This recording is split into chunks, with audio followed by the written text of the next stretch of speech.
Hello, everybody, and welcome back. We are here for our fourth day. Is that right? I think that's right, Trent. Of those Blast Slam group That stage. many already? I know, it's crazy, right? Isn't that nuts? All right, let's see. We were on A stream, and then we were on the B stream, and then we were on the A stream. stream. It's the fourth day, Lyrical. That's correct. Yeah, and we got some great games. We've got one coming up in just a few. It's going to be Execration versus Team Falcons. The top of the group versus like sort of the middle of the group. Both with a lot to prove on this one as we are already looking into those group stages. You can see after that day 3, that's where we're at. Now after day 2, that's where we were. Now after day 3, this is where we are. Falcons really moving and solidifying their spot up there with Tundra. Yandex still within striking range, but we'll see if they're able to make it go. Yeah, they were cruising yesterday. Yeah, and I mean Execration as well, who we're gonna see. You know, they've also done pretty well. They've got 3 wins in a row, I think, right now. Right? They beat Tearlaments. It says they beat 2, but yes, it is. Oh, 3. sorry, they lost to Tidebound. But yeah, it is 3. They have 3 wins, so they're looking better than what appears. I promise. Right. Yeah, and it's also like kind of that middle of the pack area where, again, you don't want to be in those bottom 4 spots necessarily. You want to be moving on into the play-ins, see if they can make their way there. And they're right on the cusp because there's a lot of teams that are 3-4. And, you know, Heroic, after having a pretty bad first couple of days, managed to pull together a couple of wins. They're very important for themselves. Tearlaments, though, they're the ones that are... well, it's probably close to over. It's not good. It's not looking solid, and it is frightening for anyone to be going up against Falcons right now because they are terrifying. Your best hope is that they get a little complacent. We saw them kind of run over Tundra a little bit. There were moments, right? We saw 3-3 almost managed to claw it back, but for the vast majority, outside of some wild jumps from 3-3, they were kind of just cruising the whole game off the back of the Malmarine sniper. It was looking really good, and they just absolutely annihilated Na'Vi in their last match as well. In 26 minutes, they won 21-7 by the looks of it there. So hopefully, if you're Execration, you're hoping that they get a little complacent because we saw Execration, speaking of which, run over XG. And I mean, it was the most dominant game that I think we've seen in a while. It was very cool to see. And I think that, you know, if we've seen a couple of things that can throw them off their kilter, it's teams that, like, inject chaos into the system. Falcons' one loss is against Yakult Bros.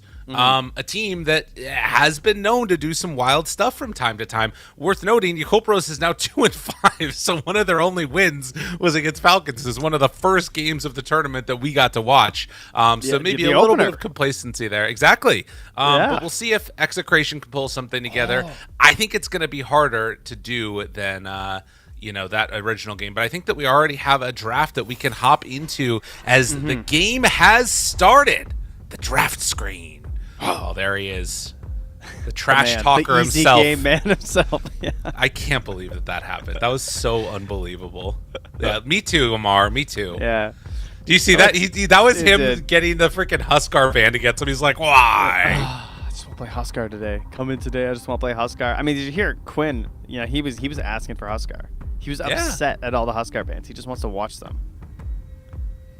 You remember one of the most iconic Quinn and Huskar clips of all time is Parker saying, CCT Huskar, that's not a thing. And then he just goes in and, like, destroys. That's not a thing. Yeah. Well. Man, great. I tell you, there was a period. It was probably like a month where I would open the Dota client, and every time I opened it, it was Quinn playing Huskar. Yeah. Like, that's every single time. He was just spamming Huskar. Not because I mean, I think it's fair that he wasn't much of a Huskar player historically. Yeah, of course. Then he became one. He got a little obsessed. It's true. Also with this guy, Mr. Pangolier. First phase Pango. That is not what I was anticipating. I mean, we've seen bands earlier and earlier. Yeah, we still don't know whose birthday it was. It's still up, so maybe it's like a whole week-long thing. Well, I guess the last time we checked, and it was the anniversary of the day that Team Nigma was formed. Yes. And if we actually go to Liquipedia, you can see the other birthdays. So, MSS is 30. Maybe they're celebrating MSS's birthday. Omar from Nigma, he is also 23 today. Interesting. And then they're also sharing birthdays with Stormcat, Stoikov, and Chowie, who was a player on Meet Your Makers / Scythe Gaming. And came third at TI1. So there you go. I don't know. You know, his Wikipedia hasn't been updated in a while. Okay, well. But either way, somebody he's get on now that. 34. Nice. Very cool. Okay, well, in response to Pango, we see a DK get taken. Very easy. I'm assuming it's going to be Skitter, but I could also very easily see this just being a mid DK if, you know, there's a really strong last pick that comes out that they want to take. Yeah, it seems good. Seems good. But, you know, we love carry DK in this house. That's right. That's all that we allow. Mid DK, not cool. I'm thinking about the fact that you and I are not in the same house right now. Yeah, but it's like our house of casting. Oh, okay, you like know? under umbrella. Yeah. Yeah, and here Is that we Bob respect. Marley song? You're asking the wrong guy, brother. Oh no. They did have a game versus XG where they did already play the indeed mid lane Dragon Knight, but of course Skitter's picked up. I was going to see how he's doing in the different roles here. Looks like mid lane DK is currently 4-4, and safe lane DK is 5-4. So basically the same. Oh, but off lane is 2-0. Oh, so, hey, look at that. Okay, let's go more off lane DKs apparently. You know, I don't know what it is, but I feel like every time I've seen this Pugna, it's people like letting something crazy through and then being like, oh, but we got the Pugna. The Pugna's the answer. And then people just play around the Pugna and it loses. I was looking at the stats, 9 picks, 44% win rate. Same as Pango, actually. Actually, Pango's a 55% win rate, excuse me. But I do think that in this instance, I don't see a great reason for it. Like, Pango does obviously cast a lot of spells, but this kind of just feels like it's them running it, trying it out. What do you think about the Pugna pick here? He's all physical damage, so that's always nice, right? Decrep is total safety, and then it is one of Snaking's better heroes. I think overall he's really comfortable on it, and we've seen this like ghost push that the Jakiros have been providing. We've gotten it a little bit from the Pugnas as well, where they're very good at knocking down these early towers, staying in fog, being a nuisance on the side lanes, and at the end of the game, Netherward makes up like over 35% or 40% of the damage that you get out of a Pugna, and it's just gross. It is so much damage. I think that this hero is, if you can make it work and you don't suck at it in the laning stage and get overconfident with your movement speed like a lot of Pugnas do, then like Snaking's really good at the hero. He gets a lot of value in the laning stage, and then the whole mid game playing around Netherward's just a nightmare, as Bane might say. Well, I like that. I do also like the Bane, though. This hero, I feel like, always sets you up for some type of a success. They are going to pick up the Mars now for a Mar. So, is there any way... There's not really an easy way to punish this at all. They're going to take Sky. Dude, I don't know about this. Skywrath Mage Pugna support duo sounds bleh. That is a Nightmare Pub support duo. You're not wrong. You don't like seeing those two, but... Falcons, you know, it's crit. He's going to Skywrath Mage combined with a Mars and a DK. Those are two fantastic heroes for setup. If it is the mid DK, this is one of those heroes that makes me at least bear with the mid DK, since you are going to get kills if you get a Blink Dagger early. Like, Sky will come with you, and heroes are going to die. So I think that part's pretty nice. I think Disruptor could have looked pretty good too for a couple reasons, but crit, you know, as famously as he said, doesn't really like playing that hero, so maybe he just... Skywrath Mage obviously also has a way to deal with the Fiend's Grip, just a little less reliable than the Glimpse can be, and a stronger laner by far. Speaking of bear with, I kind of want to see the Ursa here, man. Be down. I think that's a pretty good call. The Jug's already banned. I guess there's a Pugna anyway, so... Yeah, I mean, he's probably one of the best ones. Gyro is still in, though, which, I mean, it's Mars, but it's also kind of tempting still because it's Gyro. For now, they're going to grab the Beast, which will probably be our little flex here between safe lane and... between the mid and the off lane. You think he could run Pango off lane? Oh, yeah. Okay. All right. Just depending on whatever Falcons picks in the end here. That's true. Okay. Versus DK, you'd be fine. I was thinking about mid, pretty strong. I was thinking about Primo. That would have been super annoying to play against. Just 3 big tanky cores. Because I kind of think that Execration has some damage issues right now. And I like that archetype of a hero. Yeah, I would be angling towards a big position 1 as well for like heavy damage output sort of style. For Execration? Yeah.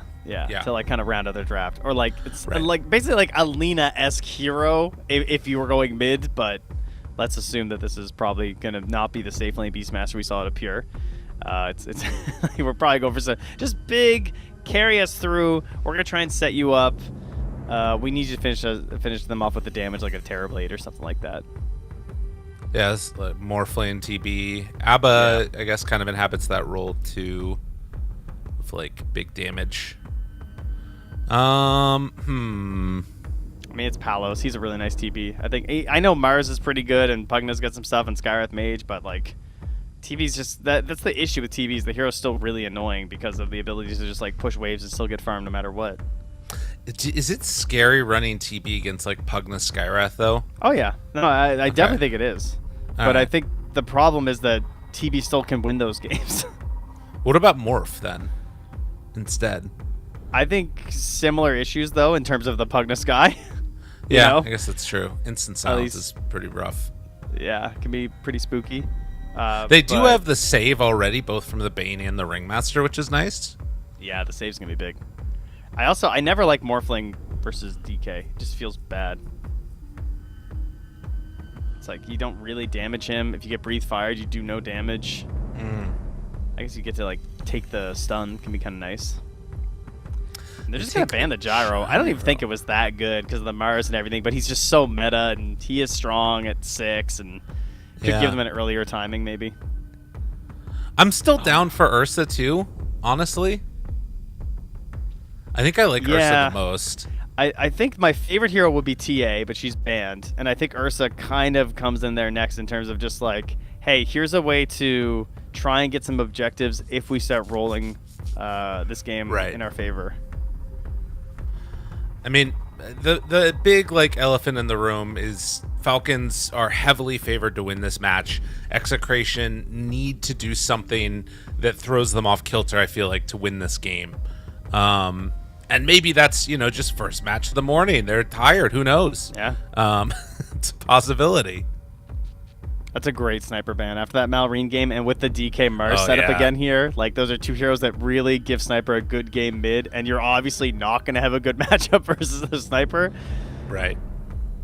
Okay, that's good. That's objective taking. That's aggression. I think that is very helpful for all the problems that we were looking at here. Huh. Okay. Is this going to be our first Spectre game? No. Stop asking for Spectre. Listen, you got your Darkseer, okay? Be happy. And also, we got a Darkseer that lost terribly, so it's still going to get buffed. Feels very good. I wonder if Malrine just feels like playing Sand King. Yeah, that sounds good. Because that looks pretty annoying. You get Burrow Strike combo with all of this. All tanky, beefy, DK. Covers you all. He's got a lot of choices that look fine. Because like that's the thing about DK that's so nice is that you can like itemize a little bit to cover some of those holes, even out of the safe lane. The problem right now is Falcons draft doesn't need anything at this point. And they're actually just going to do the swap. Okay. Yeah. Interesting. I mean, the mid lane's going to be fine. So, again, I don't like mid DK that much, but a Skywrath Mage gives me some faith for sure. And a Pugna. It's just a lot of damage. And then, plus, pairing it with an active core is also pretty nice, too, to kind of go all in a little bit here. We already had one really good Weaver game from Ame, who cruised through, played super aggressive in a win that we saw from XG. And Skitter, of course, with the Skitter step. I mean, obviously he's going to have a good game. I was wondering, yesterday in the Tundra Falcons game, somebody messaged out no Skitter step ? And there wasn't a Weaver in that game. So I think it was just that, I think this is maybe a hero that Skitter likes playing right now, because it's Skitter step. That makes sense to me. Yeah. Do you remember when you always used to talk about this, when he would just build Radiance on every hero. Oh yeah, Radiance every hero. And then on Wraith King for a while, he was building Radiance and Shivas. So he was the fire and ice build. That's pretty hype. Yeah. Yeah, he was an OG Radiance lover, that's for sure. In fact, in one of their recent arts, I can't remember if it was like a loading screen or something in the game, but there's a picture of him holding a Radiance. Really? Yeah. That's good. Yeah, it's his jam for sure. You know, I actually, after that Weaver pick, I feel better about Execration's draft. Is that weird? Yeah. Okay. Like, I see, I guess here's the thing. When I was looking at Falcons before, I saw just these giant immovable objects that are going to get brought down to maybe like a third of their health or like down 2/3, and then everybody just does the damage that they need to slowly over time, and Execration lose. Now I see like a hero that can die in the Weaver. Granted, it's difficult to do it, but it gives an objective, right? Kill the Weaver, and then maybe you can like run away with the rest of the heroes, because they don't need that much damage to kill the Weaver. They just need a little bit of control, and they have a lot of control on the side of Execration. Yeah, actually, I do think that is a fair point, because there's definitely some tankier heroes they could have gone for here and less worrisome, whereas, you know, there is a chance that you get Pango stunned, rolled around on, there's a grip there too, and suddenly your Weaver dies 3 times at the start of the game. We've all played in that Weaver game before. You Bob, I'm Patrick. I'm Patrick. Oh, like SpongeBob? Is that the joke? Like Patrick and SpongeBob? You know what's interesting? You weren't a SpongeBob guy, were you? No, I never watched it as a kid, and I don't know why. You know why? Because we were like 2 years too old. Oh yeah, we were already 8 when it like first came out, like first year. I see, 99. Okay, that makes sense. We were like trying to be adults when it came out. Basically, is what happened. And I think that for a lot of kids, like SpongeBob was their kid show, and I envy them because it seems like an awesome show. But I'm not a SpongeBob guy. Jackie Chan Adventures, that came out in 2000. I guess it was a little older than SpongeBob, maybe. Well, also it's like Jackie Chan, you know, like you can be like, well, it's a cartoon, but he like punches people, so it's cool. That's true, and I watched all his movies growing up, and it was like, they're making a cartoon? Yeah, exactly. It was nostalgia. It was tied to that. Also, that show was just great. It was great. Jackie Chan Adventures. They got the little discs, and then they like, it was like a weird version of Captain Planet. Yeah, there was something going on that show. Shout out Jackie Chan Adventures, man. And as always, whenever we talk about old TV shows, shout out Street Sharks. Is that what it was called, right? With the sharks that went through pavement? Do you remember that show? I do not remember that show. Dude, we had good shows. That's a Canada special. Yeah, I don't know why they were like, oh, it was in Canada.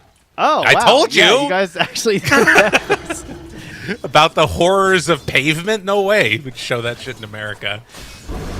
Maybe it was like because kids would be like, oh, that's why the pavement's always torn up everywhere in our country. It's not the frost and, you know, unthaw-thaw cycle. It's the street sharks. That's right. That's kind of what Weaver is. He's kind of a street shark. Like, he disappears under the pavement and he pops back up. That's what they were doing all the time.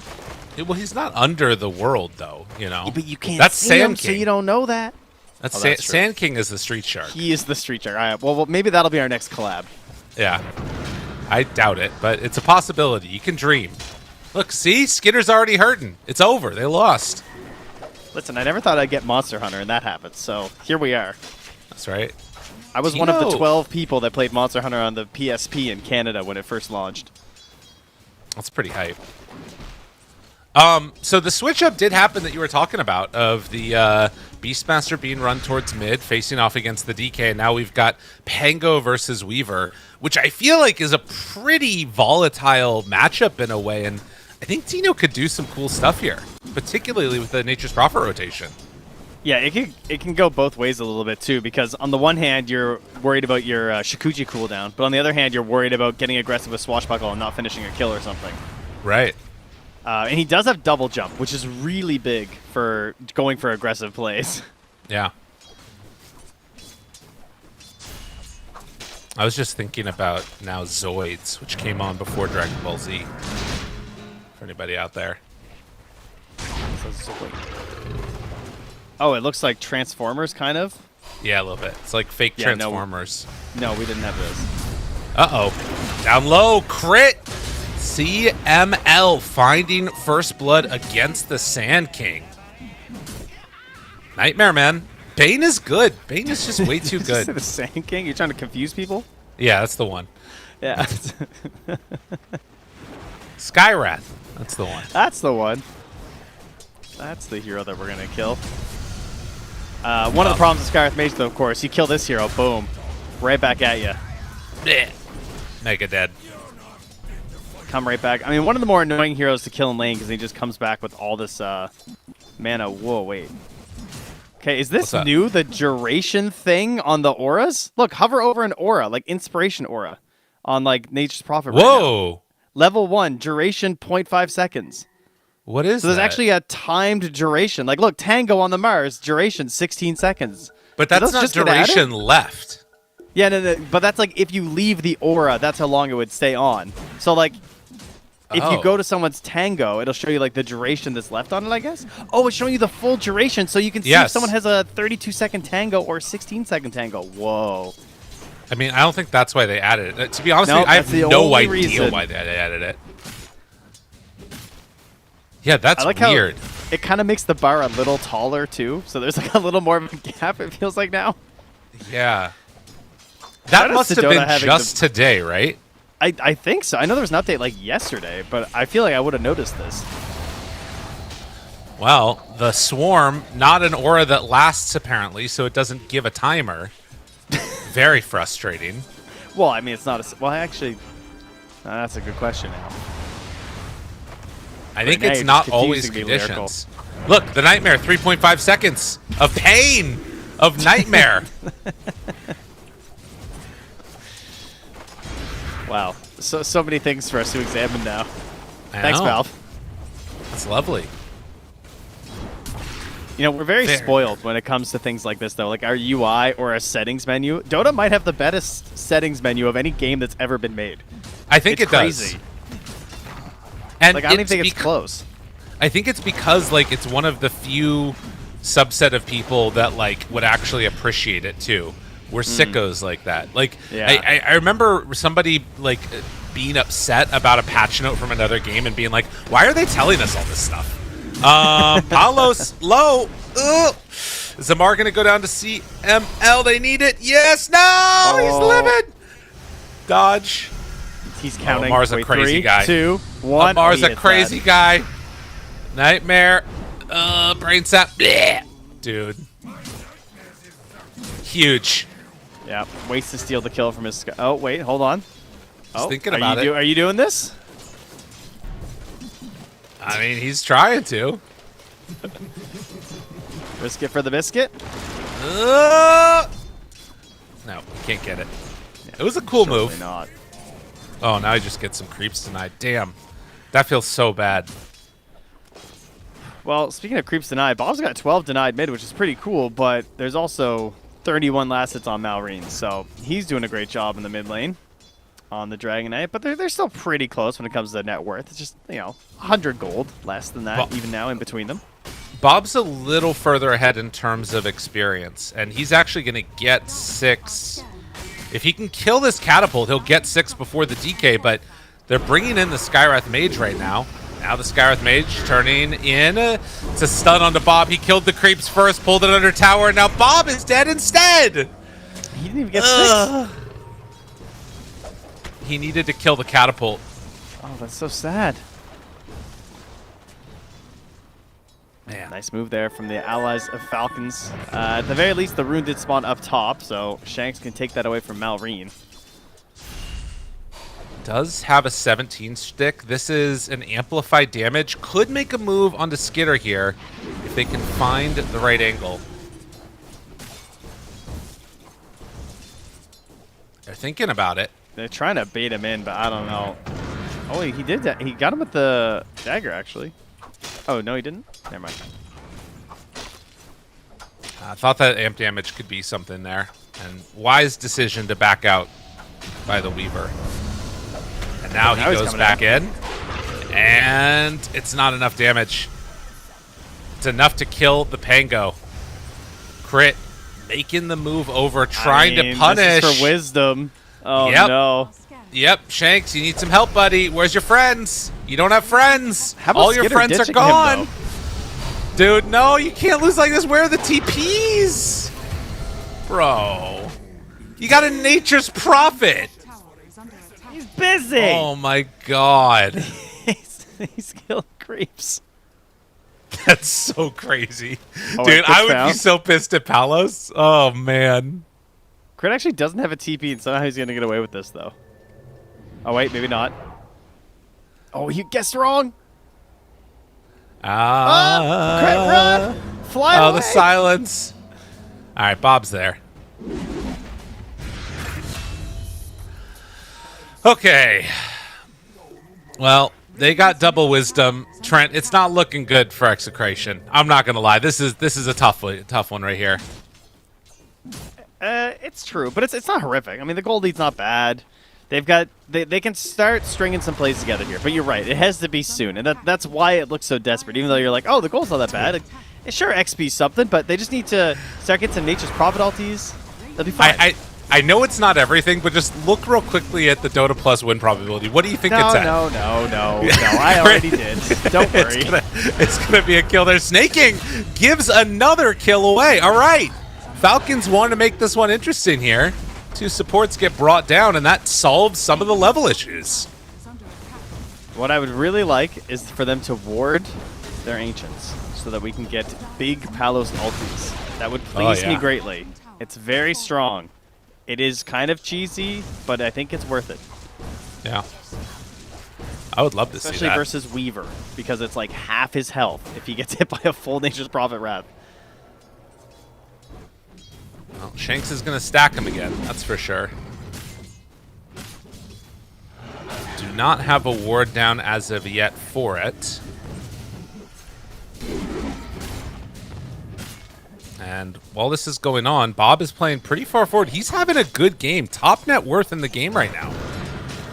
For good old Bob. Yeah, they gave him this mid lane because he has to be the one who runs things. You know, Tino's going to be kind of weak until he has the Diffusal Blade. And then he looks pretty good. Then he gets the Blink, and then he can really start trying to focus down this Weaver. And we talked about the saves being there for Execration. They don't really have those for Skitter outside of the decrep. But then, of course, there's certain punishes that can still get you during a decrep. Yeah. Well, and particularly, you know, if the Beastmaster gets there, you're still going to have the magic damage from the Aghanims that's going to be impactful through it regardless. Oh my god. That whole stack. Yeah, that's great. And now these 2 supports are, you know, basically caught up. Sky's still a little ahead in terms of levels. And CML hoping to get 6 here pretty soon. Skitter's going to pop the ulti. This could open up an opportunity as he's under Sentry. They're gonna Nightmare him. A big opportunity here. Where's the help? He does have Sakuchi up, so gonna need to find him on the second salvo. Skitter caught, killed. This is the way that you beat this team. Great sprout. Didn't even need to use Roar. No, and I mean, that's the concerns about the Weaver. Yeah. Is that it is a hero that opens up these kind of opportunities. And at the same time, yeah, DK's hitting a stack. He's going to get rather large, possibly in charge. I love his armlet from the mid lane. Thank you very much before a blink. But this tower's going down. Crit is wrapping around mid. They're going to try and get a freebie pick here on CML, and yeah, he's dead. Super dead. He was gripping. Yeah. Yeah, it's not good. I guess just did not anticipate Crit being there. Like, there is a play that you can make where you Nightmare one, grip the other, and then you're okay, but sort of thinking that Malrine is crazy. Yeah. Radiant's middle tower has fallen.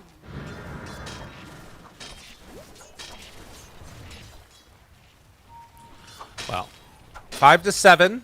Things having evened a little bit and pulled back into the favor of Execration slightly. Falcons definitely still in a better position, but not by a huge margin. Yeah, for them, they don't really have a lot of aggressive options outside of just like attacking towers right now, which is fine. Yeah. But you know, they need to get this Blink Dagger up onto the Mars. And if you're looking on the side of Execration, hopefully you're trying to find some decent vision. They did get a really deep ward up top there to try and spot these farming patterns of Skitter. So maybe they can make an aggressive move there with Bob and then TP in with the Nature's Prophet. That would be the dream. Amar pretty isolated here with a Nightmare, yeah. A little bit too far forward, and the rotations, again, coming just a little bit late. I'm not sure about that one. That felt like it could have been a moment. Yeah, good spear there as well. Is he Tango? dead? No, living. Looking for a roar. Has it here. Onto crit. Doesn't want to use it. Doesn't have the mana and doesn't look like he's going to need to. All right, very good. Getting involved here from Palos. Can they catch Skitter on this ward? He's going to head south, it looks like. Yeah, still having the roar is nice for that, because they can actually just stay up here with the Beastmaster and then potentially pressure. CML has grip in 3 seconds, so the big moment will be once we get back to nighttime. Right now he's under vision, though, these dire off-sentry combos. But if we get to the nighttime, Bane starts roaming around. Maybe he can find them with a big grip. Well, and then the rest of the team right now for Falcons is just like in mode farm. That's basically all that we're seeing is farming the jungle, multiple different lanes simultaneously. Very clearly Falcons is trying to play to just get their economy going, and it's kind of up to Execration to stop this from happening, which at the moment is not really going on. Yeah, it seems like Amar should not be allowed to farm that wave. That was one wave way too far, considering your lineup. Also, the fact that Bane can just run around on that Ob Sentry and not be killed, they basically are just saying it's not worth it. Like, we're getting more gold elsewhere. It's certainly some classic Falcons behavior. Definitely. Weaver is the lowest of the cores, though, off the back of that death earlier. And now, with Aghanim's Scepter done, is this going to be the moment when Execration try and really make something happen around the map? Or are they going to try and disrupt what Falcons are doing? Going to be tough because they are now smoking in to fight them, and they do find the Ringmaster. Shank's dead instantly. Yeah, that's a Blink DK alongside Blink Mars, both being revealed at the same time right now. As we were just talking about how Bob was top of the board, but Malrine just quickly farming up here with this armlet and those stacks that he was given, and now they're on to Bob. Yep, got him caught. All 3 cores around him and instantly killed. Execration not in position to be ready for the Falcons' jump. Look at these wards from Falcons. Yeah. These 4, they control all of the middle of the map. Like, near the Ancients, in their own jungle, by their bottom rune, and then also where Malrine just got that gank onto the Ringmaster. Like, they see so much right now. A step ahead, Falcons. It's like in chess where your knights control the center of the board. Is that what your knights do? Mine's just I'm trying to get better at chess. You're supposed to put them in the middle, it turns out. Got on the edge, they're not as powerful. That's the thing about knights. You want them in the middle. Little tip out there for you fellow bad at chess players. Well, Falcons are out on the edges right now. But they are controlling them. Lyrical. Ah, I see. That makes sense. Aren't wards really the knights of the Dota game? Okay. Yeah, I can see that. That makes sense. Yeah, we are but pawns. Position 5s are the pawns until they pick up a rapier, and then then they can turn into the queen. I like it. Well, I see the king right now having to run away.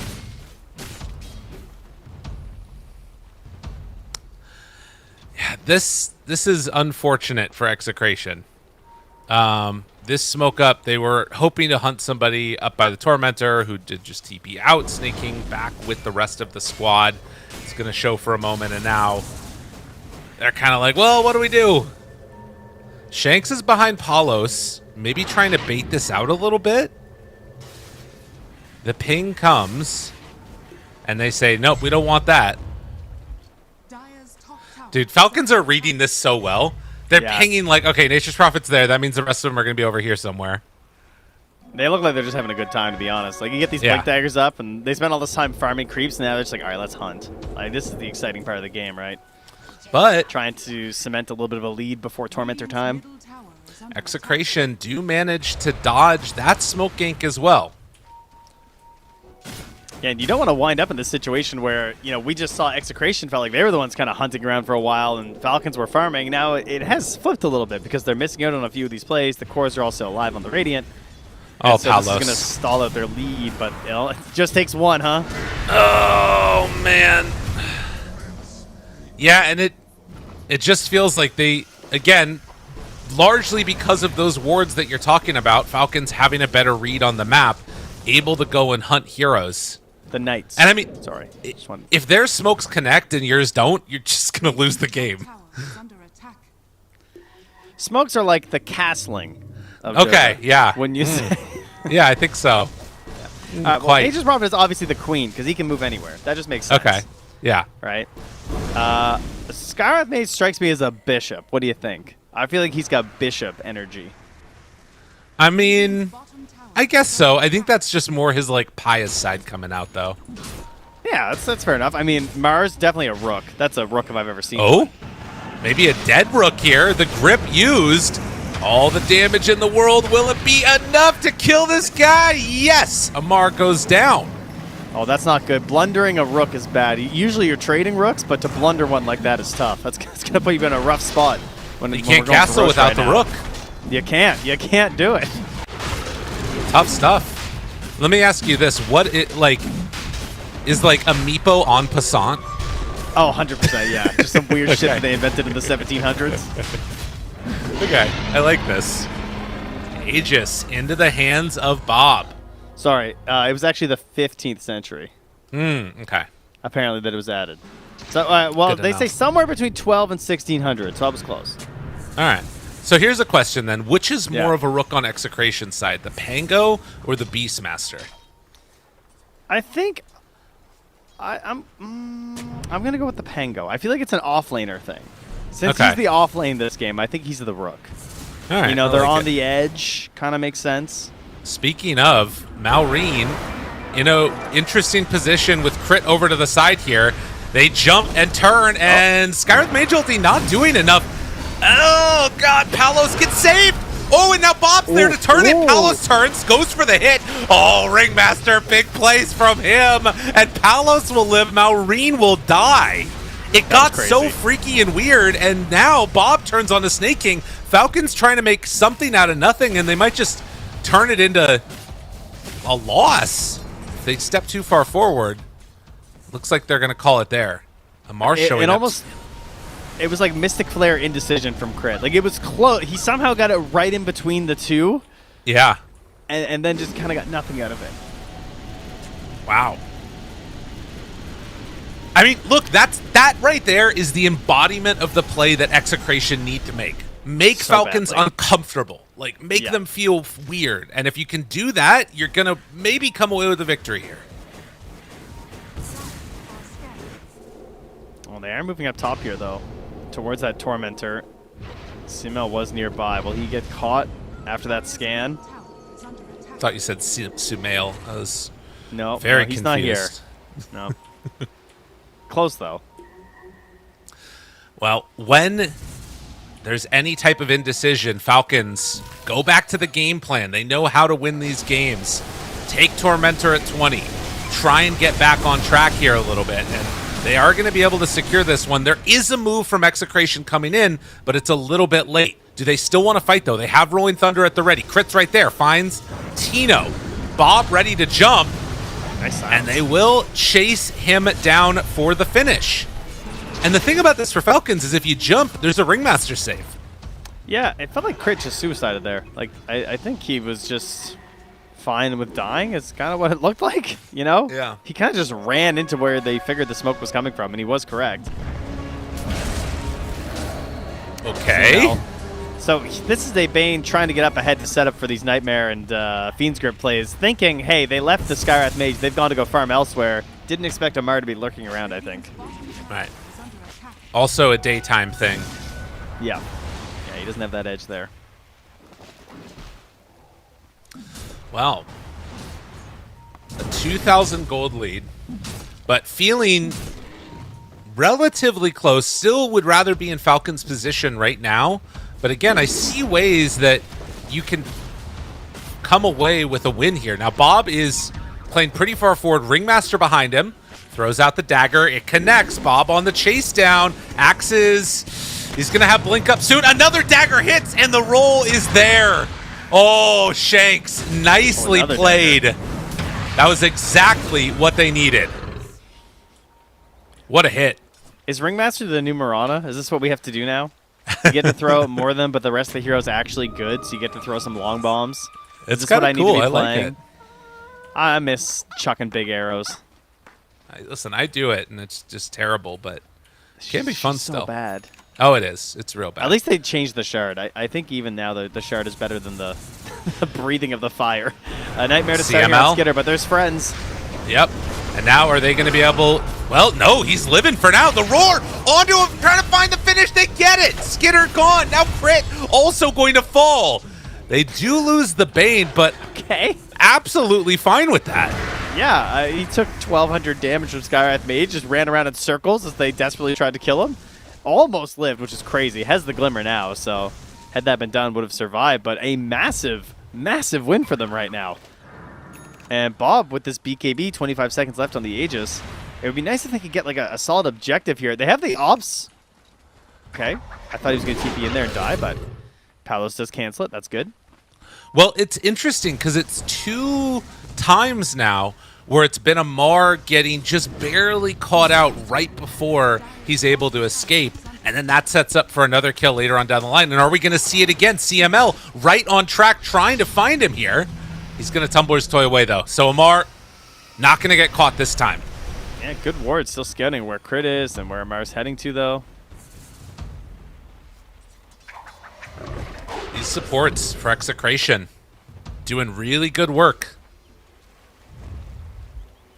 A lot of vision just being left on the table on this one. And now Malrine coming in here. Oh, That's his he's BKB. on a ward. They see it going by. Oh, he's done. Mega dead. Yep. CML looking for another. Yeah. TP There's a mid. nightmare. Palos turns to Crit, and now the grip onto Amar. Where are you going to go, sir? They do have a DD, though, on the little Skitter guy. Skitter giving up on it? Not wanting to chase anymore, understanding the danger that was coming his way. Snaking now also, but you can see Tino respecting the potential turnaround play. Execration are playing great. And now they're going to go right back up top with Palos here and push this tower. They've won a lot of little fights and skirmishes lately, but they haven't gotten anything out of them. So it would be nice to actually knock the tower down and get a little bit more space on this map, because it's been a very big battle of vision throughout this whole game. But both teams having very deep wards that are being left unchecked, and it's providing a lot of these big jumps, since we have a lot of Blink Daggers and we got Nature's Prophet TPing around and Bane's jumping around the whole map. So vision really is the key factor that we have at the moment. And so getting these towers is kind of that next step to open up better ward placement. As they're going to smoke breaks up the again. smoke. He just wards and he's going to die. Top tower is under attack. I don't know if they see it, actually. Probably not. It was pretty quick. Oh, Palos. Palos, what are you doing, dude? Radiant What are you doing?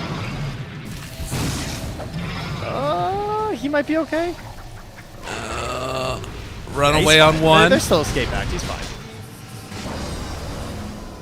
And Skitter? will they be able to find anybody here? Bob? Woo! I mean, he's got Jump in. Roar. Finds one. Malrine onto Bob. Guys, you're going too much. You're doing too much. Get out of there. He's way too strong. Now the roll in from Tino. Trying to do what Nice damage they decrep. can. Showing the power of the decrep right there. And Amar chasing into the base. Never mind, it was You a guys Ghost gotta Scepter. get I thought out. it was a Decrep too. We got okay. double power. We Nice. got Decrep and Ghost Scepter. Okay. Showing the power that Falcons still have. Radiant's top tower is under attack. Well, at least Palos lived. They got that going for them. True. All right, but I've seen this game a lot lately, Lyrical. The Nature's What's that? Prophet, he just keeps on growing. Yeah. Bigger, bigger, and bigger. And next thing you know, he's suddenly like, I mean, what did we have the other day? 10k above the next highest? 12k above a Terrorblade or something, I think, at one point. Yeah. Like, his hero just gets absurd. And levels-wise, he's 2 levels ahead, now 3, ahead of the DK. Yeah, and he is, what? He's like 4,000 gold ahead of the DK as well. I mean, it's nice when you're ahead on these big tanky guys, but if they're dying in the fights, that's a big problem. Shanks ends up nice. escape acting himself. Tino instead going to be the one that gets jumped and killed. Tries to throw something back the other direction. Not going to happen. It looks like Falcons have said, all right, we're going to stop getting picked off around the map. We're just going to try and, like, really push. I mean, look at this. This is single-mindedness. They take down the top tier 1, take down the tier 2, are sitting around the tier 3. It feels like they're saying, fine, if you just want to run at us, we'll run at you too. Yeah, and now Amar, even after those deaths, slowing him down, he now has the BKB, which his game now just gets so much better. Because they pretty much have to commit the roar or the grip onto him if they want to have a chance of killing him. But Skitter goes Hurricane Bike, so he's still pretty vulnerable. Yeah.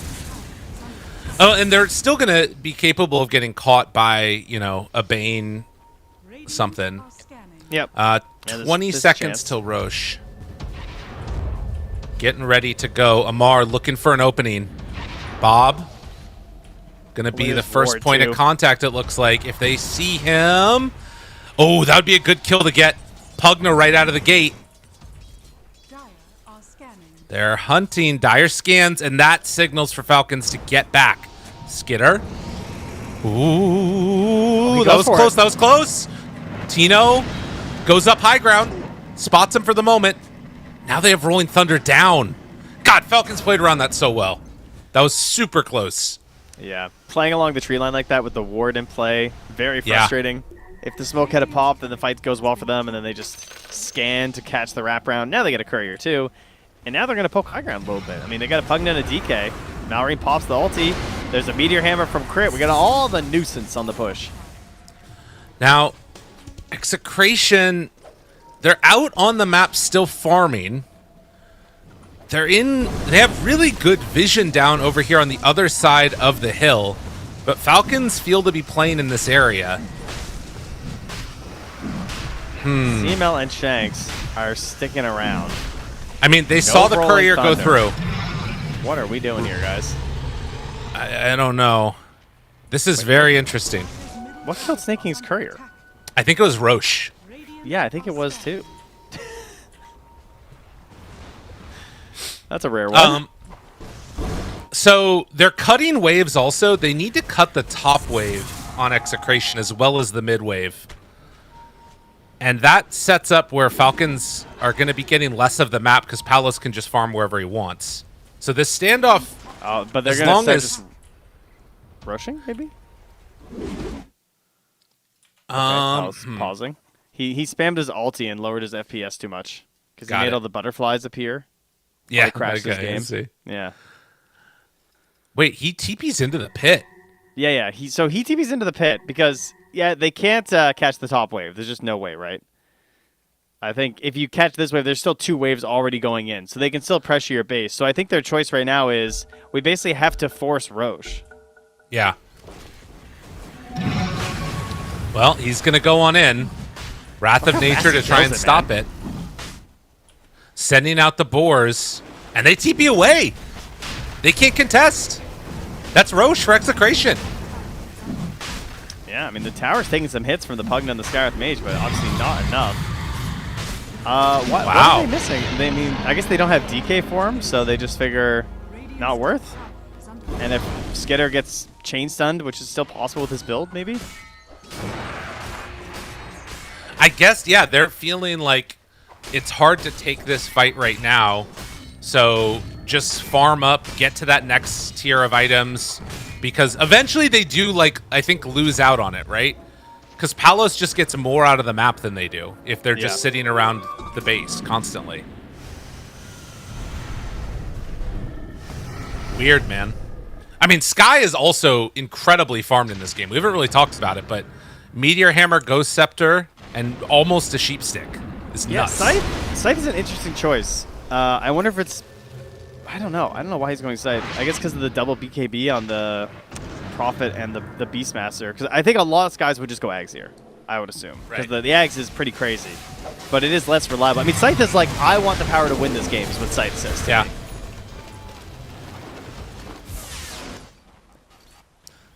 Get a spotlight. Palos in mid. How quick is your BKB?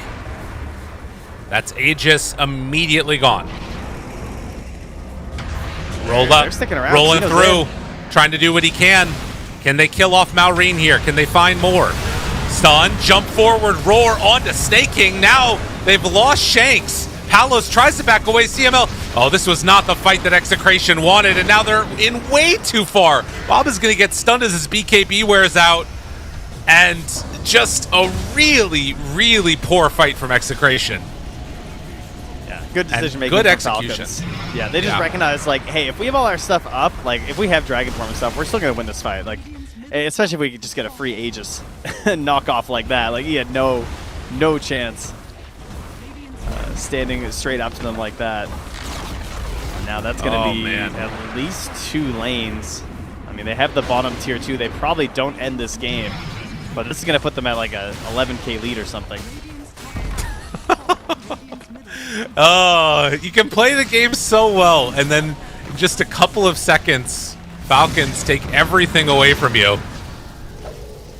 Are they going to be able to get anything done here? Trying to find a kill, but Malrine jumps. The stun is there onto Bane. And now they're going to lose more, I think. They buy back on the Bane. Tino trying to escape, and he's low, but not quite dead. Whoo, boy. That's good. I mean, I thought they might lose too with it, but the DK form runs out and things slow down. They're able to avoid them. They don't quite lose their Pango. I would consider that a pretty big win to defend that top part right now for Execration. Let's take a look at this again. I mean, that's 1 DK stun. Almost 100 to 0ing him. And then it ends up just being this situation where you don't get much out of the rest of your squad, it feels like. Yeah, like Bob gets in there, but nothing's really happening, right? Like he pops all his stuff, and then he's just running. I think he roared the Pugna, and then they couldn't even kill him anyway. Yeah. So then it's just like a slow walk back and dying. Bob had a 0 impact in that fight, unfortunately. Yeah. No, it's a tough one. And like the other thing is that as you get more and more items up for Falcons, the damage issues become more pronounced for Execration. Because their damage, it's going up like a bit. Like you get Shivas on Beastmaster, but like, I don't know. It's not the same way as Skywrath. They need the combo of Tino nullifying someone and just like all-inning. And ideally, it's got to be Skitter. Like, he is the big, easy target. Like he's a Weaver with essentially no defensive items. Yes. But DK is basically just, I mean, he's a position 1 DK. Amar? So that's the problem. Ends up getting the Lotus off and the BKB. Amar going to get gripped now as the Lotus wears off, and then they find themselves the kill. Hex now onto Palos. But they stop that action. So Amar goes down. Execration refinding themselves here. I mean, can they get any value out of this? Can they pressure the tower? Can they get some good wards? Can't just go back to your side of the map right now. Gotta try and find something. Crit is not scared. Gets a little close there. Palos is trying to get towards level 25, so he has that global presence to assist the team. Malrine working on the Daedalus after that Aghanim. So right now, his Wormwrath bonuses are pretty wild, the plus 50%. Yeah. I do think that this Palos 25, though, will change things a lot. Because there's these little moments where he's getting just, like, caught out on a wave. And I kind of feel like that shouldn't happen anymore once he gets no cooldown on TP. Correct. That's been the main things that have gone well for Falcons are when it's Nature's Prophet getting caught first.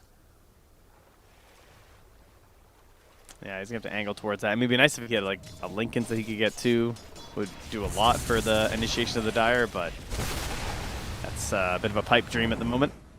Yeah. Skitter will not get caught there.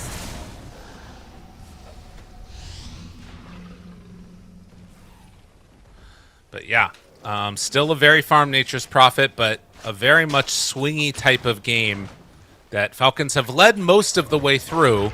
Execration have found moments where they have been able to be in control. I just noticed how slow Malrine is until he pops. Even with ulti, he's 335. Yeah, he's a big old guy. No boots, no problem. Nope. Tino, roll away. CML waiting on a wave. Will anybody show up, or are they just going to run straight on in? Yeah, it looks like he realizes. CML? Oh my god. Jeez, dude, what is going on here? That's nighttime Bane, baby. That's what you gotta do. Oh, they stopped at the tree line. Oh, wow.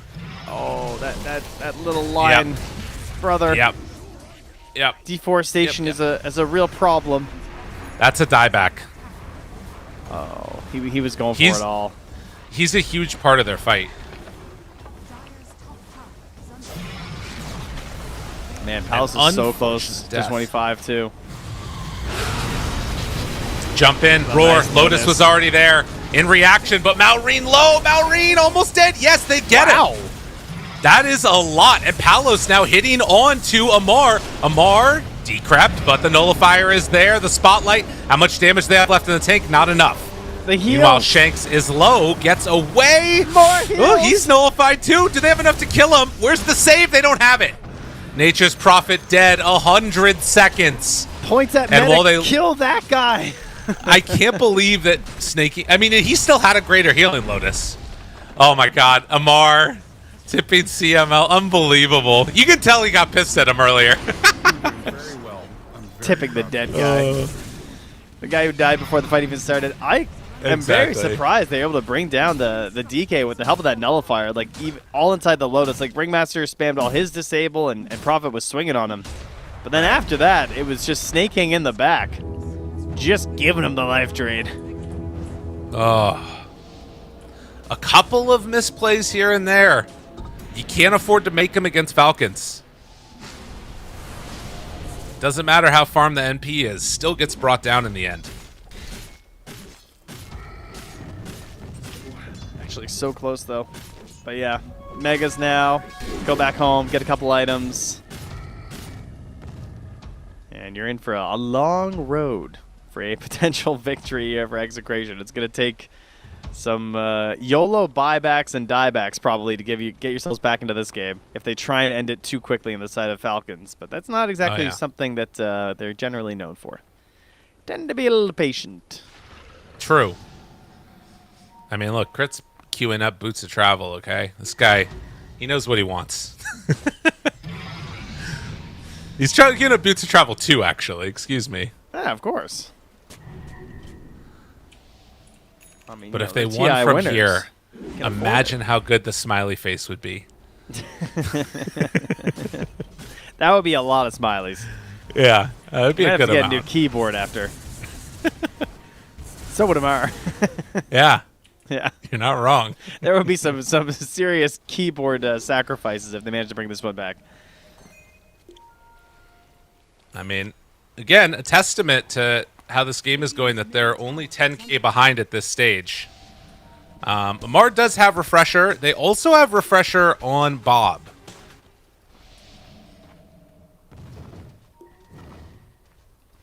We're still just at one nullifier, though, right? Just on Tino? Yep. He's underneath the ward. Amar on the hunt. Who do they find? Jump forward. Find one? No. Nightmare. Nightmare on Lotus. BKB out. Now on to Shanks. Got him caught. Got him killed. But Palos takes down Snaking. That's a good one to get right at the beginning. Jump forward. Oh, he couldn't get the blink off onto Skidder. Roar onto Malrine. Amar is dead. Malrine soon to follow. Oh, keyboards. Look out. They're coming for you. Tino on the hunt. They find and kill Snaking. Palos, he's very, very strong. Oh, none of these people have buybacks. No buybacks. All right, there's still tier 2s. Yeah, but he's still speedy. He's like, team, follow me. Stay with me. Holy. Dude, what? That damage is unreal. Nature's Prophet is crazy. I mean, I know we say it, but like, my God. Yeah, let's go back into this here. So, first off, Desmond Bloodright Arena is huge. That is terrifying. He gets 3 to begin with. The self-Nightmare out by CML is crazy. My guy has no defensive items and nightmares himself out of the arena. He just sleepwalks out the front door, and then he grips the Mars we just escaped. Nice smileys, bro. And that wins them the fight as well, while Palace just stands there and kills them all. That's so crazy. Man, what a big win. And now into the pit they will go. That means that it's Roche, right? So no buybacks. Easy. Roche is available. Palace goes and claims that one. Obviously has hit level 25 at this point. What's his next item going to be? I'm not really sure. Rapier. Like, probably just Rapier? Yeah. Rapier. I don't know. Yeah, I like Butterfly. Butterfly's better. He doesn't need a Rapier, honestly. His damage is just... And he attacks so fast, I think it's better to just make sure he lives. I think Butterfly plus Satanic is going to be pretty good versus Weaver DK. How many more fights do they need? 3. 3. 3 more fights. I think that's wait, fair. you went Butterfly. Yeah, that's good. That's better than Rapier, for sure. You almost TP'd right into crit. That would have been the saddest thing ever. Dude, this game can't end with Palos getting picked off. It just probably can't. will. I mean, he has to play crazy. Yes. Oh, he's TPing right here. Oh, he didn't keep by? Brother No. Bear. He's out of his mind. They have Beastmaster nearby. I didn't think he finished it. Okay, that's fine. I'll allow it.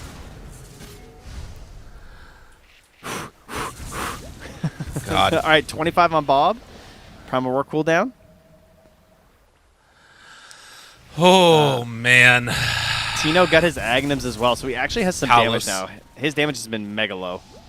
I'm just going to watch and stay on Palos this whole time because I am freaked out that he's going to get picked off and just done in. All right.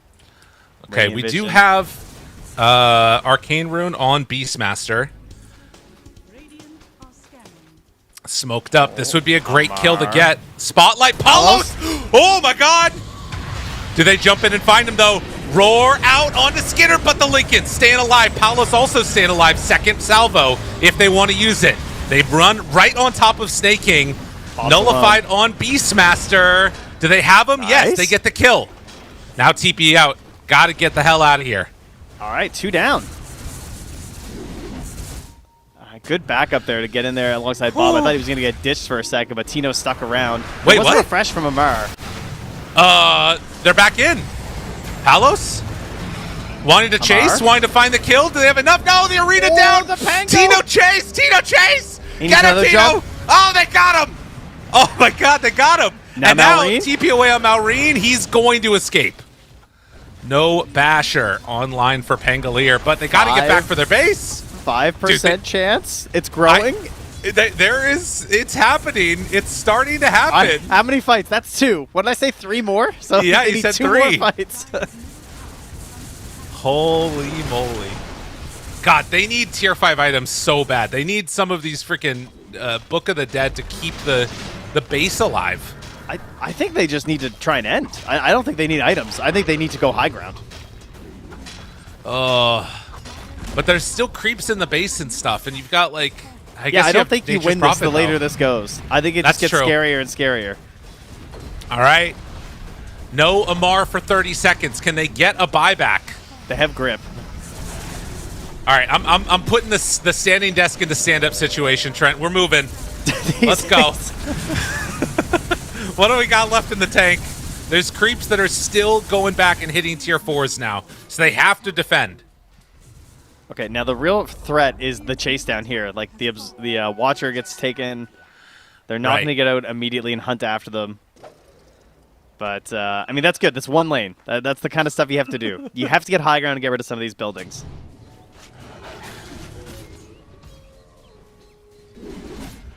I can't believe this is where we are. Like, it still is so much like it could end right here. This smoke right here could win the game for Falcons. But I also think if they screw up, that might be it. Because the tier 4s are exposed now. Tino, Skinner hits the ward! Don't hit the ward! No, but the Lotus, the good save, and now the push back in. Do they have enough damage to kill off Skinner? Yes, they do! 100 seconds, buy back into the fight. Now you got to be careful. Malrine is low. CML, can you go for the finish? Thinking about it. Oh, Palos is caught! Palos, that's 1 down. Buyback en masse coming from the rest of the squad. Chase down. Tino. He doesn't Can get they him this get him? time. Palos TP's into this. The stun and run. A classic. Oh, we got some win conditions all over the place right now. Skitter's death. That buyback. Yeah. That is a scary one here. It was buyback from Bob and Shanks too, though. We're growing. Up to 19% now. The Falcons bubble is real. It might be popping. 3,000 gold lead at this point for Execration, 46 minutes in. This team, again, Execration on the lower end of the bracket, almost able to get eliminated from this tournament in the group stage. If they can win this game, it's not guaranteed, but it definitely puts them in a better situation that they're moving on. And then on Falcons, if you lose this game, suddenly you might have to play off against Mouse to secure your spot directly through. We thought it was going to be an easy Falcons Tundra right on through into the semifinals. That might not happen. These morning games. Gotta get some more sleep, guys. Apparently. Wash your face. We forgot to check in with Owie about breakfast. That's true. That's our fault. Yeah. Well, Palos saving buyback now. What is the buyback situation across the board? They have it on Pango and Nature's Prophet, DK, and Mars. And Mars... No, how many? Who even has bots right now? Crit, Snake King, Beast. Okay. All right. I think with no buybacks on two of Falcons' players at this point, they're probably not going to try and make another go of it for a while, right? Yeah, I think both teams are in that boat. I think both teams want to wait for Roche. Yeah. Oh, Palos, you're crazy. He Dude, gets out. What? Oh my god. That's so insane. What an insane play to make for no reason. Yeah, like that could have been it. All right, well, he ate his moon shard. He's feeling a little smarter. He's got that 200 night vision added on there. The real game winner, not the attack speed, of course. Where are the wards at also for Radiant? I guess they maybe want to try and save them until it's time to fight around the Roche pit. That makes sense. Yeah. But this might also be a good time to just start sending treants around the map, right? Like, you don't, they're not going to help that much against mega creeps. But if you just start sending them everywhere all around the map, that vision could be really helpful. Oh, yeah. Yeah, I'm down to just spam them out. Get 5 of them. They're wards. Let them go. Make it so they have to at least use smokes to get through. Yeah. Bots 2 now picked up here by Crit. Again, doesn't have buyback for 5 minutes, so he's happy to buy out right now. Just wants to make sure that he's there for whatever engagement occurs. And our Roche timer is going to come in 10 seconds, and Lyrical, let me tell you, it's going to be a 14-second Roche spawn. I think anything under a minute is Falcons favored. I think if it I gets was close. to... I was close. It was 10 seconds. It's a quickie. Holy. Dude, what? If only they had a Treant in there. Yeah. I mean, that would be it. They could go for it. Although Roche would roar, so they're smoked up now, wanting to prep for the fight. All right, dire So vision too are here. Falcons. They're just going to follow this wave. Waves are wards. Palos Radiant are scattered. can TP in a moment. The scan hits. They know. CML, careful! Gets the Glimmer Cape off. Now the roll in. CML gone. Dude, he has Big no Wheel buy. of Wonder. It's a real big one. Hypnotized on to Skinner, but he gets out of there for the moment. Malrine, low, but not low enough. Now the second salvo of Roar second gets roar. thrown. Palos trying to TP away. Now he TPs back in. Amar connects onto Bob. That's a dead Beastmaster, no buyback. Trying to fight the backside of this. Palos hoping to get to Tino, seeing if they can retrieve a little bit of assistance, but it's not going to happen. And now Palos is in no man's land, gets completely eviscerated, has to buy back. And that is a huge win for Falcons. Yeah, they tried to put CML in the front line, but he just gets annihilated so quickly. I mean, he got Hex, Stunned, Nullified, Ancient Sealed all at the same time, and no buyback available. And they've been counting on him a bit for some of these grips, and he's got the Aghanims, but unfortunately not able to make good use of it there. Just taken down without a single spell to help the squad. And then also Bob here too. Buyback cooldown down. And the way that they just fed Malrine as well, right? Like, he did not mind dying there. No. No, it was a really well executed fight from Falcons. And I mean, you've got to do some type of insane hold here that even the creeps are things you have to deal with now. Mallory's selling items and killing neutrals to buy his moonshard, and now he's like running from the river. I'm coming, guys. Okay. Well, Tino is going to need to get the hell out of here. Does still have a lot of duration left on the Rolling Thunder. Palos deals with many of the creeps. Mallory's Skitter going to just, end this game. Yeah, He's just I think flying he's in here ready. to end things. I don't think that they can stop this. They move in. They start hitting onto the throne. Palos does not have the damage they needs. They will glyph.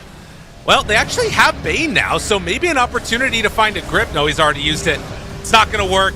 They're dead. Fallen down. Falcons. Eyes on the throne. GG has called them another tip on the CML just because.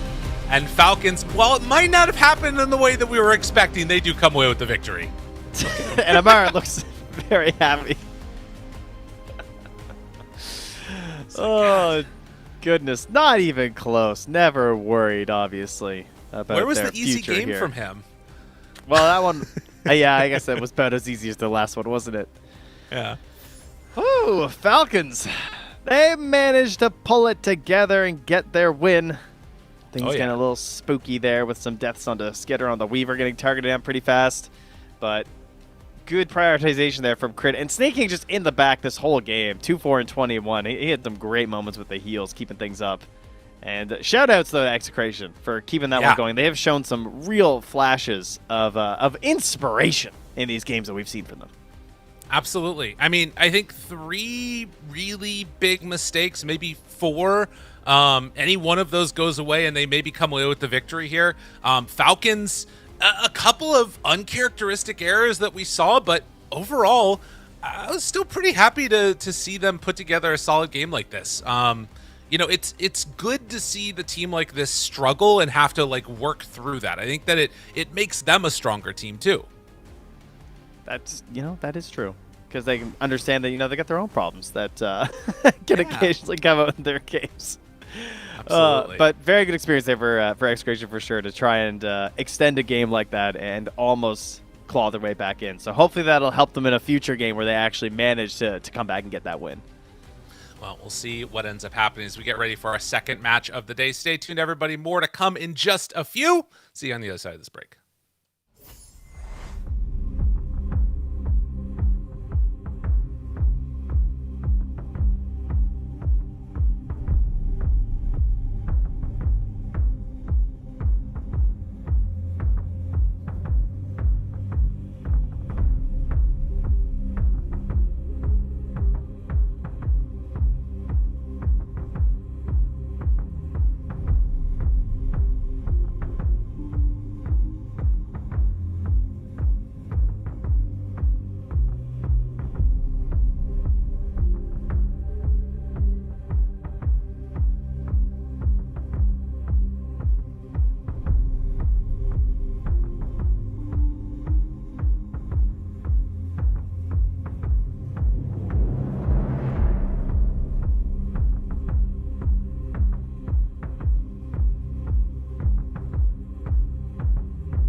Oh, hi, everybody. How's it going? We're getting ready for our next match of the day. It's going to be a solid one. Heroic facing off against Tidebound and Trent. We are blessed. You know why?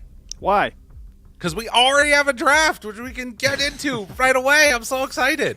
I love just going straight to the draft. It's the best thing in the world. Because then I can take my jacket off. I feel comfy. And we get to see the beautiful faces of our players here with names. By the way, I noticed last draft. In case, it's good. Makes sense. You guys can get to know these lovely faces and make sure you know when you're looking at good old Yuma, you can be like, oh, that's what a Meepo picker looks like. All of them behind your screens. This is exactly how they appear. That's right. I love that. Well, we're going to see a whole host of the disgusting heroes get banned out. The Enigma, the Naga Siren, DK, and Gyrocopter. A couple of big ones still being left in. Are we going to see a Timber Saw? No way. No way. Surely not. Tidebound's going to ban it right here. There is no doubt in my mind.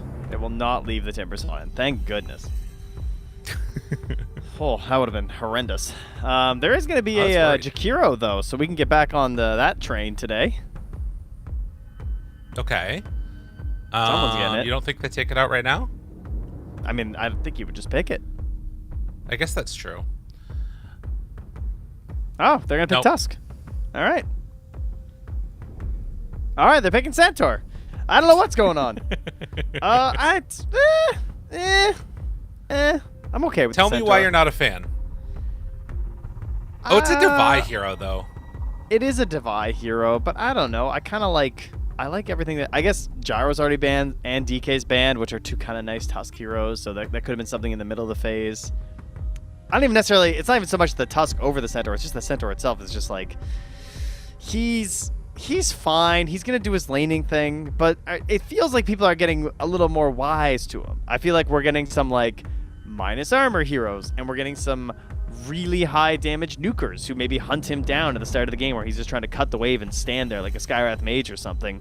And then if he gets shut down, he's just like, he does nothing. Yeah, that's kind of what it feels like often happens. He's just a stampede from the other side of the map where your team is dying and then you're like watching them maybe get away or maybe die.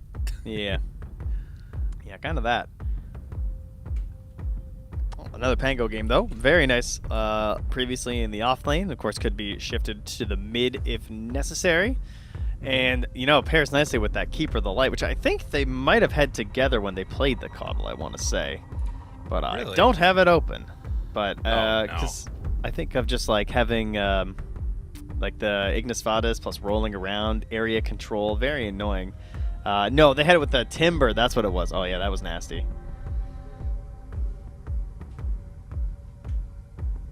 Yeah, that one makes sense. I think that was also something where it was specific to that game that made it so freaking unbelievably strong.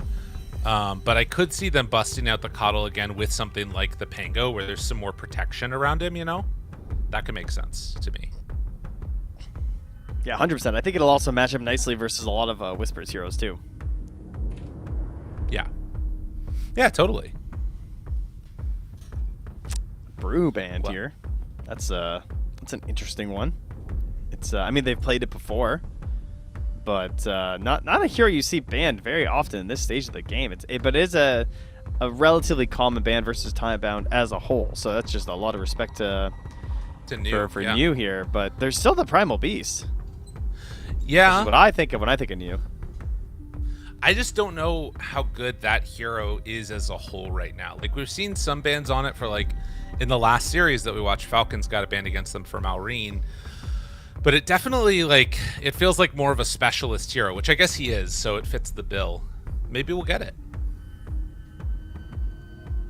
Well, if we get a Shadow Demon ban or a pick after this, then we'll know. Yeah. Could also be thinking about for Heroic, like, trying to run some type of a Terrorblade, maybe. That's what I always think of when I see that. Oh, my God.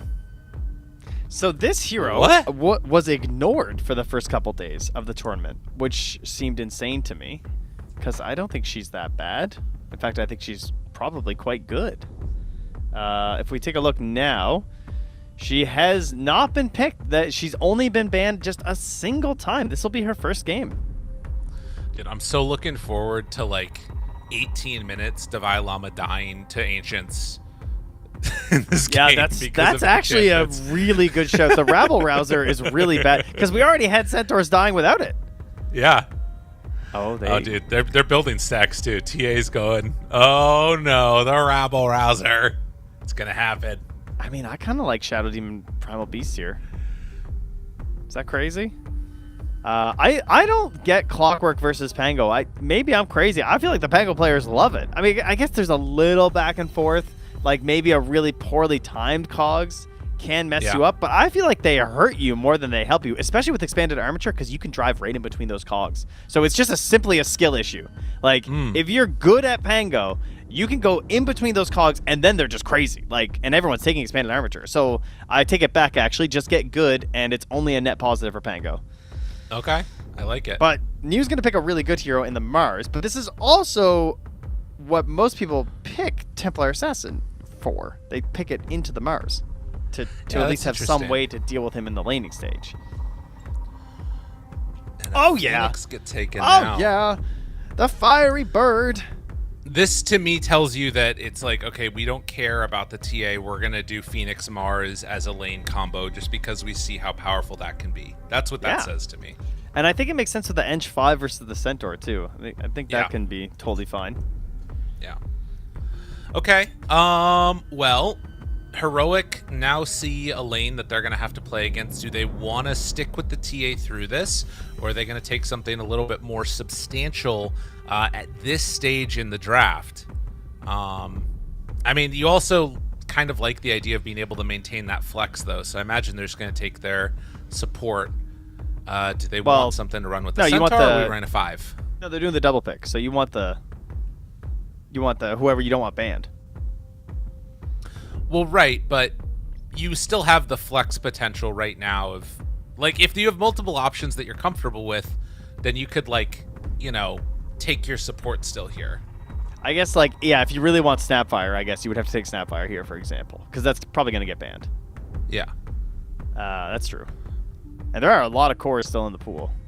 But surely there's got to be a core pick that's more valuable here. Probably Whisper, because I don't think Whisper's playing TA. I don't think you can play Meepo either. I could see a Quap get taken right now. Definitely. Yeah. 9th pick. Yeah. Puck 2 would be pretty good here. Really nothing to stop you, and you've got pretty high damage in the TA.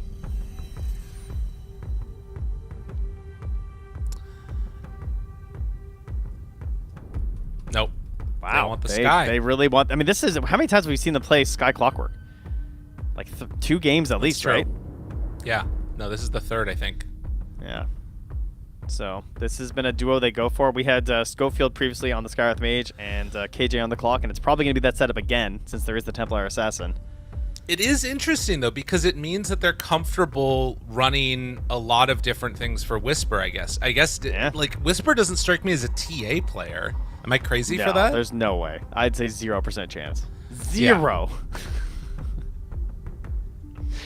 So yeah, there's a chance, I guess, but like, let's be honest. Like, come on, 1%.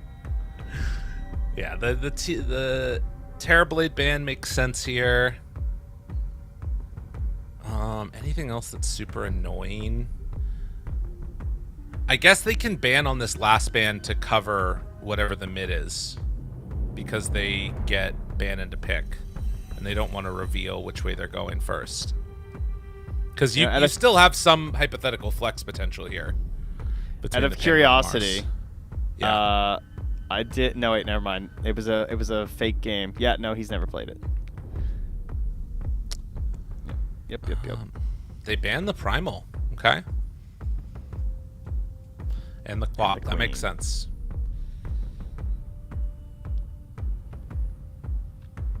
So what is left? Because this is like... I was thinking the Quap is the big Whisper hero. Yeah. There is Enigma. Sorry, it's first ban. Jeez. Yeah. I always look for it, but it's so high that I miss it every time. It's crazy he's so good at mid Enigma that it's an auto first ban versus them. That's actually disgusting. It's pretty great. Beast is banned too. Can I say I'm very happy that Whisper changed to mid. I think it's really good for him. I think he's just playing puck, man. I don't know. I can't think of anything else that works here. Well, also that's like specific to him. That's Yeah. the other part of it. I don't think bat makes sense. I mean, I was trying to think of a Is he a disable Storm? that actually holds them. Is he a Storm player? I don't know if he's played it yet. He has played it a few times since he switched to mid, actually. Played it versus Liquid. Played it versus Yandex as well, but both L's. Okay. But, you know, that would be fine. I would be down with Storm, actually, because I would like a disable that Sky can follow up on easier than Coil. Oh, Okay, that's there we pretty go. damn good, though. Yeah, that works. Gives you a burrow out of the Mars arena as well. Some reset potential versus the Phoenix, maybe. You just bail out. The Street Shark. He The arrives. Street Shark. Finally, we've summoned him. And a minute and 40 altogether here for Tidebound to factor things out. So they got a lot of time to think. They need a big game winner. They need a big hero. Yeah.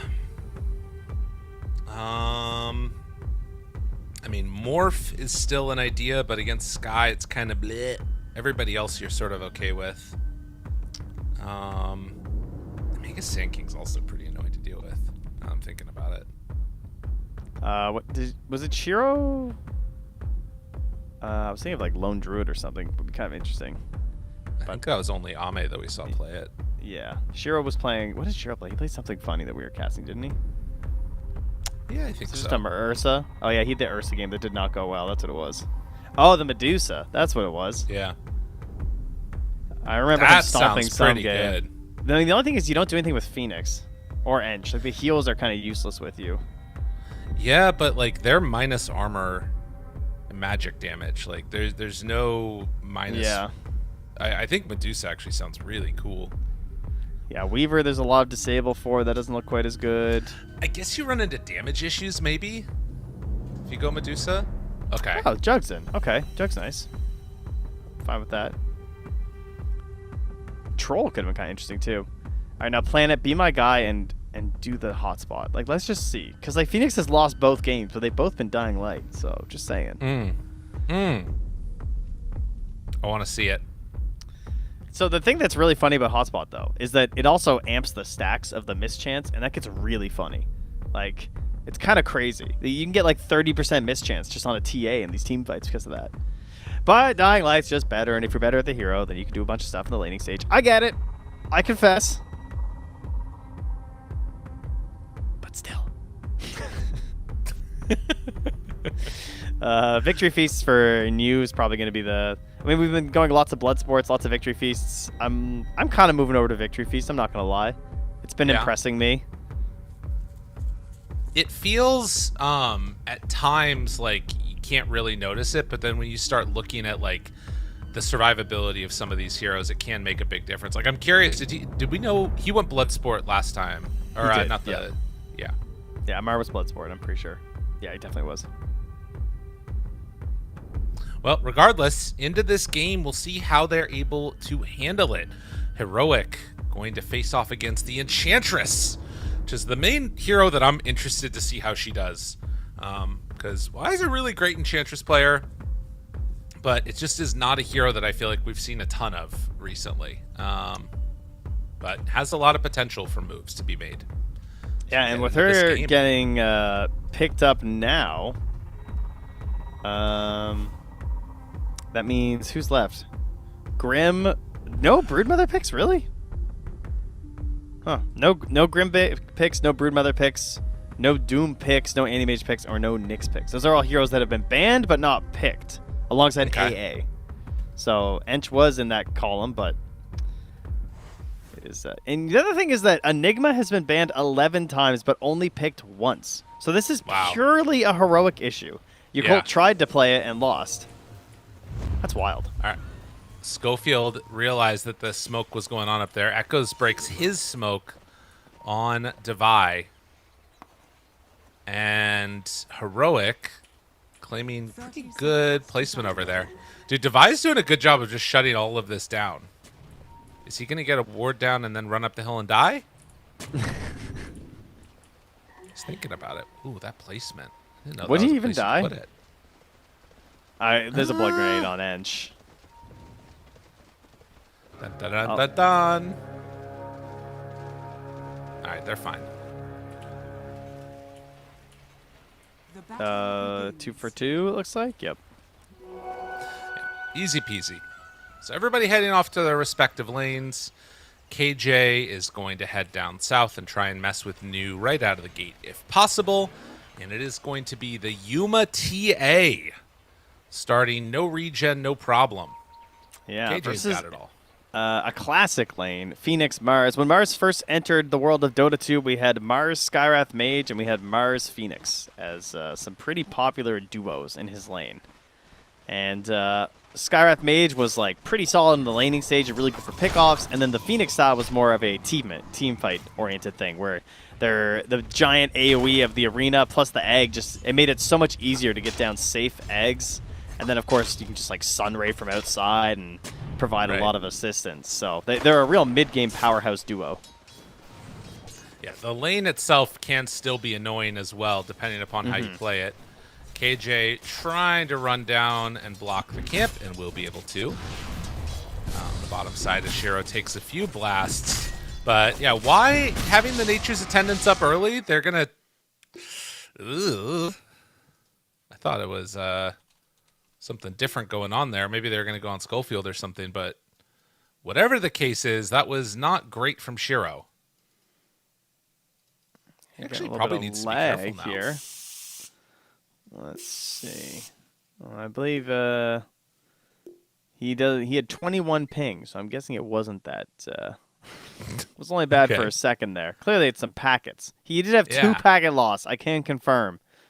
Oh, his packets were running away. That's what happens. You better man. go catch him.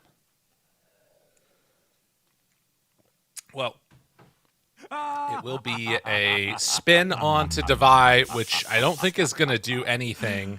I'm curious if they try and like run at the Jug a little bit because he's already somewhat low on HP, only has 1 stick charge. They're going to have concussive shot back up again, and they have blood grenade. They could maybe do something here to Shiro. I think you wait till you're level 2. But he messed up his spin. Yeah, I think you're going to spend a lot, though, don't you? Oh, he's going. I mean, it's pretty good damage out there. But there's that. It's true. It's the part that's weird, is like, it looks like it's a good go, and I'm not sure if it is or not. I mean, it's definitely good if you walk straight back in, though. Yeah, that's pretty bad for them, as a matter of fact. And Shiro getting punched. How many more does he have? Not enough. He couldn't get the healing ward.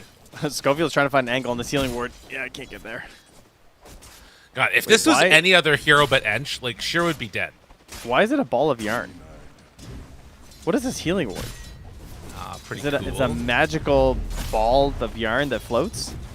Yeah. Oh, and that just falls over. Okay. There's definitely some lore behind that we are not privy to. I think it's just a set, man. Surely, no one just comes up with a ball of yarn in a basket that floats. That's got to be something. I mean, what does it have to be? I don't know. Like some sort of like mythology thing or something. Oh, okay. See, I thought you were talking about like lore within Dota. No, You're talking no, just no, like no. real life lore. Yeah, no, I mean it's like a reference to something. Okay. Perhaps a fictional tale. You know, people have been sneaking in more and more of these anime sets, referencing animes and everything. That's not real over time. That's the truest of lore. Bow to your liege. Man, Whisper put this guy in an off-lane hero in mid, and he suddenly starts talking crap. Yeah, he definitely feels a lot better, a little bit more comfortable than those Storm Spirit games. Ban my Enigma, but miss my Storm. Oh, no, KJ. It wasn't meant to be. He tried to be cool. No such luck. All right, well. I look forward to him in level 3 on the Clockwork. 2 points in the cogs is crazy. Doubles the damage. More than doubles the damage. Goes from 50 to 125. And then you just start punching these things around. God, I hate the cogs, Max. They're crazy. It's so powerful. I hate it. Do you hate playing against it, you mean? No, I hate playing with it. Oh, So really? I'm playing Darkseer. I'm trying to like Oh, get yeah, that makes sense. me and the Clockwork catch somebody, and then all of a sudden, like he runs away with an ion shell on him. He's got like You a just level got- 3 ion shell, and he runs out of his cogs. Okay, yeah, No that's fair. points in battery assault. Yeah, okay. Yeah, we're gonna have a communication error there, I guess, huh? Nobody He did get listens. outplayed by Plan on that one, though, because he tried to angle the cog, and he just danced left and right and then punched it as it was flying at him for the gold, so... It was pretty good. Yeah, Plan not falling for those ones. And now he's got 2 points in the Fire Spirit. So speaking of damage doubling, Fire Yeah. Spirit's also one of those spells that gets twice as powerful at level 2. There, power spikes abound. Not quite level 3 yet for KJ, though. As they will get a pull-off here. And Yuma gonna have to come and contest this one with some help from his friend. So one thing that I really like about the Phoenix this game is that there's always a game plan when it comes to a Templar Assassin. Like, you know that you've got like a couple of active cores with TA very typically, and she wants to be left alone while she farms up to her Deso, her Blink, her Dragonlance, as much as she can garner up to the 20-minute mark. And then you're going to go Tormentor, and then you're going to go Roche, right? This is like every Templar Assassin game that has existed over the past year. And Phoenix being there, like not only annoying in the laning stage with these Fire Spirits, because then you can never turn and fight the Phoenix or fight the Phoenix's ally, but it gives you this power in these team fights that you really need to win around Roche and around the Tormentor. Like, Egg is just... I mean, Egg's one of the better ones around the Tormentor, too, since you're obviously invulnerable and controlling such a massive area of space in the only natural, like jail cell of the map is the Tormentor zone, right? Like, everyone is stuck in there. Yeah. No, it's very true. And it's a hero that I think also, like, in this age of massive, big, tanky brawlers, it kind of levels the playing field a little bit with how much damage is done with that Sunray. It's very nice. Should note, Enchantress coming over now to try and stop the stacking, but you can see that Schofield has just been doing the Ancients. He is going to get punished here now, though. And will he end up dying? Doesn't look like it. So he's not stacking the hard camp, just stacking the Ancients. Oof. Top lane, or top side rather, on the rune. Can we actually... How much is the damage for Ralvaros right now? It's already at 26%. Dude, why is it so fast? That's crazy. I mean, I know it's 4% per level, but geez, that is quick. I mean, Centaur does struggle. Yeah. Yeah. They mess him up.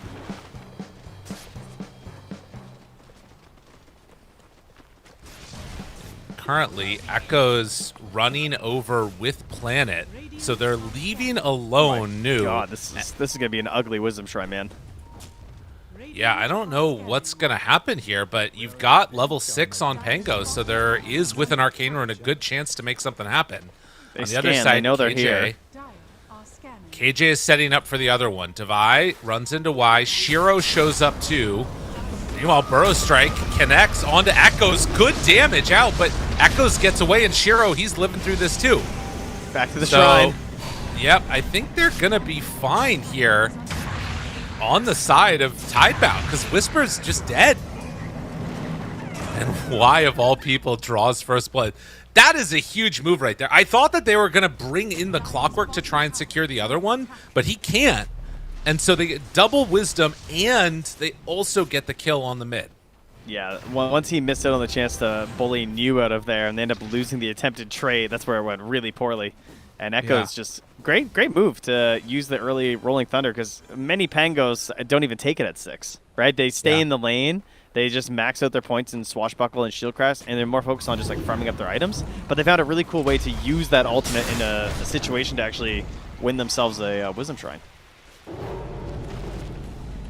Going on to Whisper a little bit here, seeing if they can potentially take him out of the game entirely. If he gets another death right now, like, Whisper's done. But he is backing out. He's 5 3/4 on the Phoenix. Yeah. He's almost level 6. It's the double Wisdom, man. It's huge. And now Schofield is done. Oh, man. Because the thing was... Wait. Oh, is he? No, he's going. Y goes for this. Ah! I don't know. I'm feeling really worried for Heroic right now. Lyrical's called the game over. It's done, folks. Back it up. Head over. The main stream is twitch.tv/blastdota. You can go there and watch something that is more likely to be entertaining, because this one's finished. Is that It's what we're really at? bad. That's what it feels like to me. Oh my god. You remember I said 18 minutes Devi's going to die to the Ancients? It might be sooner depending upon what happens here. Whisper down to half HP, has to run away. They just did another stack. Devi ain't touching those. Those are TA agents. TA's the only one that can handle the rabble rousing. Well, Whisper in position now. Dude, look at that damage. They're so strong. They're just going to kill Devi's creep. Don't That's show fine. for a moment. Oh my god, brother. All right, he's doing good work. He's doing good work. They're actually terrifying. KJ does manage to get got by Planet, but Whisper did clean them out. So important stuff right there. Yeah, much needed. And Goodbye. Planet's going to show up here just a bit too late, unfortunately. Oh, God. Oh, God, no. Omni Stampede gets away, but it is still pressure onto the building. Trying to take away creeps if at all possible. Divine now Whisper. there, but the silence is out. Not bad. The turn. Can they do enough damage to get him? Yes. Shiro will fall. All right, they're back. Divide, just live. That's all you got to do. He's not living. That is Egg down. Whisper does manage to escape, but Tidebound commit to take down that tier 1 tower. You're kind of okay with that on Heroic, right? Yuma's still farming the whole time. Yeah. Whisper shows up, does something, doesn't die. It's pretty good. Deny from you, though, as Yuma attempts to take that bottom tower. But now he's going to back farm towards his Deso. And do you have any aggressive maneuvers to attempt here on the Dire side? I guess Diffusal Blade coming out here in 150 gold for Echoes is the big thing. Chantress just stealing XP from Whisper here. Yeah, lurking. Gets her level 6. Incredibly annoying. Still just lurking. Riveting gameplay from Y. Yeah. I mean, this is Edge. When you go this build, and he comes in, he steals the Centaur, thank you. And Yeah. again, just going to take the Watcher in your face. Okay, Bye. very nice. See you later. Sproink, sproink, sproink. So only 1,000 gold separating these two squads. But you can see across the board, Heroic are still leading in terms of the net worth. Jump in. Skywrath Mage ulti down for the finish. Boom. That is one thing Ench does not like to see. Yeah. It's a quick explosion. Late game, And- she can do that too, but we're not going to have that impetus for a while to help deal with some of these heroes. It's really interesting. Like, for how much things were looking a little bit rough just a bit ago around those Wisdom Shrines, like, I know it Heroic was have over. really pulled stuff back. we were finished. Yeah, we called We were it. done. Yeah. Like, suddenly Whisper has a Blink Dagger.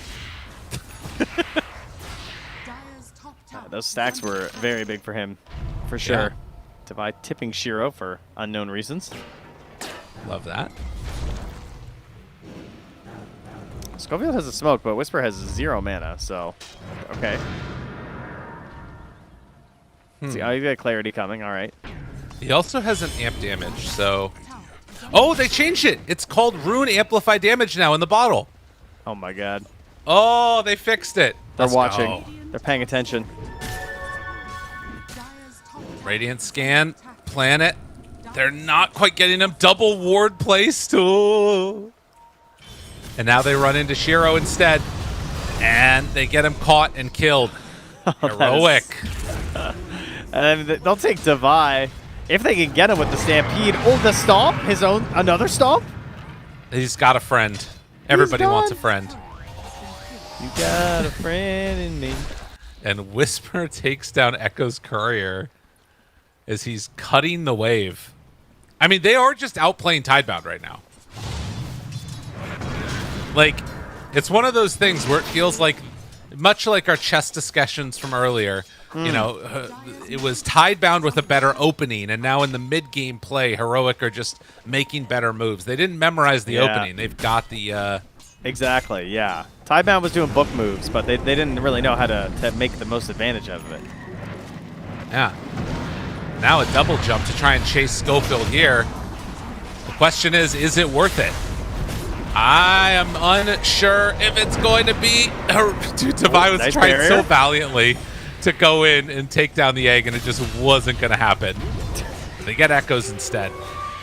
Guy's got no attack speed.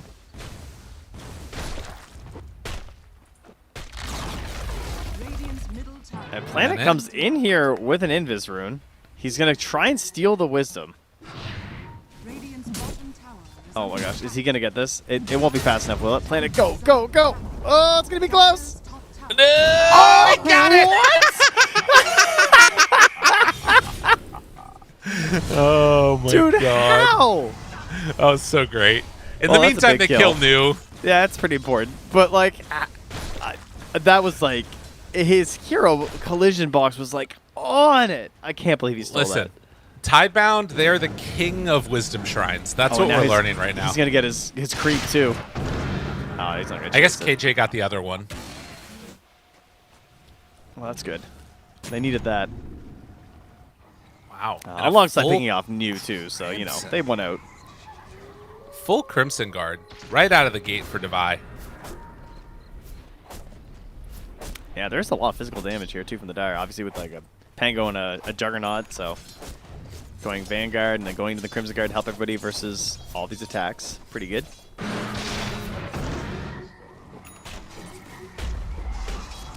Wow.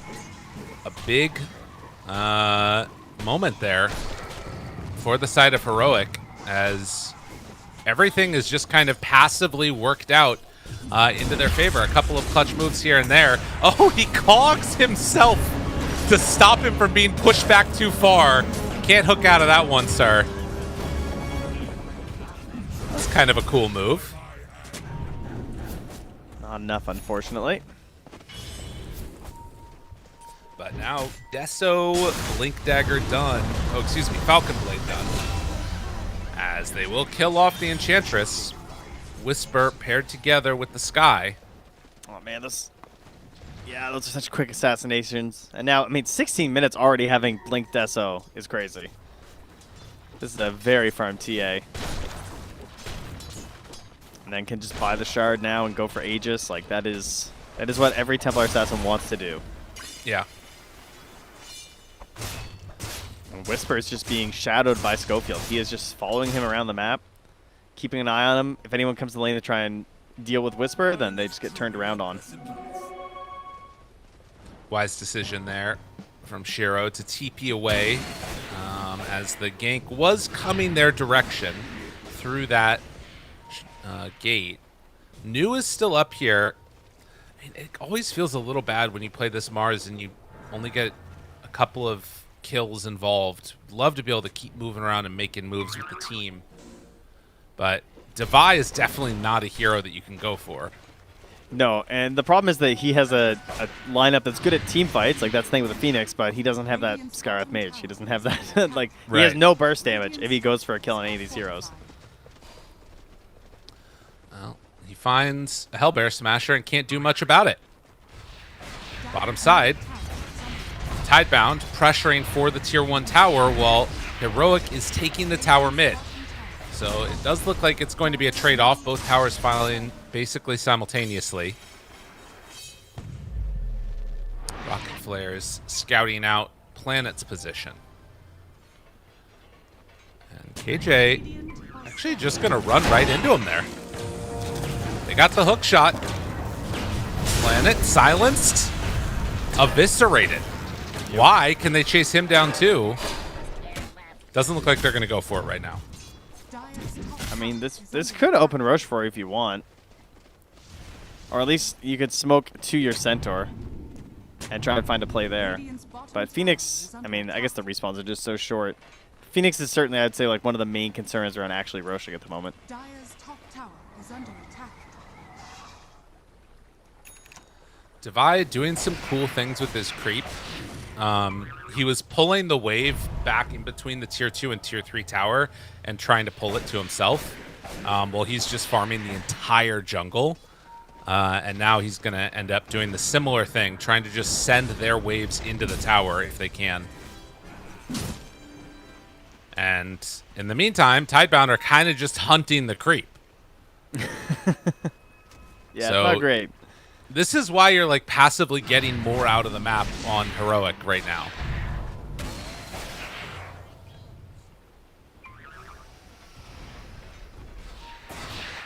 Man, Yuma actually even buying parts of the BKB pre-shard. Pretty unusual. But just recognizing how badly they are going to need Yuma's damage since it is a Centaur and a Sand King's the other two cores. So doesn't even want to try and rely on getting the Aegis and playing around that and using the Shard Silence. Just saying, hey, I got control. I got a silence on my Skywrath Mage. I got a Clockwork. How about I just make sure I can right-click people? And then maybe we'll be okay. It's actually interesting that that double wave that they took, he actually brought it to Yuma. So Yuma's getting even faster PKB now. Just having waves brought to him by Devi. Yeah, he like just bought that Mithril Hammer and was pretty low. He's already up to 1,400 gold. Yeah.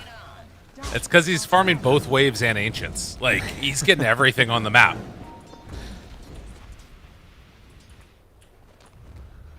Well, spread out here as they look for the position of Team Tidebound. They're trying to catch someone coming over prepping for the Tormentor. They're going to maybe bait Y. I don't know if this is a bait, but he's definitely got caught. Yuma caught in the arena.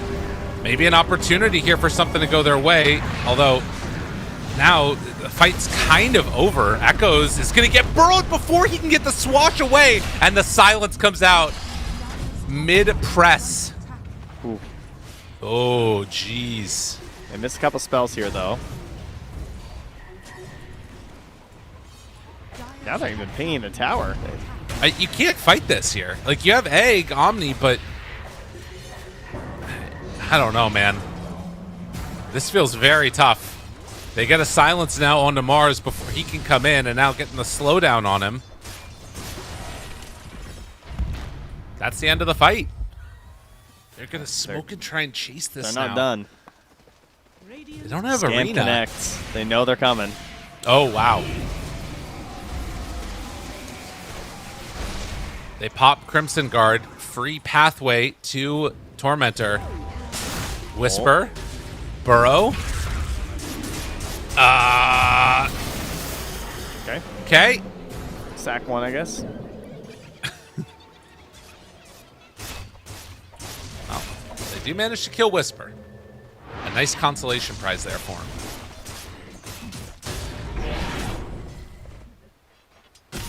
Reset here from Heroic. I mean, the BKB is...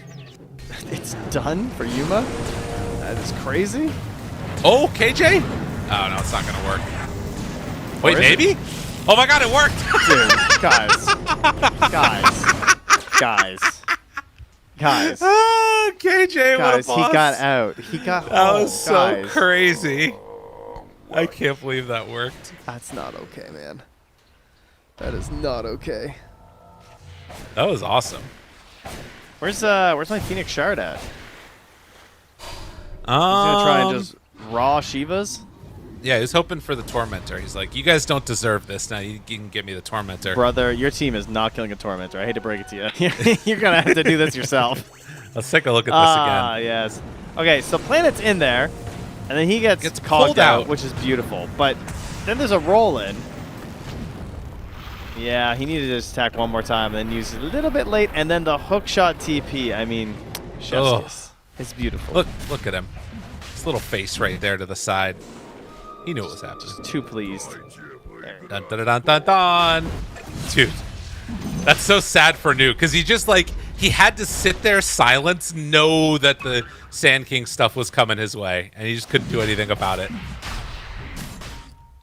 Yeah, that was a goal from his BKB as well. And kills White Courier. Whisper gets out of harm's way. Although, nicely done by Y, finding a little bit of retribution for himself. Yeah, part of a Devi's career, which is just going to make this game even harder if he picks it up to be able to scoop this TA and allow Yuma free reign in these fights.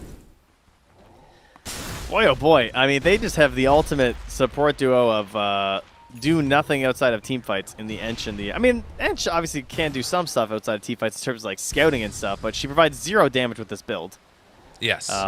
Once you get past like 4 minutes, and her creeps aren't actually that scary. Gonna TP out. Nicely played. I mean, she does that. She runs around and can't be killed. That part's pretty cool. That's awesome. It's one of my favorite builds to go in like overthrow is just the Enchantress max healing strat. Sounds really annoying. Planet gets caught mid-dive. They got him. Bringing it down. Ooh, that is not the wisest move in the world. It was pretty close. I'll give him that. Yeah. Kind of. Yeah, a little bit. No? Yeah, a little bit. Yeah. Sure. Yeah. So you see there, Devi farming again on one side of the map while his creeps are pulling waves to Whisper in mid. Like, he's doing a lot with his little creepy there. It's been very active. Oh, Spear back, Yuma. Aegis in hand does still have BKB, can pop it now, and then the blink away. That was a nice play. Yeah, that was good. Good to burn the BKB. Does still get the tower, with the Aegis still being there as a pressing threat. And it is enough for New to find the time to get his BKB. He's going to run back home. Oh, yeah. Pango eggs?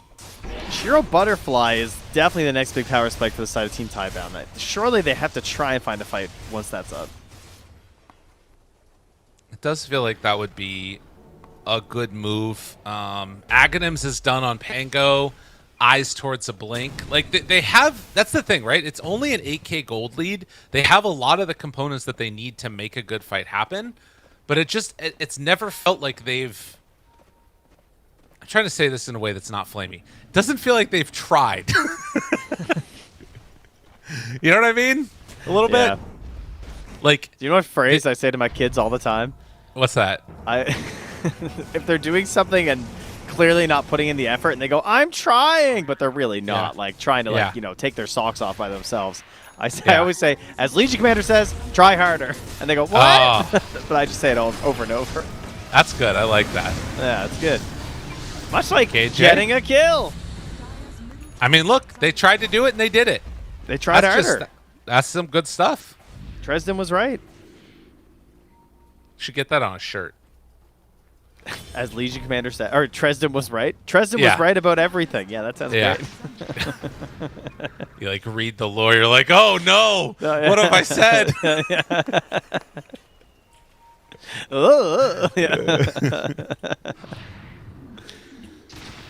7k and almost a dataless done on the old Yuma. A minute and a half left on Aegis. Schofield, first person in, gets caught. Not a great Mystic Flare, and can get saved, though, by the Centaur. Now the Omni Slash. Now is Devi dying. Yuma needs to back away. That's a dead Skywrath Mage, almost in on the other. Whisper gets his epicenter interrupted. Wants to make some... Oh, man. That was... Went a little bit crazy there on Schofield.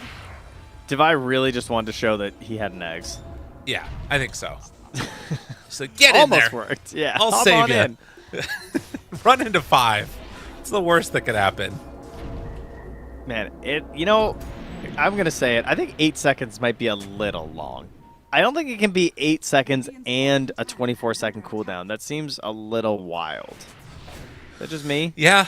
No, I hear you. I think it's very, very strong. I feel like even like 5 seconds feels really long.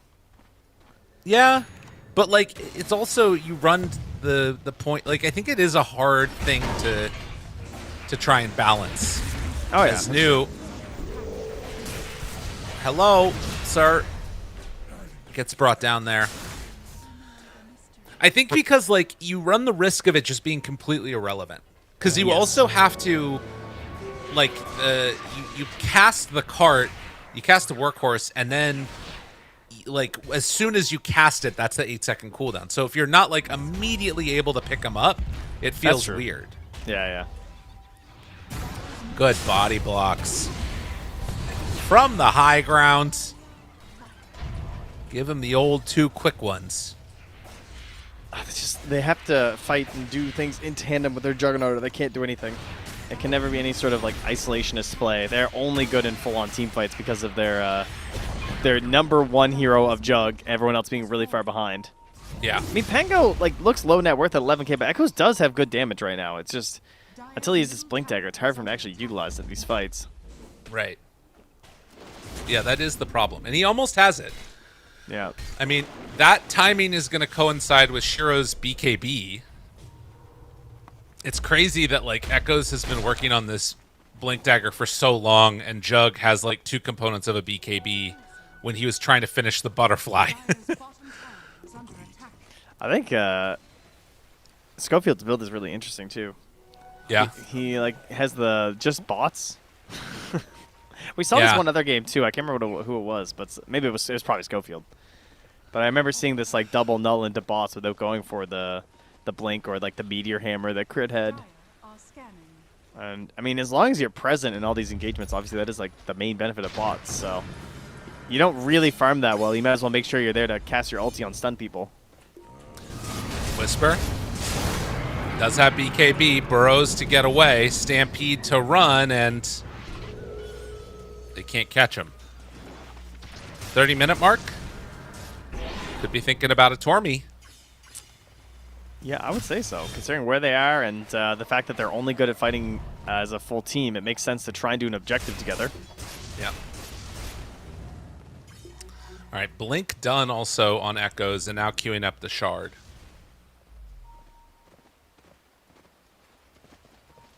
Heroic, are you going to come and try and contest this? It doesn't really look that way. But if they just farm this entire time while they're waiting up here for the Tormentor, it's going to be a gold lead into the favor of Heroic. Yeah, they're kind of farming around, though. And I mean, they have the BKB on Jug, so it worked out. Yeah. What about Mars? Is he getting anything else? I mean, he's a long ways away from a Hex. But that's the call from them. Device creep pushing the bottom lane. They have a catapult. And Tormentor is up. Immediately, timeout is on it as Y dies to Yuma. Oh my god, he sniped it. Oh my god, he sniped it with the freaking the rocket What? flare. Oh my god, he sniped it. Oh my god. My brain You're just too lagged good. for a second when I saw Centaur, and I was like, huh? I saw it coming in and I was like, there's no way. Dude, the one thing for Tidebound. He hit the Tormentor at 1 HP. Oh, wait, never mind. That's the Tormentor. Yeah. I got all excited seeing the combat log, but that's just Tormentor health being all funny. Well. I mean, that is a ridiculously low percentage chance, but, you know, sometimes you hit those. Well, they're going on to KJ right gotta here, arena who him. is now ethereal in his Ghost Scepter, TPing away. What? He gets away. He can't keep getting away with this. Burrows strike out. Rolling Thunder not doing anything. They've used Arena. They've used Rolling Thunder. They didn't use Egg, thankfully. But yeah, now Planet's dead. Maybe they should have. Oh my god. What a unfortunate last couple of minutes for Tidebound. Very funny. I think that's the first time I've seen the Tormentor snipe with Flare. Yeah, in a game. I've seen, like, clips of it, but I don't think I've ever been casting when it's happened.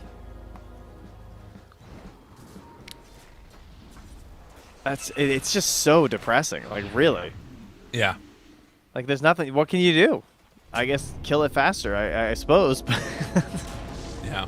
Dire's bottom tower has fallen. Oh, okay. Well, Aegis in hand. Yeah, you know, you said at the start of this game you were excited to see what the Edge brought. Yeah. How do you feel the edges on this game, Lyrical? I'm not bringing it up for any particular reason right now or anything. Don't worry. No, definitely not. No, you know, no. it's lacking maybe a little bit. I mean, She's this done is this cool. a lot. Oh no.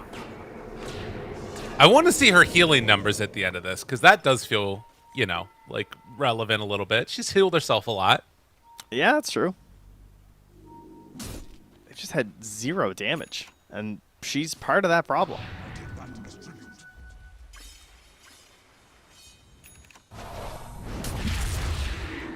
$14K, and Yuma going to blink away from the spear that caught him in the face. They have an amp damage rune down bottom. God, I actually have to call it amp damage now. Yeah, so we don't have a sad. choice now. It's over. As long as it was still held in bottle and it said DD, I was fine with it, but I wish it wasn't AD. We need a different letter. okay. You know, like more damage rune. Then we can call it MD. We call it Doctor Rune. Yeah. He escapes again. What else is Yeah. new? It's very true. TP Okay, away. Planet does one though. Oh my hey, God. okay. The game's turning Lemon. around. Not even close. No. Definitely not down to like single-digit HP or something crazy there. No. New. Give him the old 1, 2, 3. And Whisper getting saved by Divide. Now Shiro trying to escape. Can he get out of there? Looks like he will. Egg stuns now onto TA. While Echoes gets up to the high ground. KJ Impetus. has hook shot back up in 3. Got a GG scythe here from Whisper. That's a nasty item pickup here. Yeah. Trying to end Juggernaut's career right now.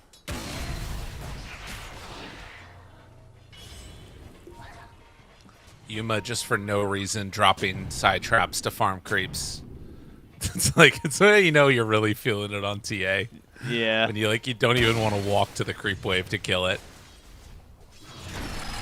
Oh, Planet. Oh, he missed. Oh, he gets Close. it. Live, damn it, live. Wow. It came at a cost, but I gotta imagine he would have thought it's worth it. I don't know. Planet's doing his best Kaori impression here with this, like trying to get to the scythe, but he doesn't have it. I feel like maybe a ghost could have been good, or a shard could have been good. Just anything that would have been doing anything over the past 15 minutes, Yeah. as opposed to saving for a scythe that you're never gonna get. I'm just saying. Well, Kaori usually goes Scythe instead of like Glimmer and all the rest of it. Yeah, you know? he gets nothing. He boots. He'll get his tranquils, and then he just goes straight for the scythe for a reason, because he knows. Yeah. You're not getting much more than that. So Yuma, a minute and a half left on Aegis, takes down the bottom range and melee racks, and now set to do the same here in the mid lane. They do have Rolling Thunder at the ready. Echoes, do they decide to make a move here? Yuma still has that minute left on Aegis. Spear back pretty far, but then he just blinks away. He didn't get the stun. That's BKB down. Cogs pushback. Oh, okay. Wait, no more refraction. Yuma. Okay, he's fine. In the card. He's taking it way back. Yeah, just to be sure. Oh, the regen. That's why. Okay. Yeah, that makes sense. Gross. Whisper waiting for his scythe play here. They also have Greater Healing Lotus on Schofield. So if things really go south, they got another way to save after the Aegis is down. Jump in, stun, dead on one. Can they find any more? They need the Omni Echoes Slash. turned upon. The damage is there. Yeah, it's not happening. Not happening. Tower's up. It's okay. All right.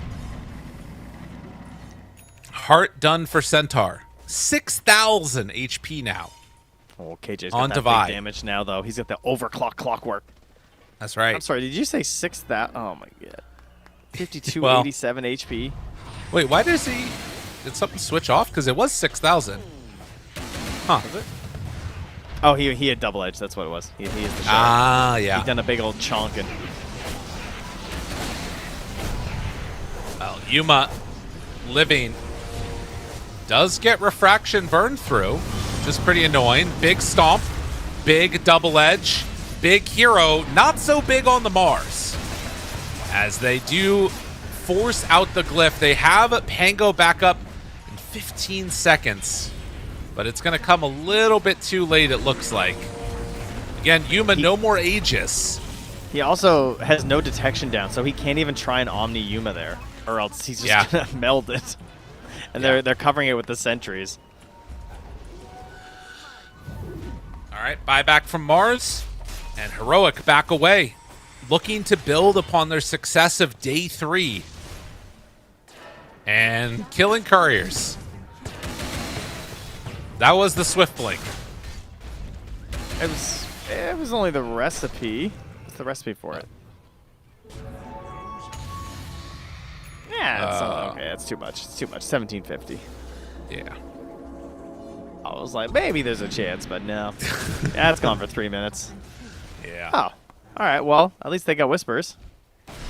That's good. Important. Very important to find that one. 21-10. Heroic.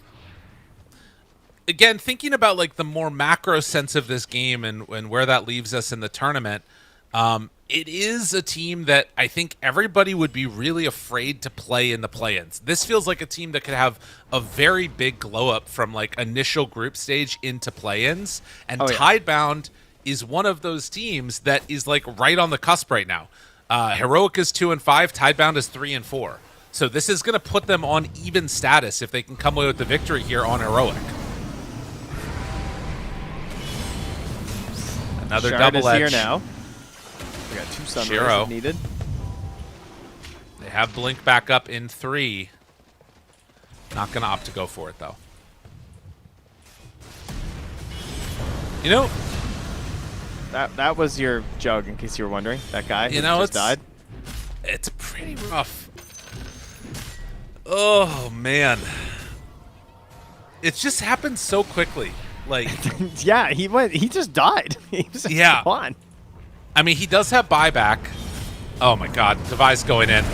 There's the 6,000 HP again. Big stun, but then they come in and they get the save if they need it on Yuma. No, they're not going to. Okay. Yuma's dead. Let's go. The workhorse wasn't back up yet. Devi now trying to run away. Does have BKB and is going to workhorse his way out of there. Tries to TP away. Will get out before a bash.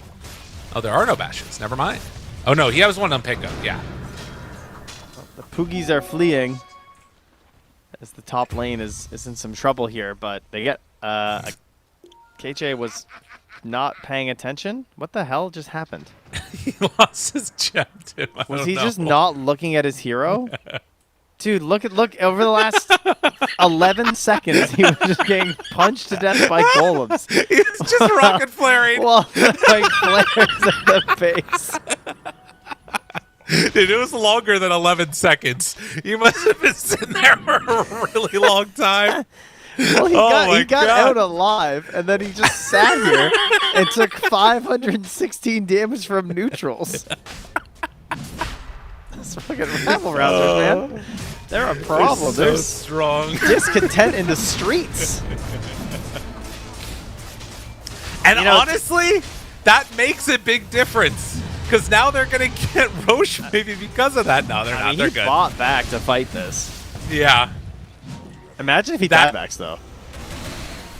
That is so insane how that happened.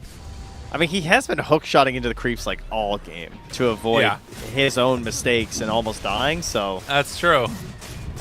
Yeah, it makes sense. they're going All in. right, stomp in. They've got the roll ready. Satanic on Yuma. Have Heroic been too cavalier about their movements?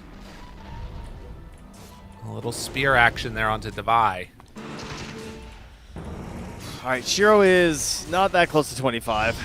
Refresher is done now for Whisper, and they're coming in. Radiant Vision, they don't see anything. They're scanning, they see Ench. Dun, dun, dun, dun, dun, dun, dun, dun, dun. Is under attack. Tier 4s are being hit by creeps while this is going on. That's an interesting idea. What if we simply end the game? They have no glyph. Who That'd be just... pretty high. Okay, overclock. Oh, then now they see. Jump in, burrow. Double stomp. Oh, Oh, yeah. That's a tough one. And the Hex. And the Refresher. And the Dead Shiro. Yuma. Oh, guess what? Clockwork found another. KJ. GG is called. They catch him. They kill him. We they all must chase trick them, him. my lord. Wow. Yuma runs in the fountain looking for a rampage, but Y is not there. What a play to end that game. The way they positioned there was actually ridiculous. Oh, yeah. They just have KJ stay mid, and they wrap around so that when he shoots the flares, they angle in a way that they're moving away from Clockwork, and they just go into the hands of Heroic. I gotta say, too, KJ, both the standout player in many ways. He snipes the Tormentor. He dies to just standing still in neutrals. I gotta go back and look at that replay and see what happened, because I'm excited. I think it's that simple. Yeah, I'm excited to see it. But an impressive showing. Ench did heal herself for 11,805 health, if you were wondering, from the Nature's attendance. So I know you wanted to find out the healing that was there, and yeah, it was a lot. Yep. Total healing numbers. Do we have something for her? Oh, it doesn't count it. So it only says 599. That's all she did for other people. Unfortunate. Man, Trent, what a game. What a game. What a game indeed. And you know what? We're going to have another one after this one. So how about that? Would you like to watch some more Dota? Let's do it. Let's go to a break first, and we'll come back and we'll have our third game of the day. Stay tuned, everybody. See you in a bit.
Hello, everybody, and welcome back again.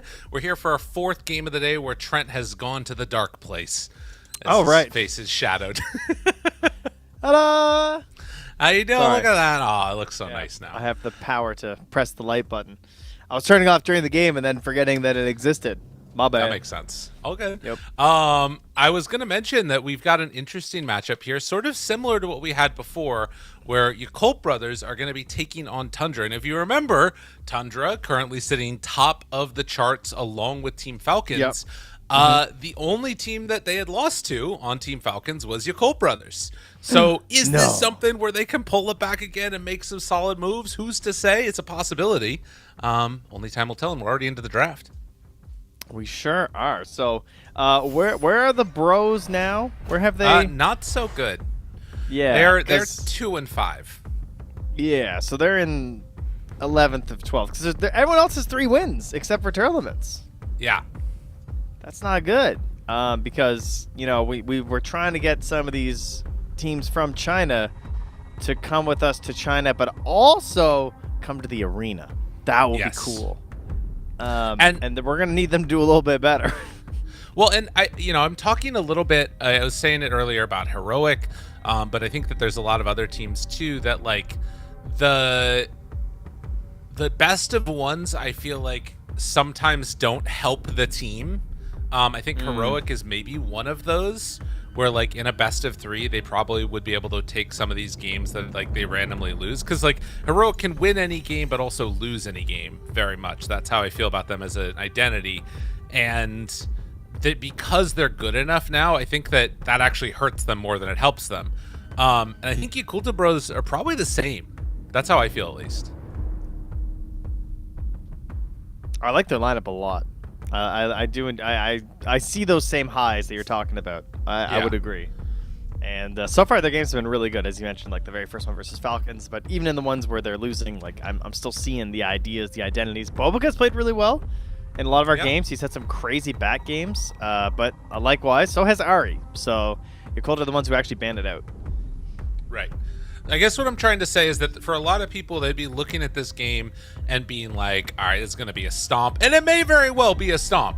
But I think Yakult Bros have the potential to take Tundra in a best of 1 in particular. Oh, of course. I mean, you don't even have to think. You know it. We know it's there because they beat Falcons, like you were saying. Right. So it's just factual. You can't fight facts, can you, chatters? They can't. That's true. Sorry, I was drinking a cup of coffee when that happened. My bad. Thank you. I really needed some backup there. I mean, you're gonna take on Chad. It's a problem. That's true. For a second, I saw Marcy pop up there, and I thought Marcy got picked, but no, it was banned out. They didn't let it through. It's going to be the Jakiro. Who we getting? Is it Tusk time? Is it SD time? Who do Tundra want? Yeah, no Tusks yet today, no SDs. There is still the Centaur, which I'm sure 3-3 is probably about to take. Yeah, that sounds right. Oh, hey! It's man. Pick Centaur, and look at that. Whee! That's the greatness. It is indeed card time. Oh, Pure, wake up, buddy. What are you doing? Why are you yawning over there? Don't yawn. It's not good. It's good. Yawning. He's getting them out now. Okay. Yeah. That's all. It is a hard road to travel. Going all over the freaking world, playing Dota all the time. You know, it's got to take some mental fatigue eventually. I mean, it definitely does. Can you imagine having to play Dota all day, every day as part of your job? Like, you can just play it for fun. Yeah. But, like, if you, like, really have to play, even on a day when you just don't feel like playing Dota, but you got to play Dota because, like, it doesn't matter how bad those pubs were. You got to go back in there. Yeah. You got to get back on that horse. That's tough. I mean, it's not easy. It's too much the hardest job in the world. Yeah. Well, maybe not. Maybe, though. Okay, after casting. Yes, that's a good point. Yeah. Okay. We do have it really rough here. Yeah, it's tough out here. No doubt. Well, what are we going to see? The Bane taken away. Oftentimes great for punishing those little moves around the map. Bane is like a punishing hero. You know, you take one step just a bit too far, and you're like, no, I hit my blink dagger, and it all falls apart. There's the Shadow Demon. There he is. Yeah. I mean, they got the ban on the Hoodwink there. I was trying to figure out what ranged nuker they might give to Ahri, and maybe it's going to be the Shadow Demon itself. Hand that over to him, but I feel like he hasn't. Oh yeah, I guess he has played one game of it actually. Here, he's just played. He's played 4 games of Hoodwink, 2 games of Bat, a game of Shadow Shaman, and a game of Shadow Demon. So perhaps he's hopping right back on the old SD for the squad. I feel like maybe he gets like a Muerta if it's good though. I feel like it's going to be a Whitemon Shadow Demon, and they're going to take something else. And this to me is just like Tusk Gyro, easy peasy, get it done. Yeah, come on, Tusk Gyro, brothers. and then we just get like the Bounty Hunter maybe for Ahri instead, as you were saying. Like Whitemon takes the SD, and then they just abandon the lane like last time that we saw them. Yeah, I could see that. Oh, okay. That is a swap up. So they're not. I mean, I think that particularly from the Chinese teams, we've been seeing a lot of Tusk Gyro, and now they're feeling like that is not the move that they want to go for anymore. They run the Abba Muerta. What a switch up. Yeah, I was just saying Muerta for Ahri because that's he's one of the few people who pick it, but I wasn't expecting Yakult to actually grab it here. It is a good Bobica hero for sure. He's very confident on it, but it's not something that they have picked up lately. So, yeah. I mean, of course, things haven't been going that well. They've lost 4 games straight, so why pick anything you've picked lately? Yeah, no, I think that makes sense. I also feel like this is kind of setting us up for a Storm Spirit pick for Yakult Bros. You need some more catch. Emo loves to play that hero. Yep. And it can be like sort of a good thing to follow up on from far away with Muerta. This looks like a good time to DK then, I think, for Tundra. Yeah. It's always Just a good grab time to DK. I mean, that is true. Withering Mist is at Donkey least Kong. something, I guess, but Yeah. Donkey Kong is here. You know, actually, this could also be some amount of flex between Bobica and Emo for the Muerta. Oh, I'd love it. I'd love to see someone else trying that Sumail mid Muerta that he made look pretty good. Yeah. The other hero I was thinking about was Arkward. I've been pondering that hero lately.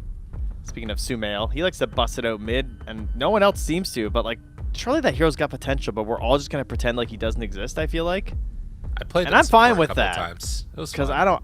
Ew, well, that's... Yeah, I've seen those, actually. Go phylactery. Yeah. 2 phylacteries, guys. Yeah. When you think about it. They're going to go Tusk. Are we going to see Gyro into a Mars pick then? Yeah, just take Mars. Part 1.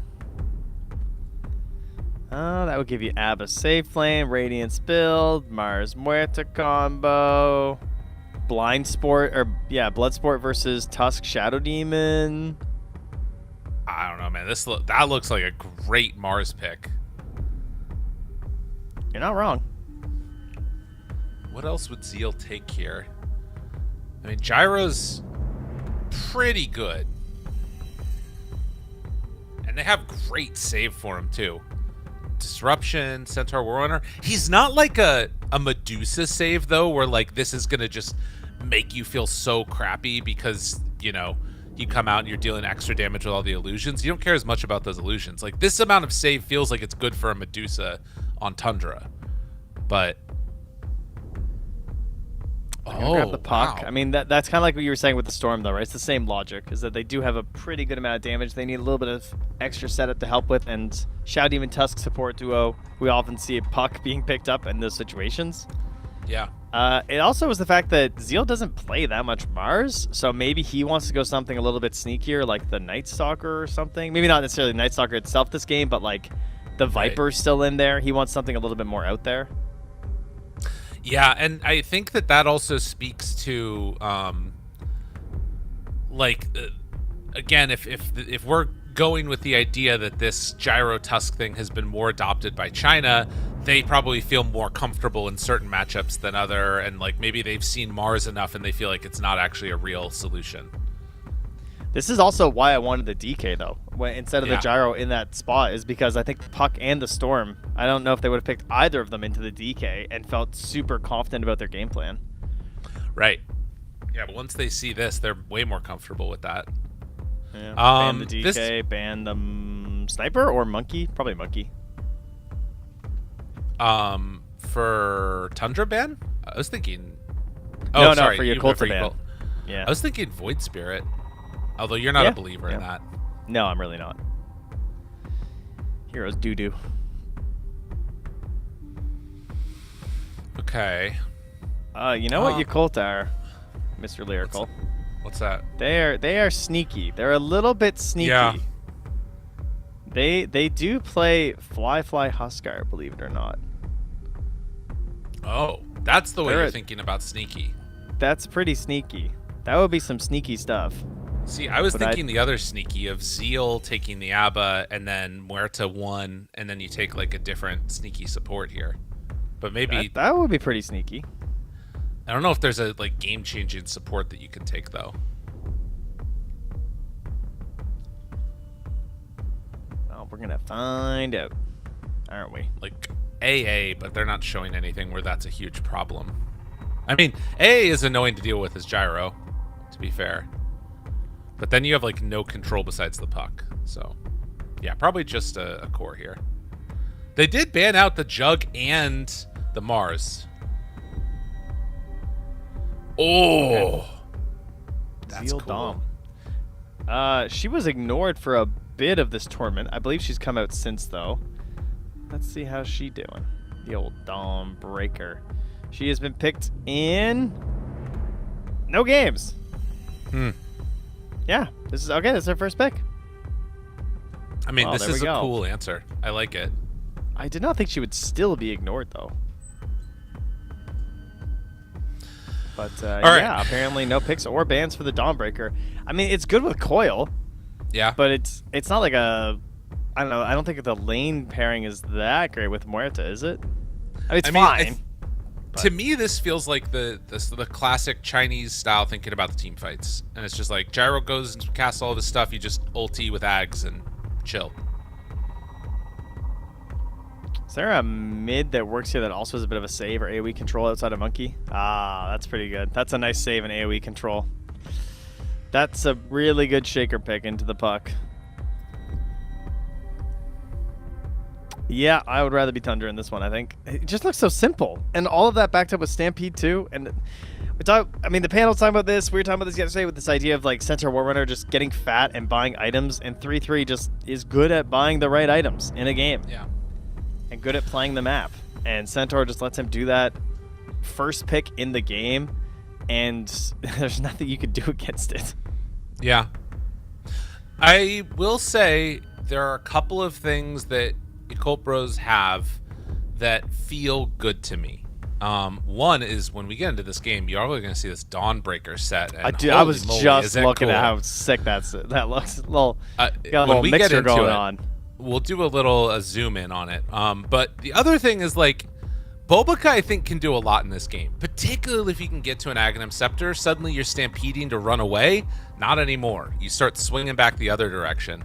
And like, as simple as this draft does look from Tundra, I kind of feel like ABBA has some pretty good answers to it too, you know? Like, those little innate abilities start to matter a lot. A little bit of Wither and Mist, Yeah. as it were. But time will tell. We will see. Tundra definitely coming in the favorites in this one. And a draft that has pretty emblematic of the way that they play the game. It is such a like stock standard lineup of heroes. Yeah, definitely. And Yakult Bros is like, they're a bunch of weird stuff. Yeah, And pretty as much. you can see on BZM's computer screen there, we are loading into the game right now. Oh, there we go. Yep, I see it too. Tundra, apparently BZM. 9 commends in 15 matches. 3 wins in a row in Earthshaker. Good to know. Wow, you could read Let's that get from all the way into over this. there. Yeah, that's good. That's right? impressive. Thank you.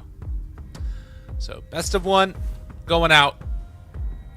And we're going to zoom on in to that Dawnbreaker set. Show it to me in a second there, observers, please. Hold on, we're artistically flying right now. Slow It's down. really great. Gyro does a little barrel roll. Pucks orbiting in the distance. Birds are chirping. Turtles are turtling. Look at how big Jakiro is compared to the trees. I mean, that makes sense. He's a dragon. He should be. There you go. Nice spinning from Tianming, yeah. Can we look at Zeal? Look at Zeal. Look at him. There he is right there. Oh, yeah. Look at that thing. That's He's got a mixture of two sets here. He's doing some combining. See, that's when you know someone really likes the hero. You know what's funny is I also just accidentally clicked that tower at the same time you did. I was trying to do the same thing. Whitemon will run into Zeal, and they try and get away. That might actually... This is kind of an interesting thing. Zeal running up might make like BZM or 33 feel more comfortable running in, and they're getting smoked out with 4 heroes. I like That's this a cool move. What's that? Even at a fraction of my best, I outshine you immeasurably. Wow, that's poetic right there. Yeah. I'm a big fan of the eloquent burns. You know, the Quins. Well, yeah.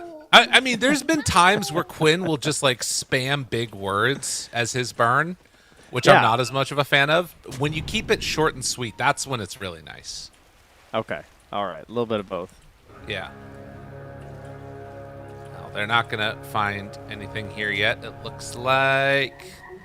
Yeah, 33, understanding the problem. It's going to back away, and it's going to be 2 apiece. All right, nothing too wild here. So mid lane set up to be pretty chill. Should just be Puck versus Shaker. Shaker getting a little bit better on the last hit generally. And Puck hoping to find perhaps a rotation into the side lanes if someone's tower gets dove.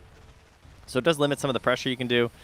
And maybe once Puck hits 6, they can rotate for a coil snap from Bobka. That'd be nice. Bobka is still lurking here for a while, but I don't think he's going to do anything. Nice. Now he's on his way. Yeah, head out of there, buddy. He's just making sure his Puck doesn't get ganked level 1. Makes sense to me. Who would do such curveball action happening, and BZM stealing away range creeps. What more could you ask for? What did they change about Jostling Rift that we just lost it forever? I think people just got better at curveball. I think that's what it is. I mean, the Waning Rift decrease was in June, where the max distance was from 400 to 350. That is pretty big too, I guess. Yeah. But yeah, it feels like more like people were like, oh yeah, this is actually really good in the laning stage if I used it the right way. Meanwhile, up top, Zeal getting into a little bit of trouble. Is going to be forced off the wave. Also, really annoying for Bobaka. This Sentry Ward that was scouted up there, able to take away the... Zeal. He messed up. Platinum, Dawnbreaker, lol. All he good. tried to hammer to the low ground, but he missed it. Ooh. So he got stuck. Keep our eyes on this and see how it's going. But it is going to be a wave pulled back behind the tower. Bobaka able to get that one done. BZM bottling through the pain. But look at that, 11 last hits. Just like easy peasy with the wave coming in here. Yeah. This is what you want to see. This is why you take the Shaker. Absolutely. Yeah, anytime he can get these matchups. I mean, really, it's like... I think he's been a bit forgotten because of Slardar. I'm sure there are more teams that we're probably going to see start picking up more and more Shaker mid. But we also saw this get annihilated by OG when they just attacked the stacks and made sure that the Echo wasn't going to be an option to just kill a bunch of Ancients. Right. Oh, FPS here. Tell us how many it is. I don't have that technology. I'm sorry. Oh, no. I wish I did. Yeah. What's your FPS at right now? Right now is at, I was at 93, depends, 70. But during the game, when I'm observing and I have all our other stuff going on, I'm usually just having around like 60. I don't know about you. I'm at like 90, 120. I'm bouncing between those numbers roughly. Yeah. Like right now, paused, oh yeah, I can hit that. But when the games are going and flowing and we got all our observer thingies happening, I'm only hitting the 60s, which seems kind of low for my rig. I was getting some packet loss last game. Oh, really? I noted. Yeah. Actually, when they had lost, you actually were showing that you had lost as well. Really? Yeah, it's true. There you go. We're all the same. Technology. Yeah, it's beautiful. Sometimes you lose a few brain cells in the old packet loss. That's just how it goes. But apparently the FPS have returned. Very good. We can get back to playing our game with Dota 2. Can he curveball it? Oh no, he's lost it. Emo. Very sad. As Has bottom. not watched My God. Wanted recently, obviously. That's a great. Well, no, it's not a great. No, movie. it's not a great movie. But but you curve the bullet. It's a fun movie. It's a fun movie. Makes no sense. It feels like it should make sense though, right? Like Does they it? twist their wrist a little bit, and it's like whatcha. It's pretty great. Up top, Zeal does manage to get the Lotus, and now the hits keep on coming. Whitemon brought somewhat low, but so too is Boboka. Boboka, going down low. Need to heal him back up, and they do. The Passover of the Lotus, rarely seen, but much appreciated. Nicely done. First blood onto a Dawnbreaker. Really good for a hero who likes to try and dominate her lane. Get a bit of a head start here. And speaking of a head start, BZM 10 last hits up right now on this puck. As he now picks a few up to catch up on Emo. But yeah, good edge on this Earthshaker as they were hoping for. So far, so good. The side lanes, though, a little bit of a different story. Although now it looks like Pure is going to try and put the pressure on a little bit to Zeal here. He does have another Starbreaker at the ready. They're under tower. Going to glyph this wave now. As they kill off the courier as things are being transferred over. Pure thinking about running at Boboka. Now the hit. Zeal throws out the hammer. More damage done. They lose the Muerta. But Zeal's still okay here. Yeah, that was a little spicy. Good move with the glyph and everything to wrap around. That was very cool. Yeah. Really aggressive stuff here. And that's all without the rocket barrage too, which is kind of the spell you imagine is the best for making little plays like that. But just the power of drinking buddies plus flat cannon. Yeah. Well, Emo behind, but not horribly so. You can see it's about half a level difference. Does need to be careful as the level 6 is coming up pretty soon here on BZM. And there is a rotation in from Boboka, who, well, only is level 2, but is going to try and make a move to secure this, it looks like. Oh yeah, half HP. This is pretty good. Can go for a kickback if they want. BZM is going to have 6. Yeah, just a little, hey, how you doing? Him know. Yeah. Yeah, that's right. That does reveal that Zeal is in some trouble over here on the other side. He gets over the shards, though. Now they're going to find these stacks in here, because this is Shaker's bread and butter, right? Like, you know that they're going to be making ancient stacks. They have a Shadow Demon, so obviously stacks are a big part of the game. Can you get the body block? Has the calling and a walk away. Looking fine. Does he get lucky on Emo? No, it's going to be up top where it's an arcane rune. Well, down bottom, the chase, they find 33. Wow. Can't TP out there. Another stack from Ari, though. I would like them to see them do something about this. Like, they didn't find any vision in here. Tundra left a ward now, too, when Ari came by again. Like, this is how you ruin Shaker's game, is you gotta do something about these ancient stacks. Yeah. Well, taking down this tower is definitely going to be doing something towards it, because now less able to defend. We'll see if they head on in and try and lay down some vision, or it looks like right now the goal is just going to be to try and force them off of this wisdom. And yeah, without an easy way to get over here, this is pretty tough. 33 is in the area. Shaker. Trying to do what they can. BZM on top of him. How much damage do they have? 33 starting to get hit. They fear away Shaker, and 33 gone. Ori great play. also in trouble. Echo onto both. BZM gets the kill, gets the shrine, and, well, look who's on the other side of it. It is going to be Zeal trying to take down Pure. Oh, can't quite get the range. Emo does have 6, but has already used the coil. So in the end, it was Whitemon and BZM getting a wisdom. Oh, jeez. It's just every time these aggressive wisdom room plays are so risky if you don't bring a lot of numbers, because that's exactly what happens. The mid TPs and suddenly it's like, uh-oh, we got a problem. Yeah, and I'm not sure, did he was trying to figure out who he coiled.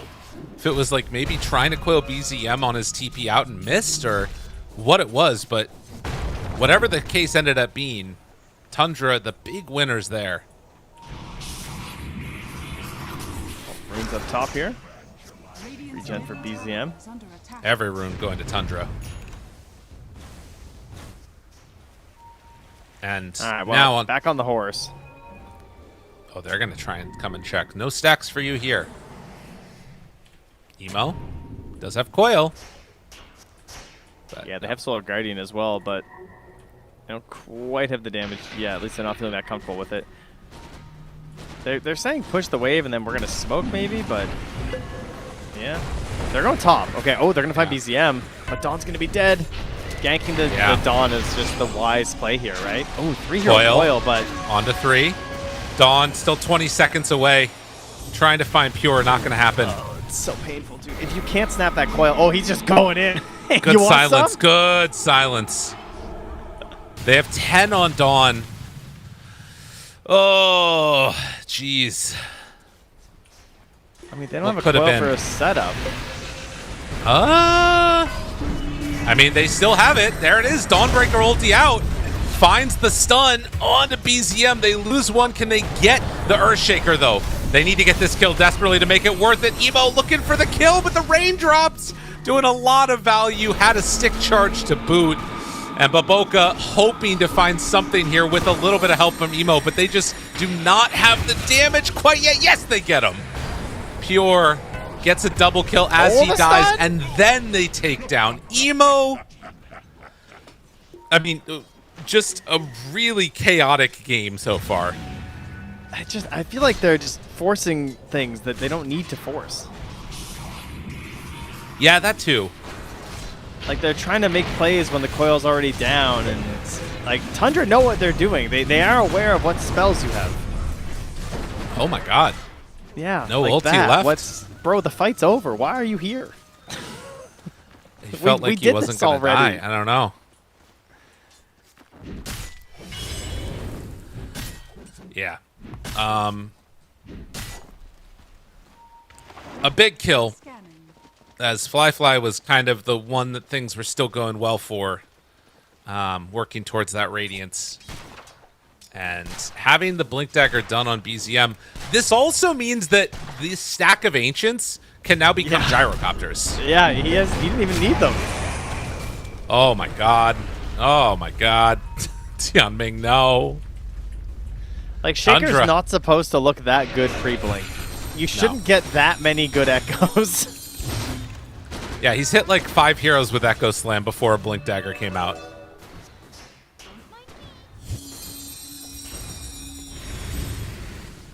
All right, well, now Emo forced to go Witchblade, right? Kind of all you can do on the hero. Yeah. So you're not going to be setting up for anything for a while. Dawn, I was going to say what she got coming, because looking at her items, but I don't think there is anything coming, unfortunately. I think that's just her inventory. So that's depressing.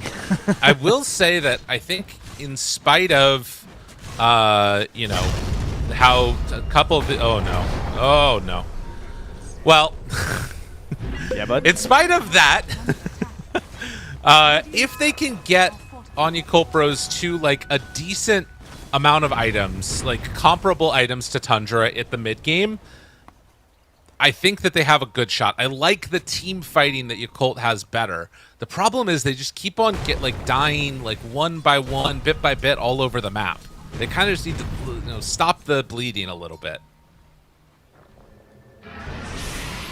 So chill out, relax. Yeah. The XP advantage is also a little worse than this looks. Like it's 2K there in terms of like the gold and stuff, but I mean I guess the XP is only 2K, but that feels worse to me than 2K gold.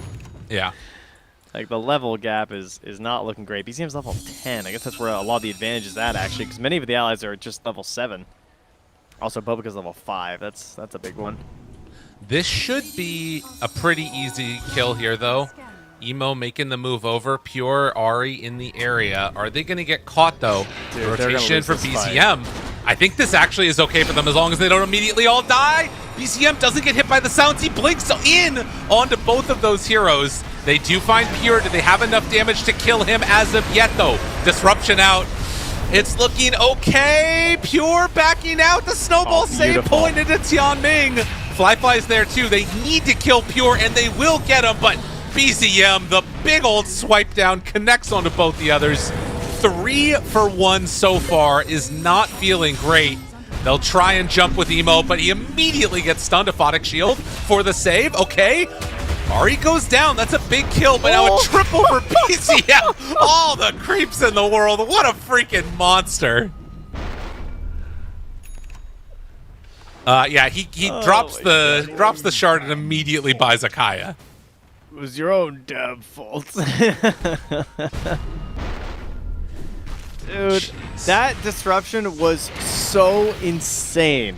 That was the most valuable disruptions I have ever seen.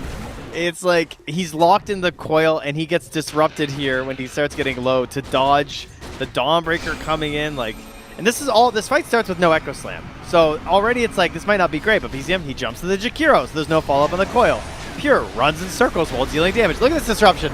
Orb goes through. He's dodging that. The ult comes through from the Dawnbreaker. The pull-in, the snowball.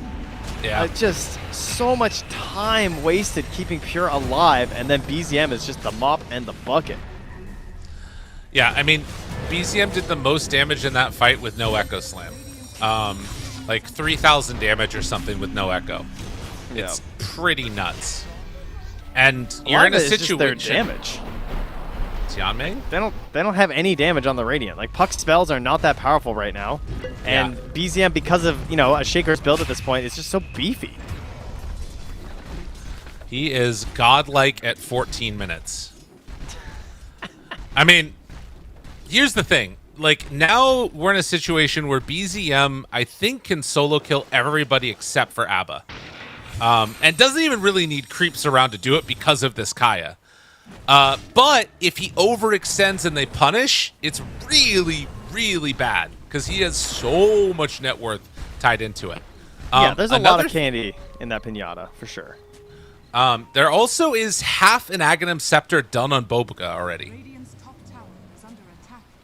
Okay, that's all right. I mean, surprisingly rich considering his level situation, at least how far behind he was. That is a big one. That's a really annoying thing for a Shaker to try and deal with. Goodbye, Zeal. As the Dawnbreaker is dead. All right, now thankfully here's what they I'll did get say. the wisdom first. What's that? If BZM buys Ags next, that's how you throw this game. Yeah. You just buy the BKB, which I'm sure he will. Yeah. But if he goes Ags, that's the the Shakers are too far ahead mentality. Wow, look at the respect here. I know. Oh, the silence, the fear. Throws it out. Ice Path, Macro Pyre. This isn't going to turn into anything? Nothing? Oh, that was feels a bad. weird engagement. Feels bad, man. All right, Flyfly has Relic, getting closer to Radiance. How much are we away? 150 gold.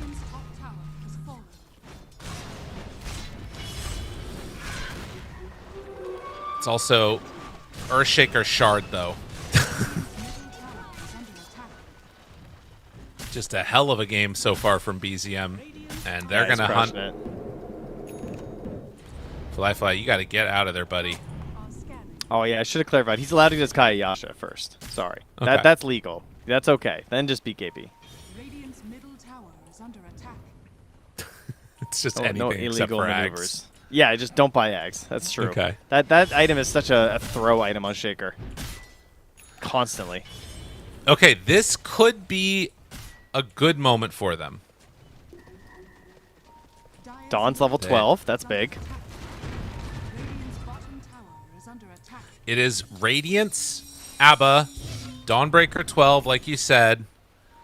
They don't have Blink on Puck yet. How close are we to Ags? 1,200 gold away from Bobica. They're going to need to fight this, though. Ice Path down. Already ulti out. Now Fly's got to run. Oh, never mind. It's all gone to hell. It's all gone to hell. Fly is dead. Oh, jeez. Oh, no. Trent, Bobica's gone, too. Say it ain't so. It's so. Blech. Radiant's middle tower is under attack. Oh, boy. Top tower Yeah. is under attack. Tundra showing why they are the top team right now up there with Falcons in this group stage. Have put together a hell of a performance. Yeah, from draft to the laning stage play, they were just outclassing in this one, and BZM so far just absolutely running the show. Have you seen this little move from Ari? Look at the menace stacks on Roche. Oh, was he doing the self-disruption thing? 57% extra Yeah. damage. Yeah. Dire's bottom tower You gotta love that. Yeah, it is really wild what this hero can do.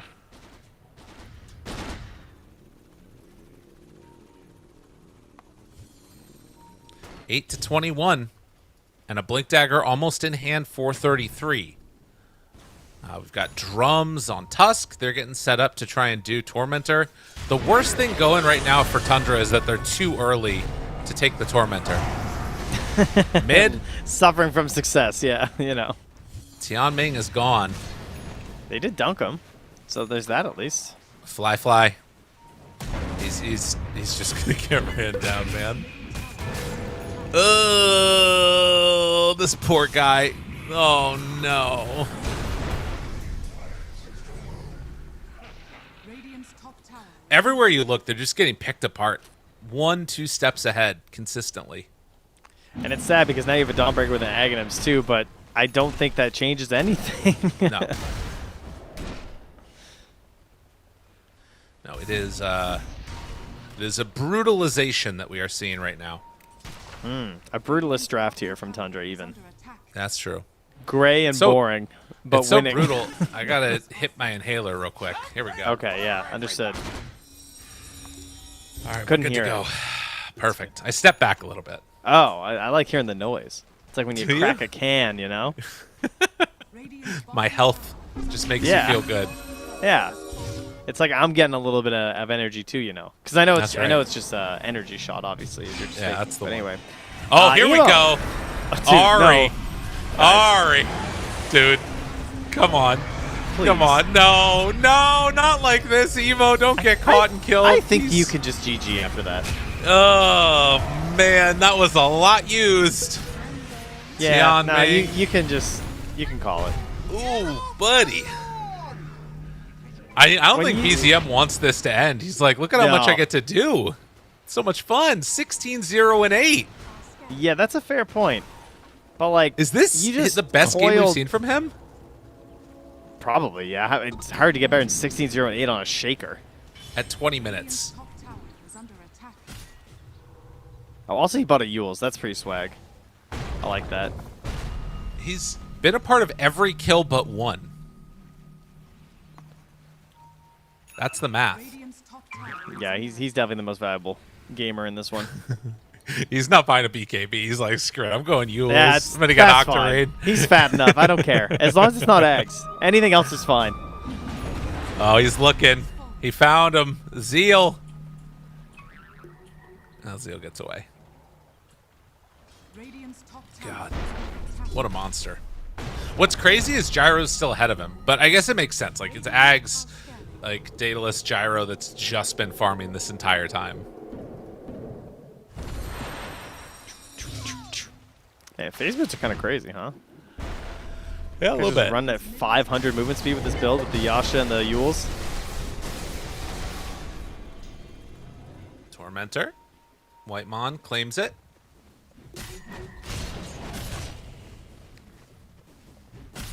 And in the meantime, Fly battling a creep and losing. 33. saying in the Ancients.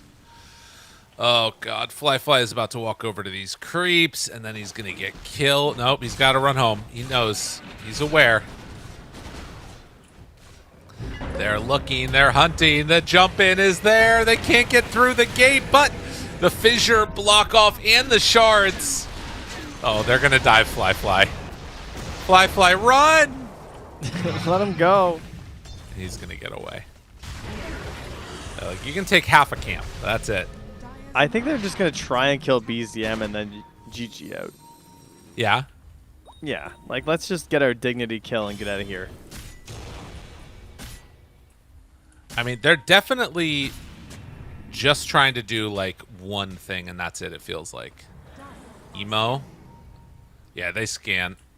They don't quite catch him.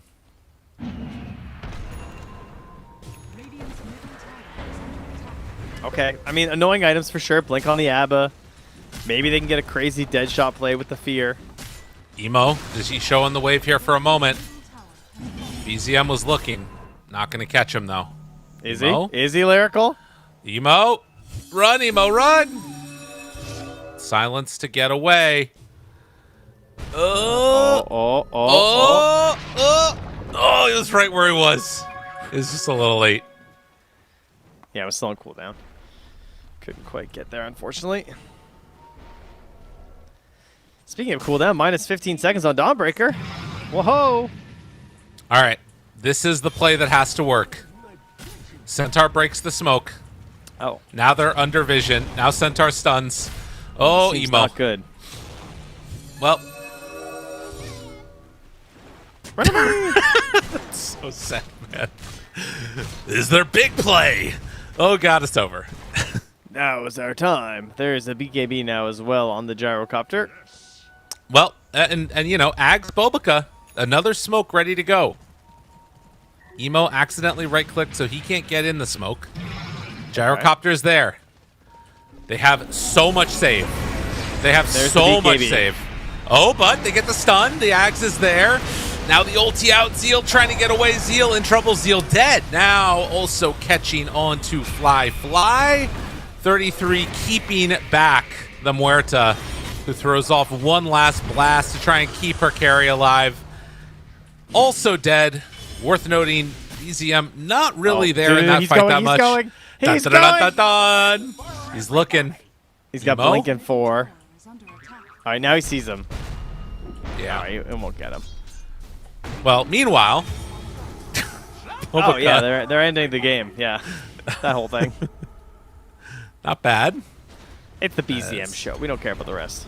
That's true. Fair enough. 33 is very low. This is an easy snipe. It's so tempting, Emo. Come on, go for it. Yeah, so easy. Yeah, he's practically dead. God. Tundra Gaming. 20k gold lead. Let's go back and get Roche. It's the way to do it.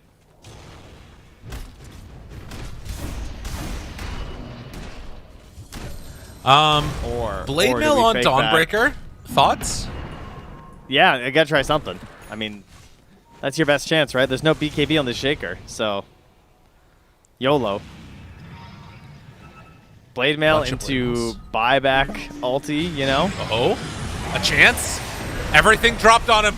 Snowball save though, and back towards the macro power. Oh, they went on to Emo. Oh my God, he blinked out. He's gone. Yeah, he did. BZM is safe. Yeah, he did.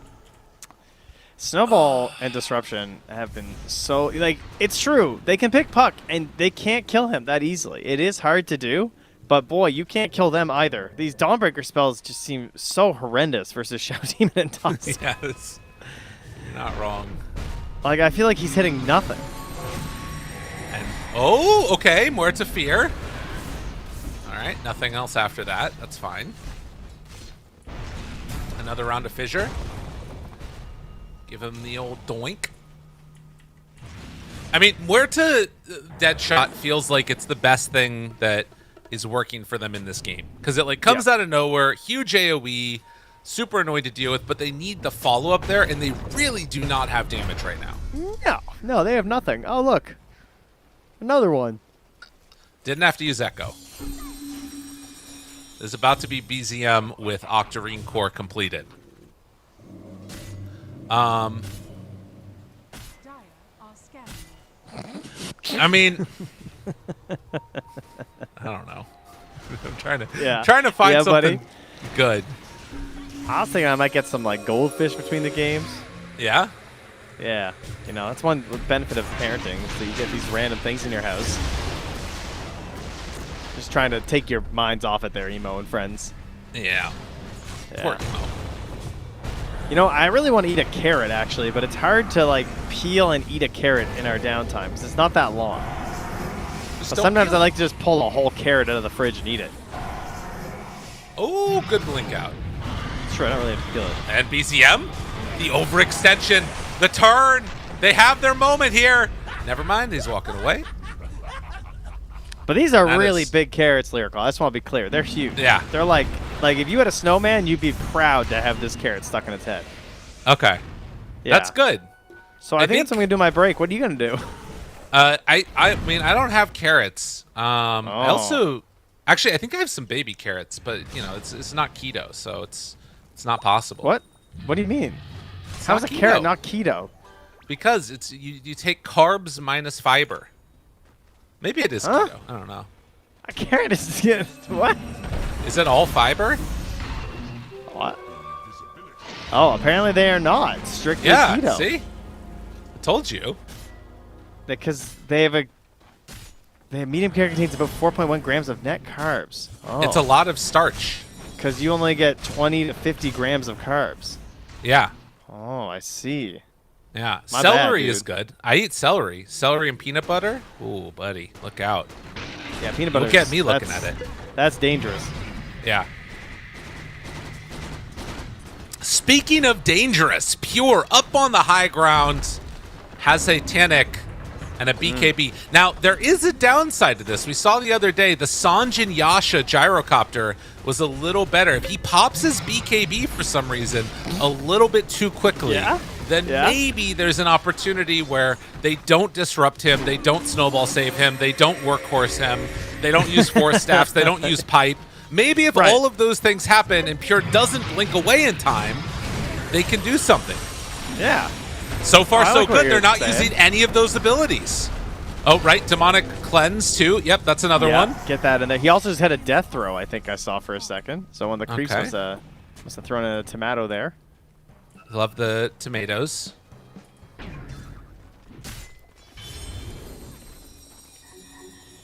That's right. I said it. Yeah, no, I know. It's fine. He also way. has Both- the pack. Oh, I suppose you don't say Leader. potatoes either. No. I don't think so. Nor a nobody GIF or a does. GIF. Yeah, obviously. Tier 3 tower going down. Force staff Okay. in. That was Push sick. away everybody else. Oh, they cast an ability. And Good game of Oh, no, they remembered. oh, no. All right, GG called as Tundra take the victory in very absolute fashion over the top of Yakult Bros. Holy man. 19, 0, and 11. It's BZM, the best Zoomer mid. He's Once pretty again. good, man. That was Look at him. that was Look an at him. He's like, impressive oh, show. yeah. That was good. He had a hell of a game, man. Yeah, very impressed with BZM. Standout player for sure. I think the best that I've seen him look so far. Like, as long as I can remember, at least. Yeah, that was disgusting.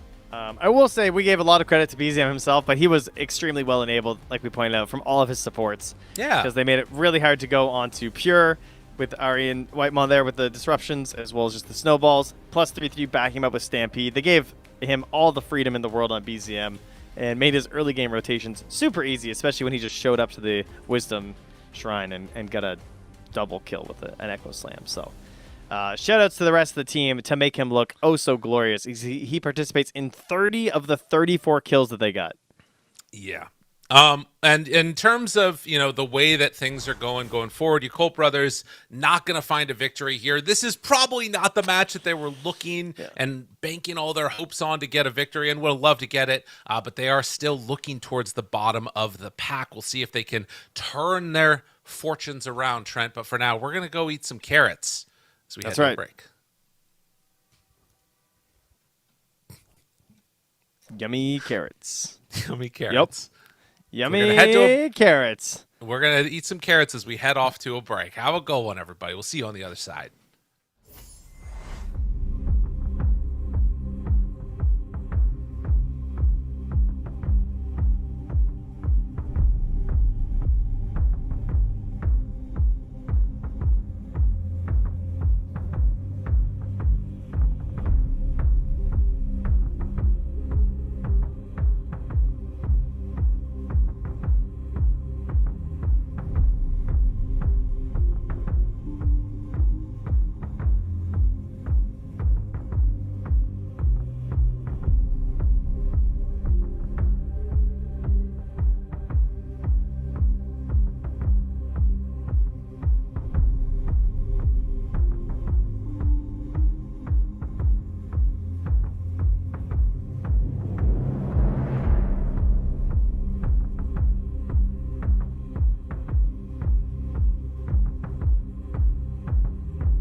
I'll grab things. I don't know if you're there. Okay, hello. So, we're working on something here. Lyrical actually had a slight emergency. So he's going to be back in a second. So don't worry. I have some players in the draft right now, and I'm going to have someone appear here to replace him. Hello, production. Yes, thank you. We have someone coming to replace. I know we didn't get the communication in there in time. Pardon me? Oh, hey. You are hold on, wait. Sorry, guys. I'm communicating here. Maybe Lyrical didn't see the right one. We're on the B stream. Yeah, it should be Lyrical's VMix call he should have sent to you. Did you get that? Oh, okay. Let me grab that. I'll grab that for you. Okay. Doing technology here, folks. Thank you for your patience. Oh, why did that do that? Oh, it's okay. No worries. You got it now? All right.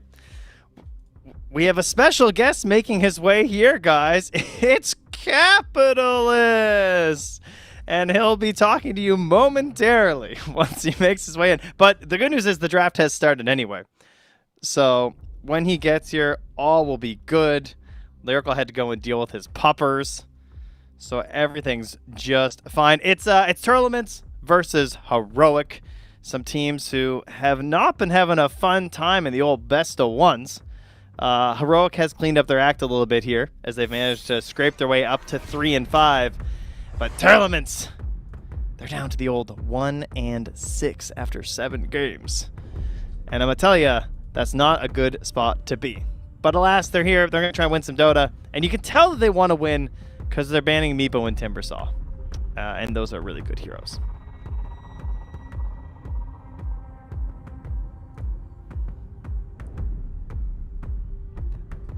Oh, wait, sorry. No, not the camera feed. Do not go to the camera feed. Go to the Lyrical VMix. You will break things.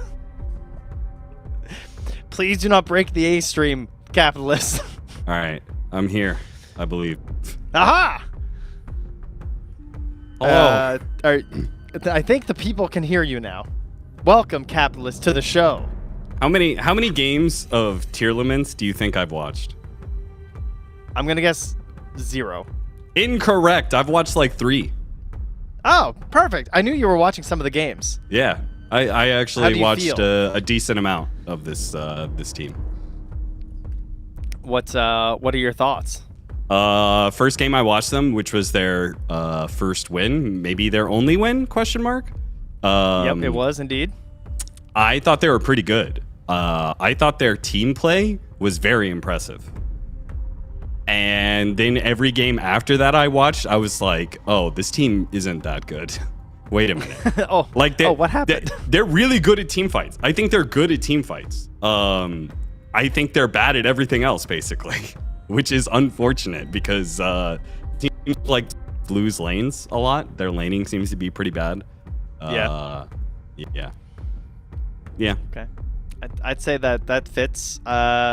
I think, yeah, the lanes, out of the lanes, I think it's looked a little rough for them too. Like the moves with 7E haven't always been there. I feel like he's getting like hung out a little bit and they don't quite have like that nice little, let's do our first moves to cores isn't going well. But I guess that fits under the umbrella of everything but team fights. As you said, being a bit of an issue. Yeah. But yeah, Heroic as well. Obviously coming into this is a bit of a darling after some of their recent tournament success. They've garnered quite a few fans, and they're not hitting that big tier 1 stride that they were aiming for so far in this. No. We're good. I knew it. I called this, by the way. I was watching this and I was calling this, and people were like, "Man, what happened to Heroic? What happened to Heroic?" And I was like, "Well, really, they only lost 2 games. They went 0-5, but really, they only lost 2 games." Right? Because they had to face Tundra, Falcons, and Mouse in the first 3 days. That is true. Like, and those are not teams that I'm expecting them to beat in a best of 1. Maybe they can, but I'm not expecting it, right? Mm-hmm. So really, I felt like they only lost 2 games. I was like, they could still run it back and go 6-5. And and they were 0-5 at that point. They're now 3-5, and I think I would bet on them to win this game too. They'll be 4-5. You know, it's true. I think that even though you are losing to teams you are like, supposed to lose to. My concern would be, what about when it gets to like some of the slightly closer matchups? Maybe, like maybe an OG or a Na'Vi. I feel like that's where they might get kind of caught again. I think they'll beat OG. I think they'll lose to Na'Vi. Okay. But that's still 5-6. That's still like a good enough score. You recovered things, so you could do the playoff matchup with a bit of confidence. Yes. Yeah. Like Heroic it has potential to be top 2, but it's really not expected. So ultimately, you just gotta have momentum going into the final stretch. You gotta feel good about yourself going into that last chance playoff if you have to play that, and then the play-in. Simply make it to the playoff is all you gotta do. So yeah, that's just fine. We do have a problem, though, if you have looked at the standings, which I'm sure you had, that we're actually, I don't know if you know, we're having this land in China. And currently the bottom 4 teams are Tidebound, XG, Yakult, and Tearlaments. Is anybody surprised by that? I know the panel was just like, everybody was pogging out. Like China won the first Hell game yeah, brother. on each one. Everybody's like, let's go! China's back, baby! I'm just sitting there going like, no, guys, come on. Like, look, this happens. The Chinese teams, they'll like, very often, they'll come in and they'll like win a game or two. And then we'll be like, yo, let's go! And then, it doesn't really pan out. It almost never pans out. The only time it has panned out has been Xtreme. That's true. Yeah, and unfortunately, even they are struggling right now to try and get things in order. So, we'll see. It will be really funny if the bottom for the last chance playoff is all Chinese teams knocking out other Chinese teams to maybe still get knocked out to go to the Chinese event. It's certainly looking possible at the moment. We're going to be culling down the herd a little bit at this point. And, we've talked this entire time about just the matchups and the scores and stuff. That's because these are the exact same heroes that you've seen every single game, ladies and gentlemen. Welcome back to another game of Shadow Demon Centaur Pango Simulator.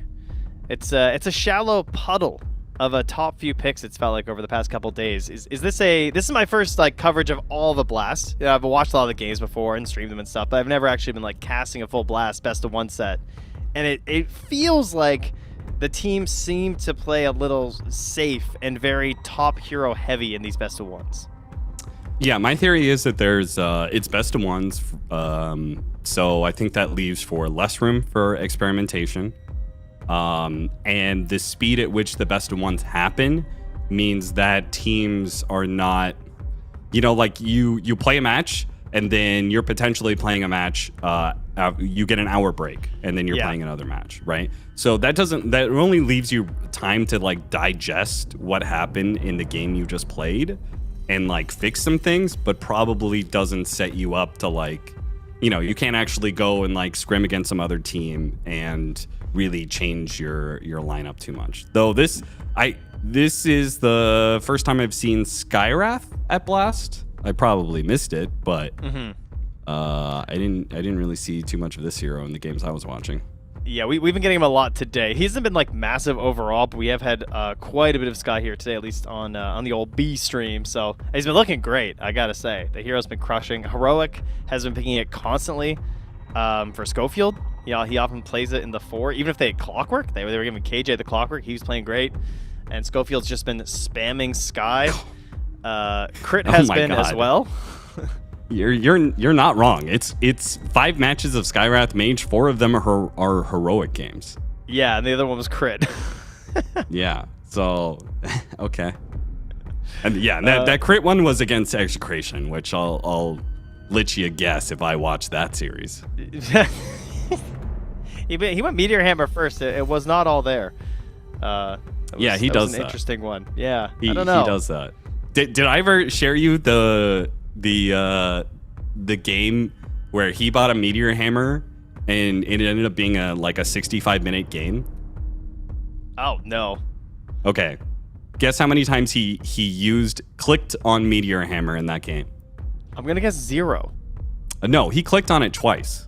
Oh, sorry, my bad. How many times did he complete the Meteor Hammer though? Oh, the 0. Full channel. Okay, yeah. 0.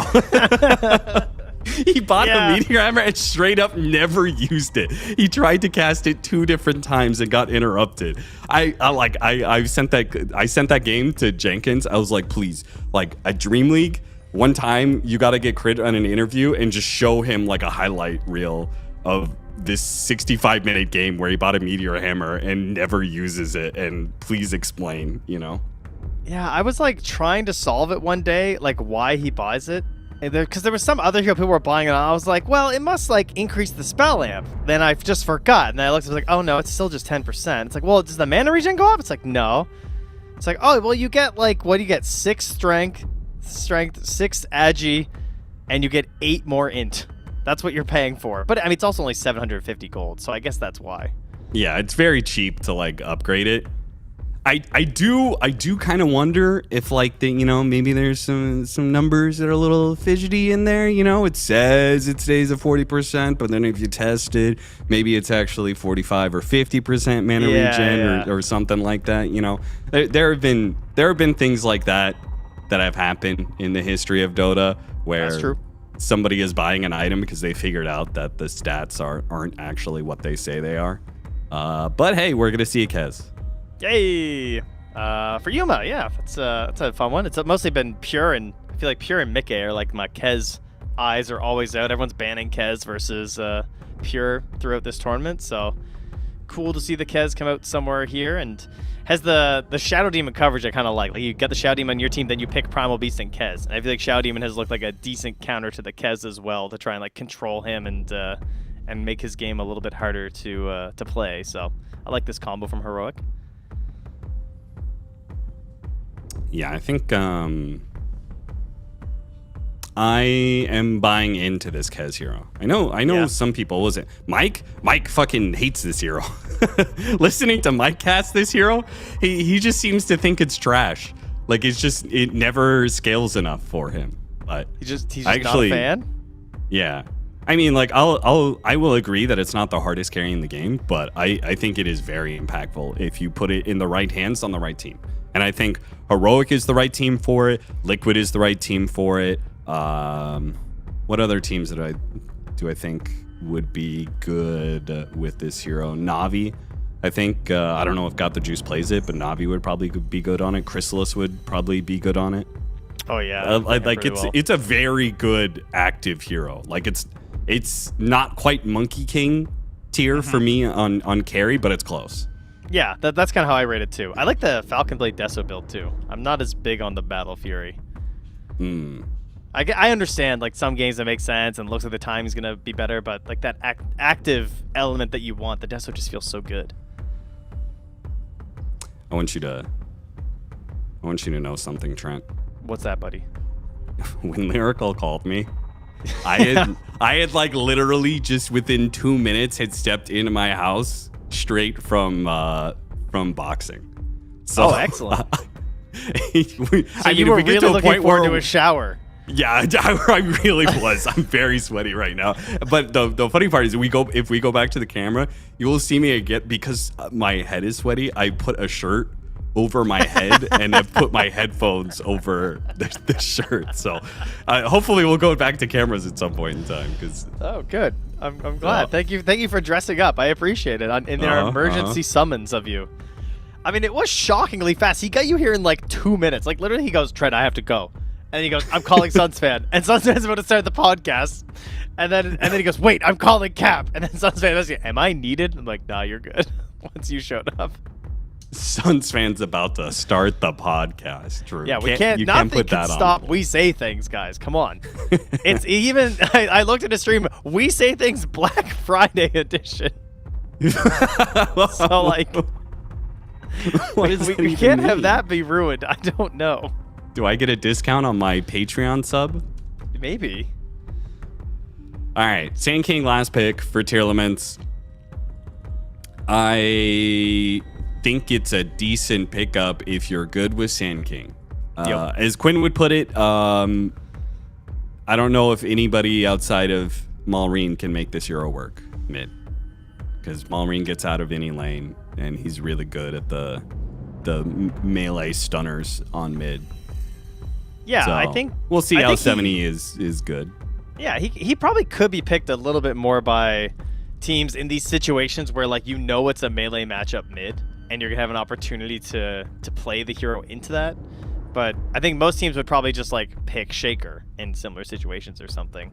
And this one, it's the, you know, this is the whole heroic drafting thing where you don't really know who's coming mid until the very end because they'll just pick 2 offlaners. And in this case, they're sending Whisper mid on the Centaur, apparently. So this will be interesting. You know, 7E's pub name is Tundra 9. Mm-hmm. Yes, I noticed this, actually, on day 1. So he's inspired. And if you look at his little profile, it's a little thing of 9. So he's a big fan, I guess. He's got a little sticker on there. Okay.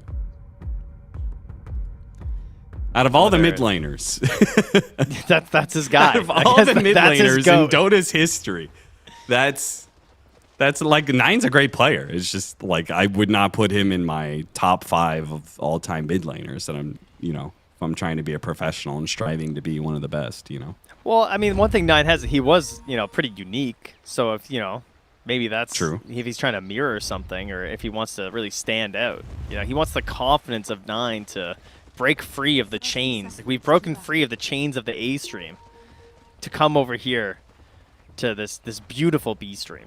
You know, that's what I like. I feel unleashed. He's played 8 Sand King games professionally in his career, so okay. I'm not super inspired by that number. Yeah, he has one more game than he's lost, so that's good. So he's a winner, is what I'm hearing, Cap. Yeah, kinda. I mean, who knows what competition he was winning against, but... Oh, jeez. That's 3. All right, that's a pretty good start. And the 4th is actually still just chilling there. So potential 4 bounty runes here for Heroic. That's a start right there. That is not one you see very often. KJ actually just could have went for it, but he's not making his way. He's going to let it go. So it'll just linger mid for a bit until someone wants to go over and scoop it up. But we got a Warlock lane. Woohoo! I'm going to come in here and spam my heals on you and try not to get beat up by these Mantles of Intelligence. Schofield looking so smart right now. I don't know about this. Why did they pick Primal Beast?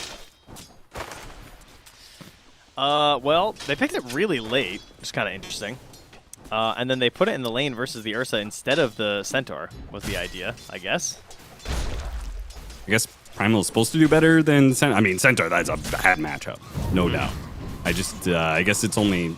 I would imagine it's marginally better for Primal Beast. But I guess they just picked it up to deal with Pango. They just wanted an answer to Pango. I was trying to figure out if this was like a good Primal Beast game or not. Also, one more thing. Can I just go on one more quick rant here? Always, buddy. It's the B stream. Have you guys figured out why Erica's name is what it is? No, I'm calling him Erica. I'm not calling him this robot name. I don't know why. And why does he have a robot name? What? Like I figured it was from some sort of anime, and then I Googled it, and he showed up. He showed up. There was nothing else. There was no other instance of this thing being used. I did the exact same thing, and in fact, if you Google it, these are the results: YSOR4 or O4E meaning Reddit Dota 2 code Dota buff. Those are the things. Those are the Google searches. Nobody knows.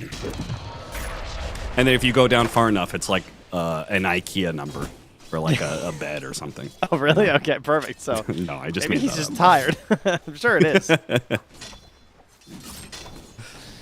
Anyway, the biggest thing about these Kez lanes games in general, I feel like you do got to get momentum, but this hero's so good at being active that I feel like it's a given. You know, at some point in time, you're going to make the liquid rotation, go through the gate, attack this Ursa. And I feel like the silence is going to be pretty valuable in this matchup. Yeah, really good this game, actually.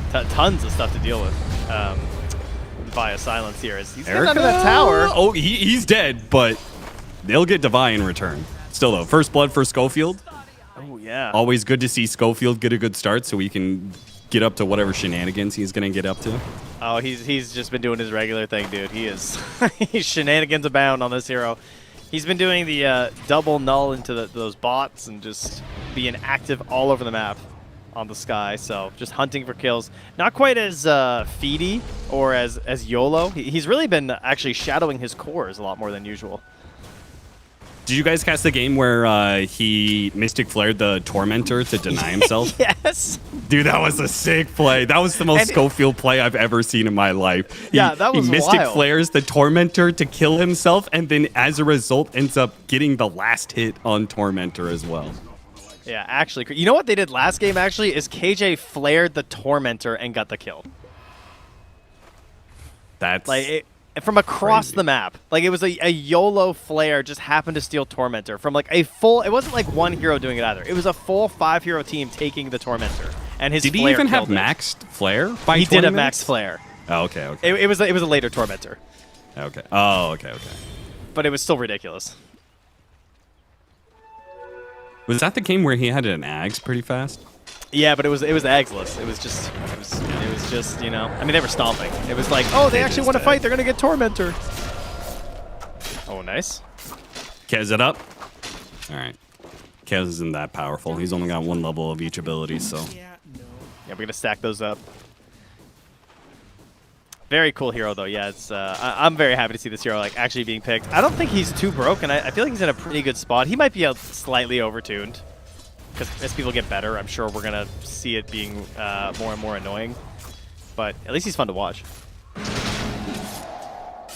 Also, Trent, you get double game audio out of VMix? Yeah. Yeah, I would. Okay. But you can always tune it down. I've been It's fine. looking around for a second stream that I've had up somewhere. I'm like, why am I getting double audio? Oh, no, I only get it. I think I only get my own once. Oh, no, you're right. I am getting double audio out of it. You're right. I thought it was just my audio, but I just muted my Dota. I am getting double.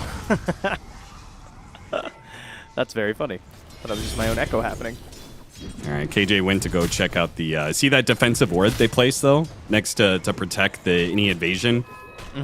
Because Sand King must get these stacks and cannot be interrupted. Which Yeah, we've seen can we check net worth? Because obviously he's he's going to have good. the highest CS. How is he doing on net worth? Yeah, highest net worth. Radiant Top of the board. Yeah, Cap couldn't get in the lobby in time, so he's going to be making some demands here. Yeah. Oh shit, they got Centaur Primal Beast. I didn't even notice they had this. They got him good. They got the combo. So that was 564 damage from Trample. That is pretty cool, plus the 100 of Stampede. So in reality, that's like a 700 damage nuke just by running over top of you, all, of course, being boosted by an Ancient Seal. Hence why it's so nasty.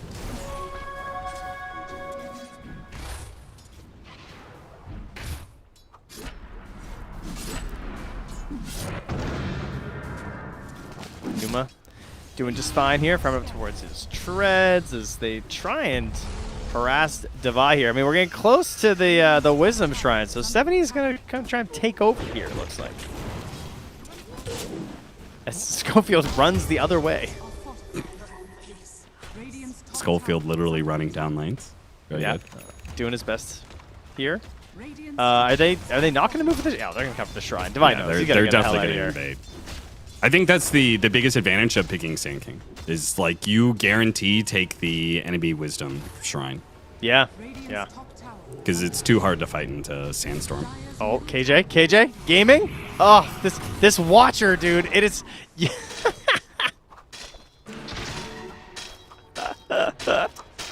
It's so easy. I feel like, I don't know if you agree with this or not, but I don't think Disruption should work that way for Wisdom Agreed. Shrines. 100% agreed. Yeah. It's just too cheap, man. It's too Yeah. cheap. It's way too much. Like, the Holy hero's crap, he's already going to take broken. their shrine. Dude, 70 is going to be massive at this point. Like, screw whatever happens to his side lanes. Like, this is 70's game to win. Nom, nom, nom, nom, nom, nom, nom. Dire's middle tower But even with all that, he is actually still behind Whisper. How is that even possible? He just took their don't ancient know. stack. bottom tower is under attack. I guess Whisper has just been. He must have. Did he take some of their camp? He must have taken one of their camps too here or something on his way over. I mean, 70 is not scared of this. Oh wait. Oh, silenced. You got Kez'd. Oh my god, he's in a little corner. It's fine. They'll kill him in the end, right? They'll kill him in the end. Right, Cap? He's definitely gonna die. You can't Kez for too long.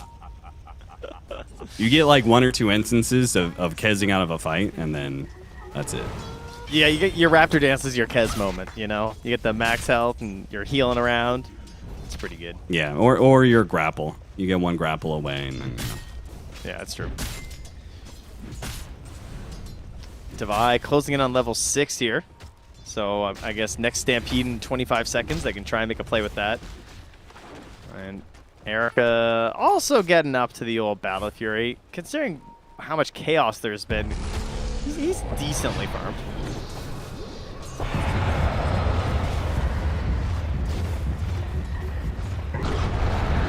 Oh, he doesn't have anything else courier. Never mind. That makes way more sense. Zuma gonna show up for the last hit. Got it.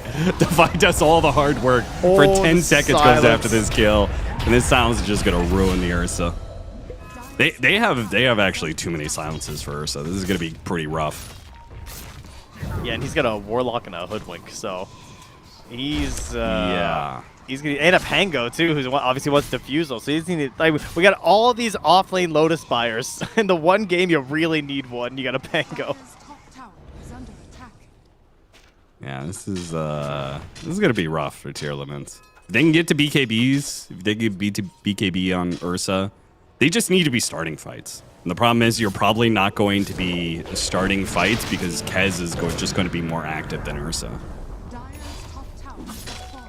Yeah, plus with the fact that Schofield is playing the Skywrath Mage, like he's gonna hit 6, and they're just gonna be picking you all off one by one. It's gonna be so hard to actually assemble your squad and do something. Yeah, you can never start with Rolling Thunder if Stampede's up, because Stampede will just let people drink the ball too much. So you kind of have to rely on 7E, who has been known to be caught in his rotations before and almost dies here. That is crazy. He lived. All right, almost a very good first Mystic Flare there, but he will escape to farm up some Ancients.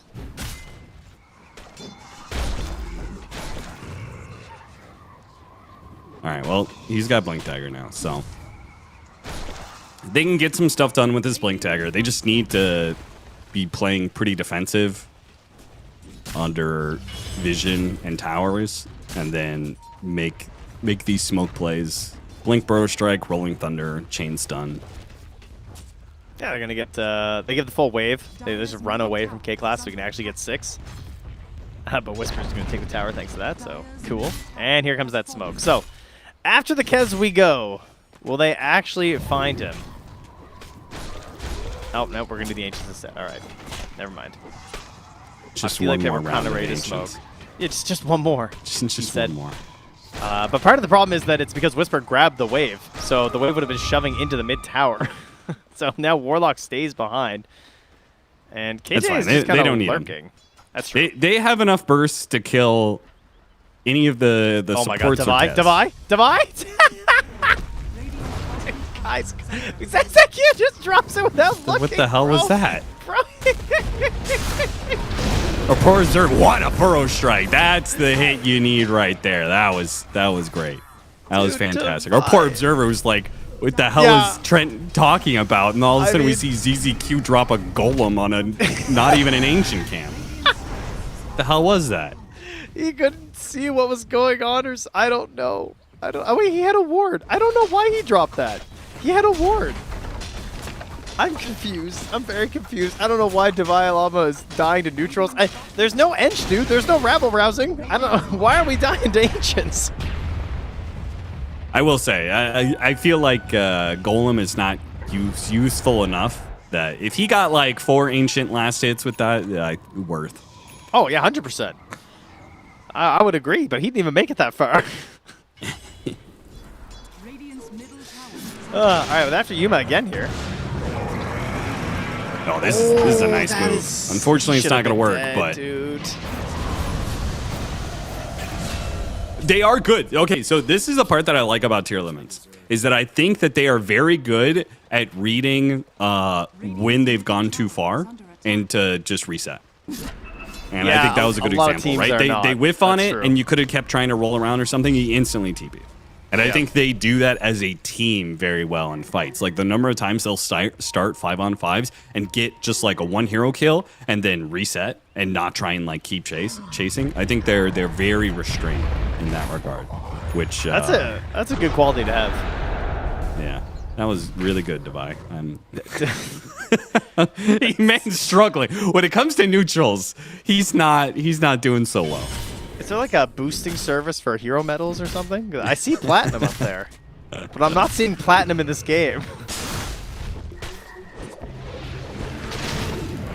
Whisper? All right, Whisper is in a little deep. With no stampede. Farming the enemy triangle. This hero's an abomination.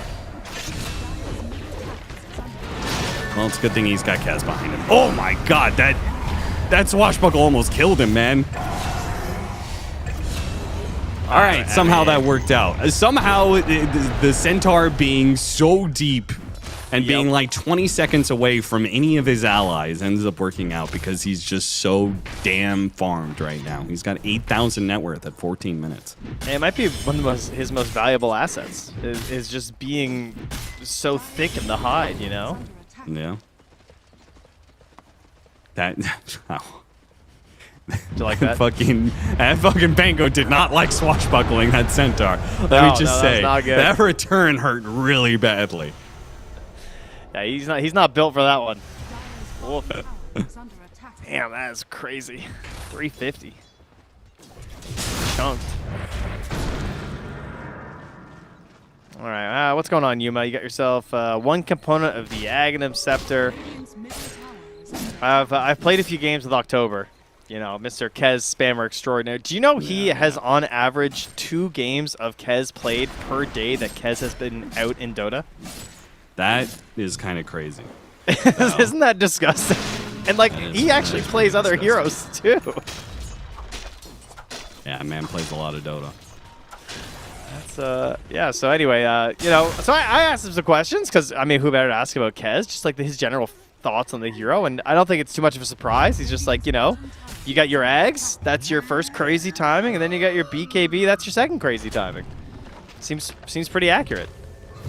Yeah, as far as itemization, like as crazy as the hero is when it comes to abilities, the hero is actually pretty straightforward. Oh, they still get hit? Okay, they still hit the ult. Unfortunately, it's not enough burst thanks to the Stampede getting them out. They overcommit. They have to reset, but they get grabbed. Rolling Thunder comes through, does manage to free up the Sand King. Maybe he can get a Burrow Strike out. Now silence for far too long. And again, this is just not a fight. As soon as they miss out on that Kez kill, this fight is done. Because now Kez is going to come back, and he's got infinite chase potential. So evade? Not lucky enough on the Hoodwink, unfortunately. Oh, that puts him on a killing spree again here for Yuma. And yeah, you're right. The chase down is so good on this hero. That is another really good aspect that he has. Close to a save, though. Almost managing to bail out their Sand King, but it's just not enough. Yeah, pretty much all your hope was in Sand King when it comes to this early game.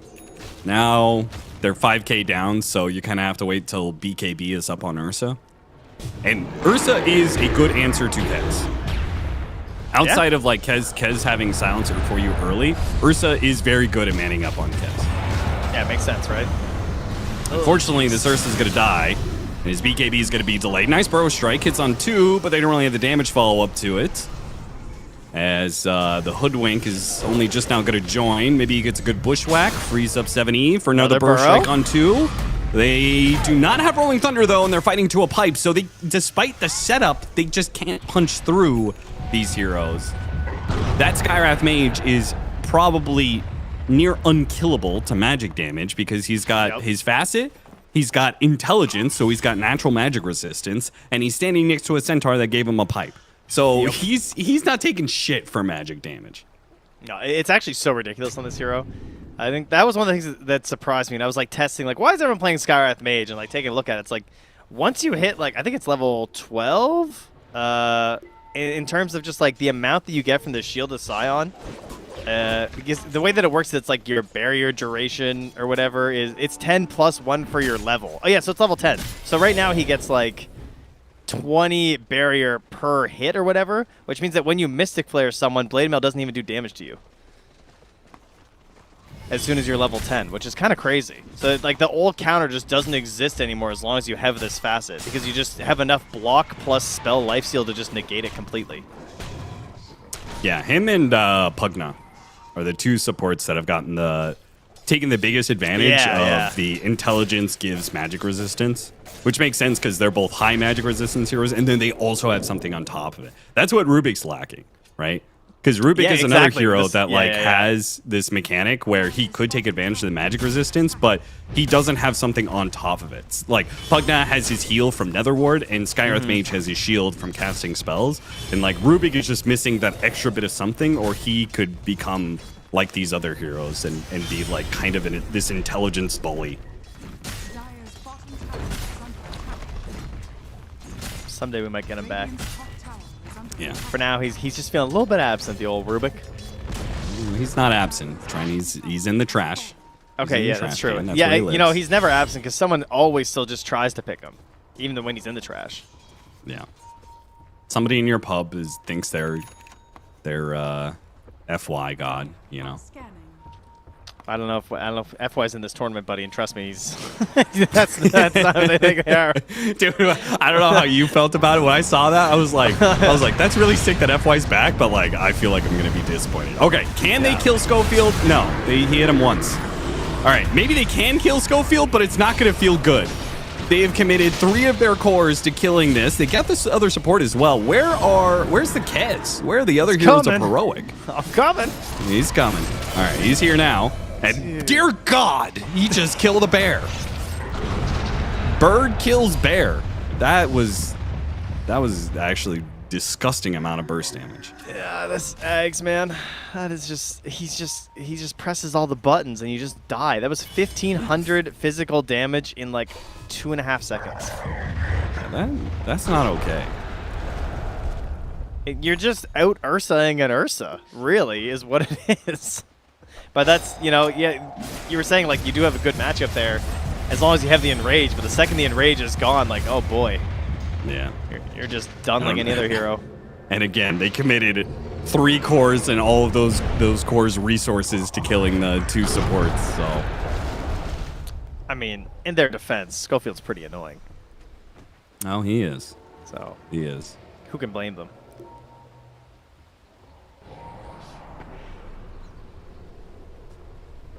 Schofield could get level 12 off of the Wisdom Shrine. Instead, he's going to give it to Divine, who will get level almost 15.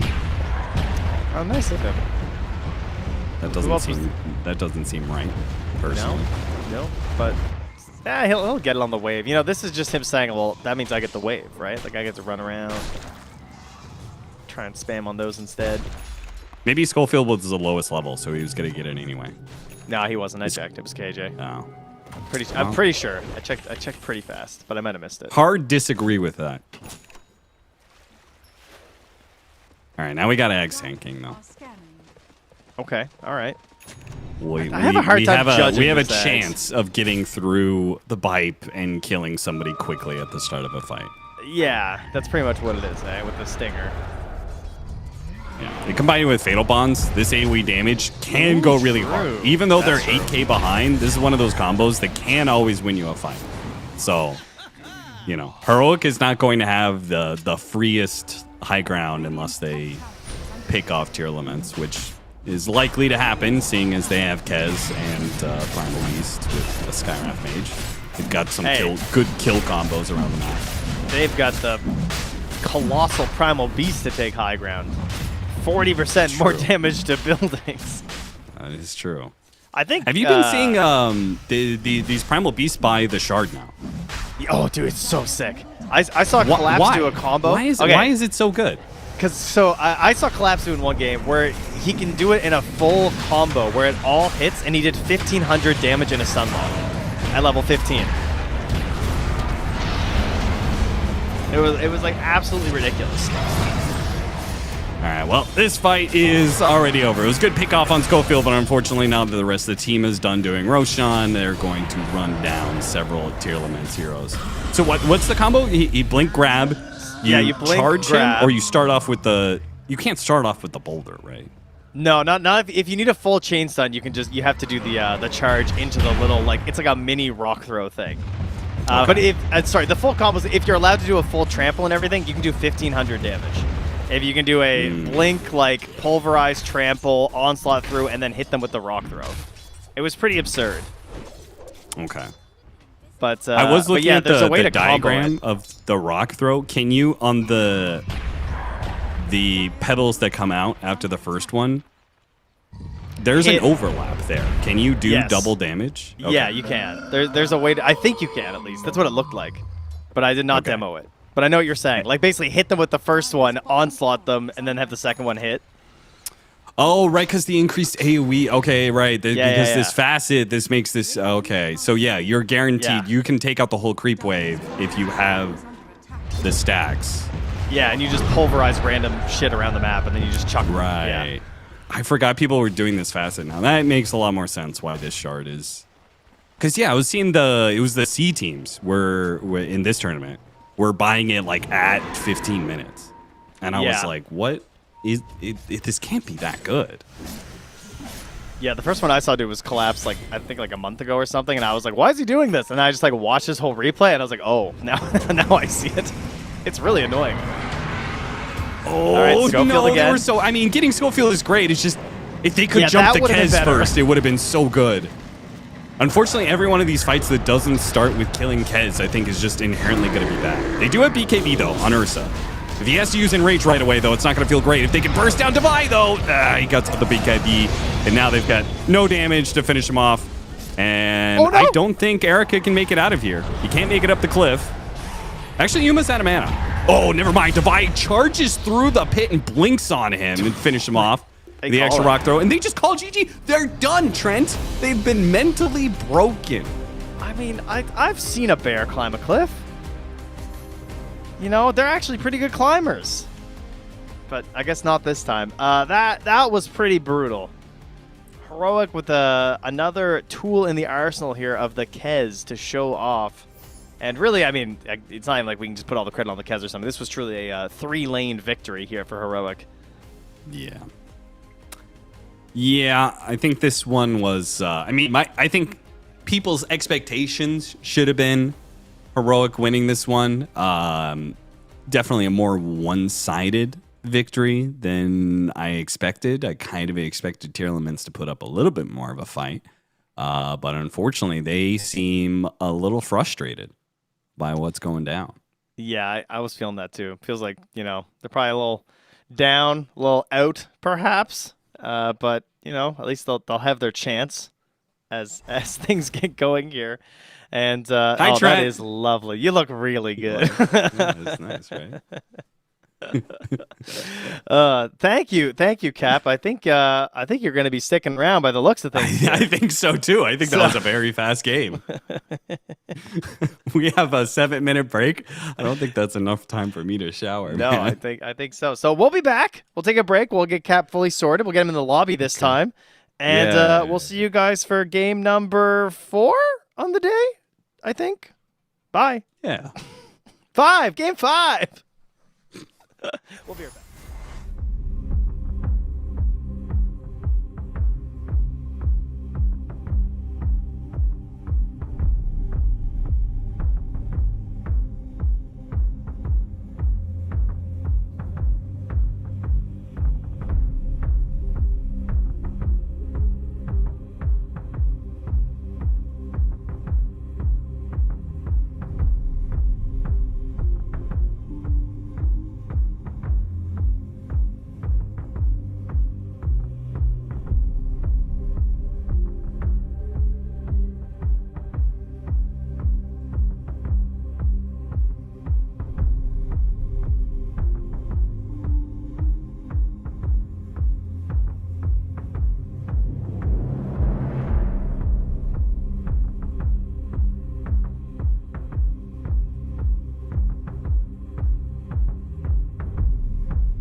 And just like that, I'm back. Thank you so much to Capcast, the one and only. Everybody give him a shout out. Go follow his stream. All the good things that you want to do, as he did cover for me.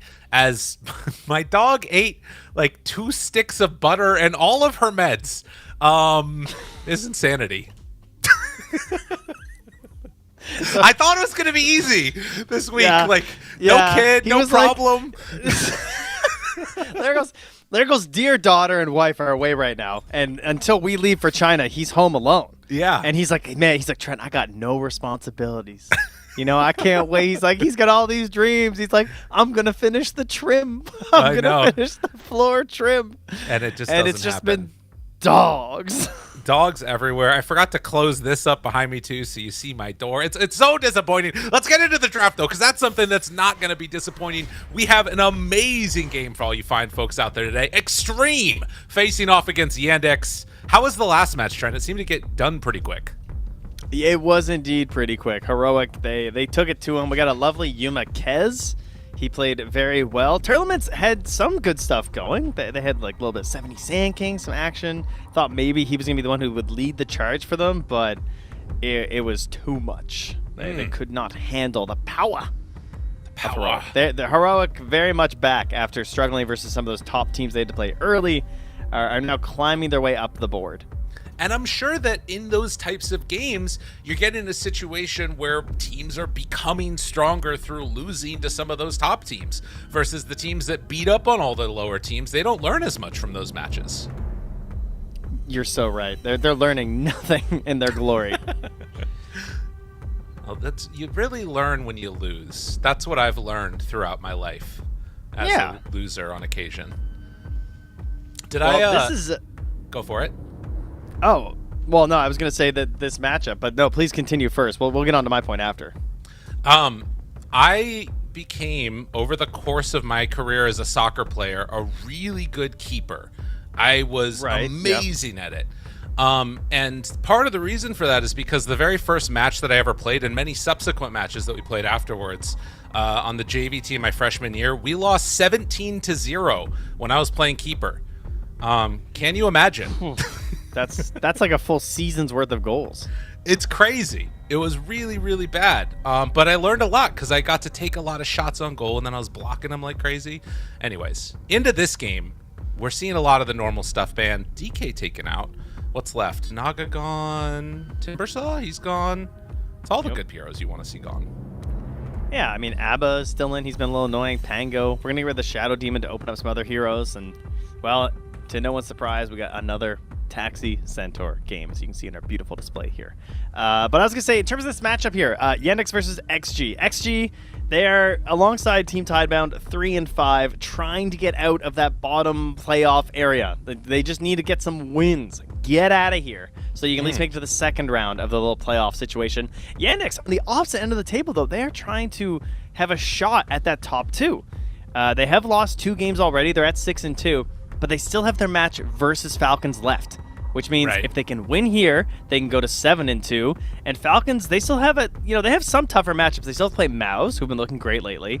They have played Tearlaments, which might be a bit of a free win. Fair enough for Falcons, but they also lost to Yakult, so who knows? But then Falcons and Yandex have not yet played each other. So if Yandex can keep getting these wins, they can maybe get themselves in a chance to knock Falcons out of that top spot. Which they're going to need to do because Tundra is already like all the way through there, 8-1 right now. And I don't think they have any more, or they have one more game to play. Do they? They have 2. They have to play OG and Tearlaments. Sorry, OG and Tidebound. Yeah. Yeah. So those ones, they can be like a little bit up and down. I guess it's not technically all the way true there for Tundra. There is a hypothetical world, I think, where Yandex and Falcons could go through if some real crazy stuff happens, but it's not super likely. Yeah, it would just mean Tundra would have to lose to both OG and Tidebound, which probably not going to happen. Could happen. And then, we'd have to also have some tiebreaker shenanigans perhaps as well mixed in there. So, yeah, but just win your games. How about that? Absolutely. That's what you love to see, man. I do think that Yandex is going to be kicking themselves for losing to Navi earlier, though. That's one where they bet they wish they could have gotten that one back. But then again, you've got like Yakult Bros taking down Falcons, so it's not the end of the world. Yeah. It's, getting a little bit of help from your friends here. And, I'm thinking about these Chira Junior games we've seen. I'm noticing that Huskar has, as this tournament's gone on, he's slipping out of that first phase of bans. Slipping out of the front of the mind, the frontal cortex, and being lost somewhere in the back of the brainstem. He's still lingering there, Lyrical, but we're not getting Huskar. That's true. Will he surprise us at the end of this draft, perhaps? I mean, I could definitely see it. We've also seen those Pangos get switched over into the offlane more often than not recently. I feel like I've been seeing more offlane Pango than mid Pango. So you could definitely run that there if you feel so inclined. Bane gets taken now. The question is, what is that Watson hero going to be? Do they try and pick something now that sort of takes over? I mean, this is also like, in terms of style-wise, Watson versus Ame, I feel inhabit a similar brain space. You know what I mean? Oh, yeah. Yeah, a little bit there. Watson not as crazy on the hero picks, but yeah, still wants to do the same play style, I would say. Right. First snap in a while. Yeah. She fell off. I think she's been still replaced very good, by though. Sky. That's true. Is what I would say. Everyone's just picking Sky instead. I also think that with a Centaur in tow, kind of a weird one in a way, right? Because the Sky pick that people were taking a lot with the Centaur allows him to run around and do stuff on the map. With Snapfire, I like, are you trying to play aggressive with Centaur? Or are you trying to rotate through and make plays? She doesn't feel like she's as good at that as like a Skywrath Mage is, but then she maybe gives you like better objective taking. It's like a little bit of a weird trade in a way. It gives you the potential to play aggro in lane, but often you're taking Centaur so that way you can leave the lane. Yeah, it's true. He's not really known for... He used to be a bit of a lane bully, but now he just feels like a lane survivor and doing nothing against, as you're saying. So they then do grab the Disruptor, who, again, another hero is not super popular right now, but is a classic versus Bane, because you can just glimpse from forever distance apart and just end the Fiend's grip, and then, of course, try and ruin a Pango's time by getting a Static Storm on top of him. Very nice stuff there. I think also... does do a good job of punishing if it is going to be a Pango played in the offlane, but they take the Kez. Oh, man. The real battle here is going to be, am I going to be able to remember all the name of the abilities? Echo Slash, Grappling Hook, I think that's all I got. Sholosai, Raven's Veil. There's some good ones. I forget what the Whirlwind's called. Ulti. I think the name is... yeah, Ulti, yeah. They have a bit of a save. That's the one. That's the one. Yeah, that's it. Raptor They have a bit of a Dance save and in Falcon Bane. Rush. Oh, yeah, that's a good one. Yeah, and also, I mean, I think that Bane is just so good in general nowadays that, like, you can sort of run him anywhere and feel pretty... What the hell? Dude, I'm telling you, save. Save's good with this hero. I feel like this is pretty logical to me. You know what's crazy? Is that if you Shallow Grave a Kez and then he uses Raptor Dance, he's going to be at full health. I mean, he's almost at full health even if you don't do that, to be honest. I think in the early game, it doesn't feel like it heals that much, but like with a Dazzle boost, that's kind of cool. Does this especially boost, right? Am I crazy? Yeah. Yeah, healing application per missing 10%. Yeah. The other thing about this actually is that it's really good against Centaur too, because it's percent-based damage. Like, I think for anybody that hasn't watched Kez, Raptor Dance doesn't depend upon his damage at all. It is just a percentage of the damage of your opponents taken off flat, and it's pure. Which also works pretty damn well against Terrorblade. They do ban out the Darkseer. I think that's a wise decision. That would have been a hell of a pick for him. But, I mean, this feels like it's all about Kez. And I think that matchup against Terrorblade is okay. I'm not sure. I haven't seen it. I think it definitely looks like it's one of those ones that goes back and forth, I would argue. You know? Yeah. This idea of you're a super high armor hero and Kez is all physical damage, Pango's all physical damage. That part of it's pretty cool. But then Kez also just has this big whirlwind and also is pretty maneuverable. So things like the Sunder and stuff. Plus, he has such burst damage that you can still just die in one stun, I think, even with your crazy armor. Yeah, and I guess is like you say the physical damage stuff. Raptor Dance is pure, but that is only one component, and it's not enough to kill the Terrorblade. That's the really important thing. Yeah, the base damage is 90, and then it's 2.5 max health as damage is the rest of it, which is also pure. So we'll see how that one goes, but definitely like. I don't know what the right word for it is. Like ability-centric heroes. If you can manage to bring Terrorblade down pretty low before Sunder and then like get your abilities off, things could work well there. Also an amazing Lotus game for Yandex. It's a crazy Tinker ban.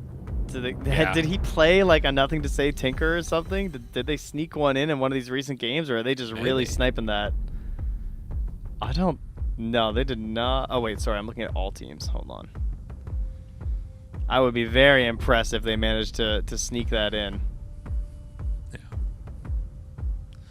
All right, last pick. They banned the Huskar. Oh, they did. They played it with, against Falcons, they played it with Spearbreaker and went to 60 minutes. Okay, yeah, we missed that one. All right, fair enough. Huskar taken out of the pool now. I mean, look, this is a weird game in a way. You've got two purple guys defending two heroes with swords in the Kez and the Pango. Okay. That's all I got. That's just what I wanted to say. Yeah, that's no problem. So we either need a sword guy or a purple guy? Is that what you're saying? I mean, Darkseer... That's why they needed the Darkseer. No Lar. Faceless so logical. Void? No. That's no. Offlane Void? Yeah. Mech? I mean, I think... Chira Jr. Is there? I mean, he could just queen, right? I liked Sand King for them. It's a good steal away by Xtreme. Is their jump kind of weak if they queen? A little bit, I guess. Is Primal possible? I think he's banned. Yeah, he's banned. Okay. God, I don't know. You're getting into weird stuff now. Maybe like, okay. All right, yeah. A bit of a classic Terrorblade counter. I mean, I like that as an answer, right? Because I was looking through the offlaners that like deal with illusions well, and it's like you're at Brew or something, which sounds terrible. So I like the idea of just switching over to, you know, putting Kez. Oh yeah, Kez in the offlane. I saw the sword and I thought it was Watson Pango for a second. That would be pretty crazy. Well, another nice aspect of this is that you got a Leshrac who actually has a heal save, which was the more traditional way to run this hero, and we have not been seeing that at all in this tournament. Oftentimes you have this Leshrac who just blinks in and dies with just the slightest mispositioning, so maybe there's a little bit of forgiveness here with between a Nightmare as well as a Shallow Grave, although of course the focus should be on the Kez. Well, you are notoriously a Leshrac hater. Is this a decent Leshrac game? I think the counter's like a little overrated versus Terrorblade. I don't think it's much of a thing anymore. Does that seem fair? Yeah, I guess. It's like, I don't know. Doesn't seem like it is that great. I mean, he gets his blink, he jumps in. No, I'm hating a little bit. Okay. Yeah, sounds good. I'm gonna go with hate. I think that there's better potential here than if it was like Pango mid and they took another offlaner, except for Darkseer. Darkseer would have fit the bill. The other thing about that's weird is they could have taken Darkseer right there, actually. Right? And then like run Dazzle last. Like there's no way they ban a Dazzle. Yeah, but they didn't see the Terrorblade. Oh, so they had not seen the Terrorblade at that point? Okay. Yeah, so Darkseer wouldn't like make sense, you know? I mean, really, they could have picked Huskar is what they could have done. No, that was banned too. No, but that was last face ban, wasn't it? I see. Yes, that's true. They could have taken Huskar last in the and then you'd have like phase. Oracle Dazzle bans maybe, though. They'd probably be on that. They'd probably be thinking pretty clearly. Well, but alas, in we go. Number, what is this, 5 for us? Is that right? Oh, I just had this comment. It is game 5, yes. Nice. had Well, to be corrected game by 4 production for at the end of me, last game 5 for you. That's right. Yeah, you had such a relaxing break. It was so nice, so easy. Yeah, definitely not terrified. But we are underway now, and out to the races they will go. FY playing on the Snapfire, and everybody joining together to try and battle up on the top side of the map. Look at them. Have you ever gone into Dota in VR mode before? No, I have not. It's kind of cool. It's a weird one. And it definitely, like, they think they make the trees taller. It's pretty cool. Could you play a game of Dota in VR mode or just no? What's that now? Could you play it in VR mode? Like, what if you had to aim your magic missile?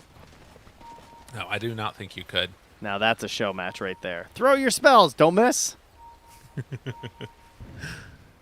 We get a little pass over here. Xnova, look out for the electromagnetic repulsion. Huda! But he goes down. Malady, the one that actually draws first blood there. Okay. Not bad, not bad. Looks like it's going to be 2 apiece. Oh, and an instant block on the Ancients. They are not messing around with the potential setup to get the Sand King going. This is what Sand Kingers do. We just had one last game as well, as we were mentioning with 7E. And he did indeed get himself some Ancient stacks. They also ran in and stole the Wisdom Shrine because you have 3 points of Sandstorm at that point, and basically no one can fight you at the Wisdom if your Sand King gets off to a somewhat decent time. So we'll see if they make that move as well on XG. Nothing to say. Battling out against Chira Jr. A little bit of the old versus the new. Is it weird to think about Nothing to Say as an old player now? Yeah, that is weird. I have a question. Why does it feel so much worse going to the Dire Wisdom to contest than going to the Radiant one? Do you feel that way too? Like, to me, it feels way easier to be the Dire mid laner and run to the Radiant Wisdom than to be the Radiant mid laner and run to the Dire Wisdom.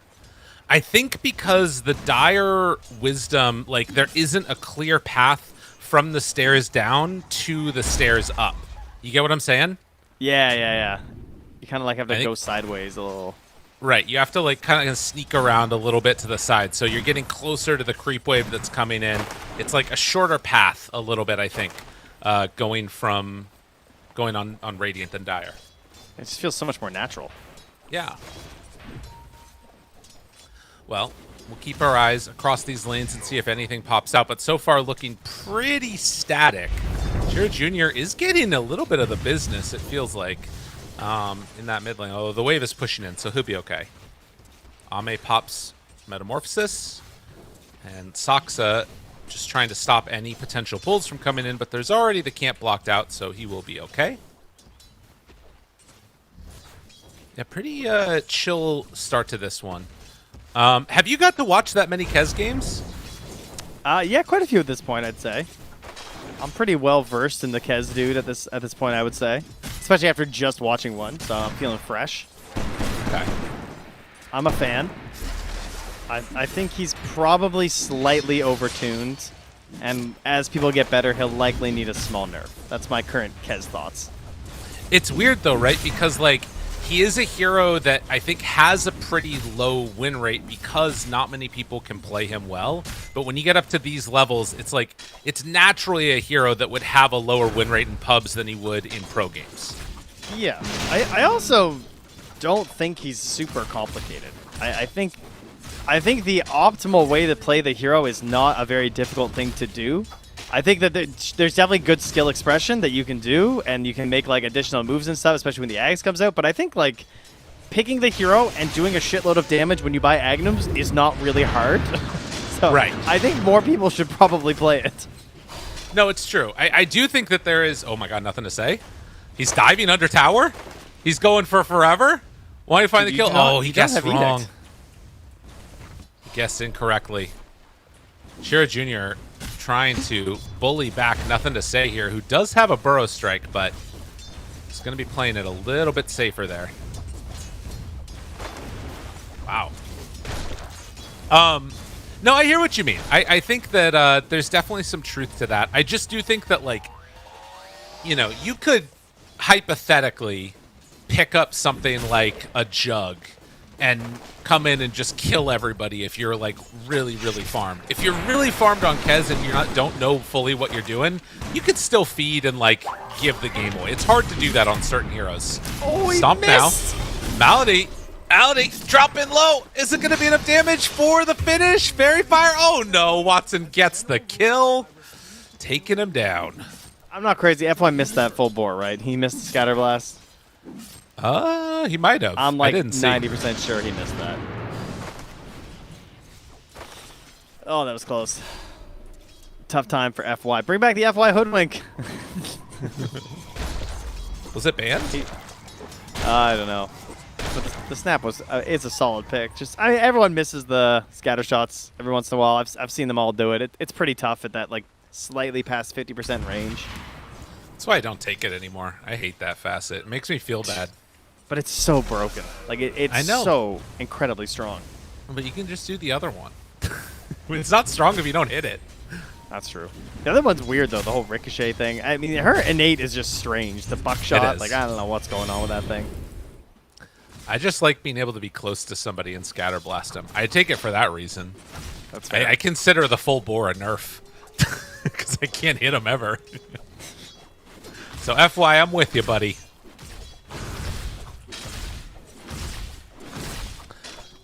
Down bottom, Ame having an okay time against Noticed. There is a rotation leaving Noticed alone, which is scouted out by XG. They have the glimpse ready to pull him on in. Tries to get away, but there is nowhere to run. They find that finish. Very good kill right there. And they're not getting much out of this whole big movement here. No. And we got Soxa on a Bane, which, I mean, kind of weird. Not really a Soxa hero, I would say. No. And I wonder if he'll be going for the Agnums. Presumably he will be. Oh, God. That's not good. We'll try and Nightmare to get away from trouble. Bane Sap keeps him alive for a moment, and then, well, he's actually living there. Blood Grenade. Oh, no, he's going to tick down. The heal. No, he's good. Malady. There it is.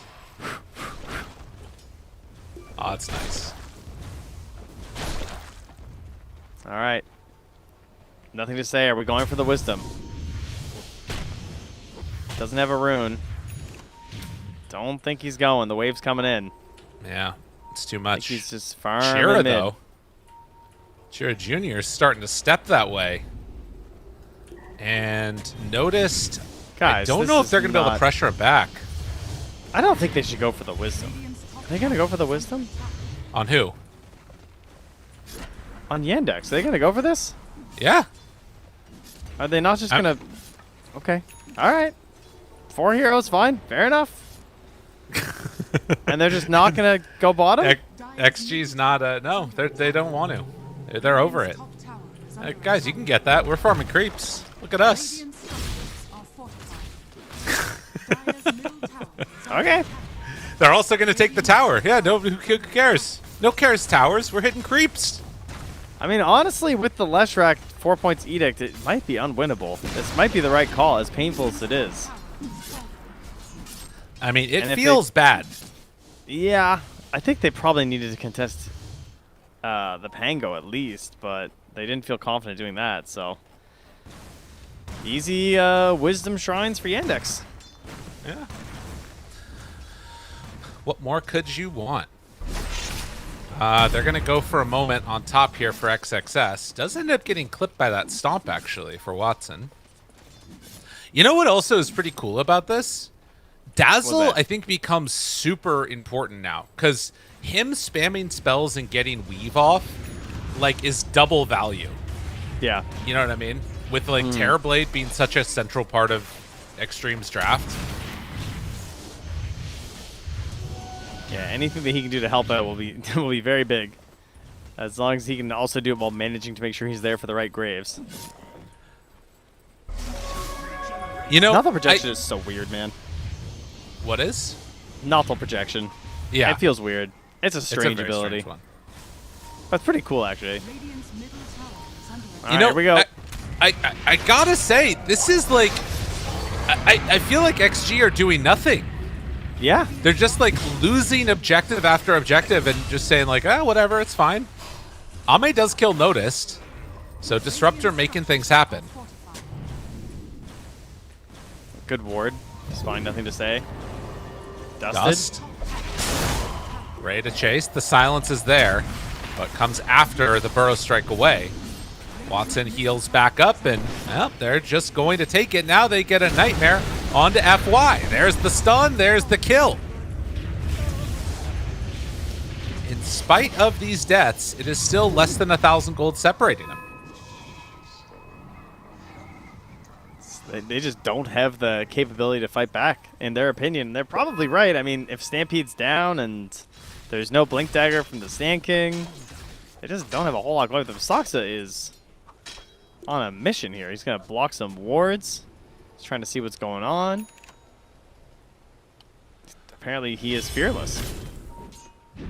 I mean, if they're saying we're just going to take like this tiny area of the map, then it kind of works, right? Like you just de-ward, block out the camps. He blocked another camp there. So like if they're only did they miss this one? Yeah, they missed it. So if they're only playing in these like tiny areas here, then yeah, block all their camps, don't let them farm. You're just choking them out. Although giving up deaths like this is pretty bad. Run away! He's dead. Although, wait a minute. Oh, they didn't get the grave off in time. Shira Jr. trying to chase. Not going to happen as of yet. It's a stampede to run away again.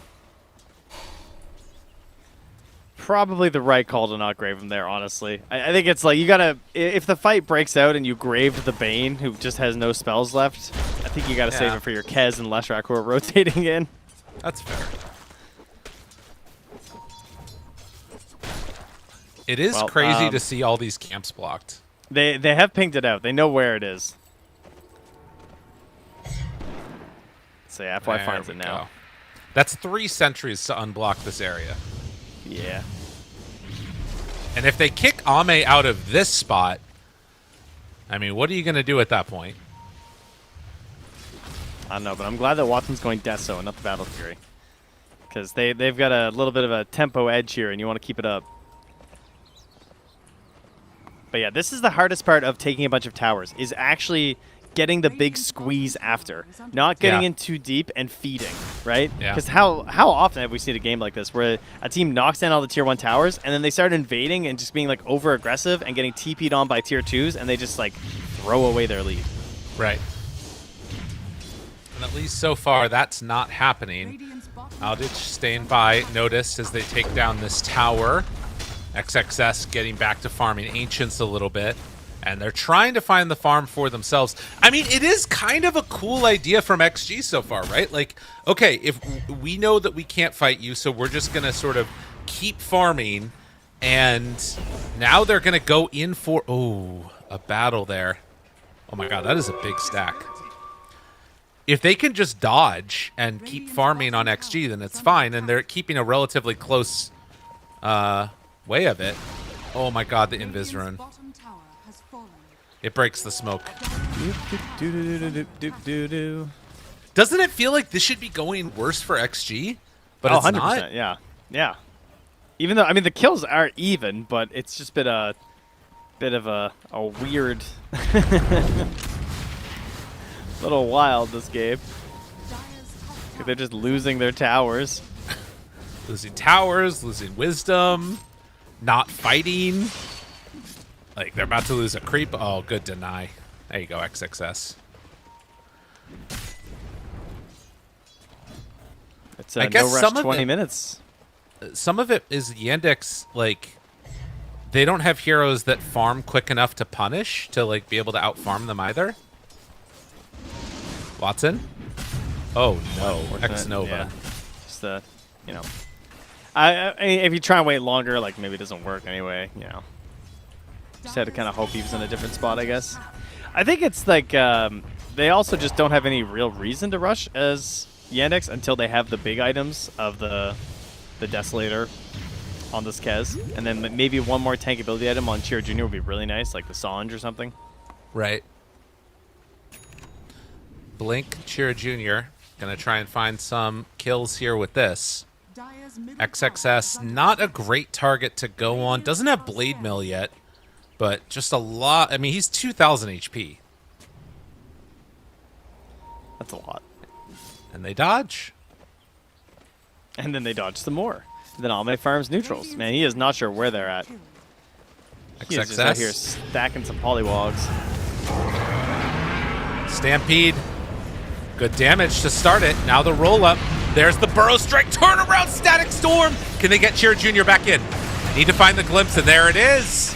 XG, things going well, though Watson did manage to get the kill on Nothing to Say. Natus ends up bringing down FY. A 2 for 2. I wish Alme TP'd. Dire's middle tower is Yeah? It feels like one of those situations where it would have been pretty good to have him, and now X-Nova's going to die. Oh, wait, the Sister Shroud? Oh, nearly. Yeah, dude, Ame ain't TPing. No, he's certainly not. He doesn't even care about Really Maladich getting being this tower. here. He's going in? He does not care. Dude, if he dies here, I'm mega tilted as his ally. Like, there's going to be a conversation. Oh, no. Wait, he's actually going to get out. I can't believe that. He held the Greater Healing Lotus. That's crazy. All right. See this. Yeah, so this all starts on the Wisdom Tribe. We get a nice burrow, right? Yeah, that comes out, and I'm looking at the tree line. I'm like, where's Ame? And he's just not there. He was just farming. I guess if he gets in here, they're thinking like, oh, the fight breaks down, but he's still been pretty close to like the Pango. Maybe there's a punish there. scanning. Creeps more Zero important. involvement. He's got Dire 2 scan. kills. Connects on XXS. Now they're out. Kez left. And he is actually looking to stack these up again on Watson. So that's going to be, what, 4 stacks on Ancient if he... Oh, that one didn't want to move. God, I hate those. The Rumble Hide.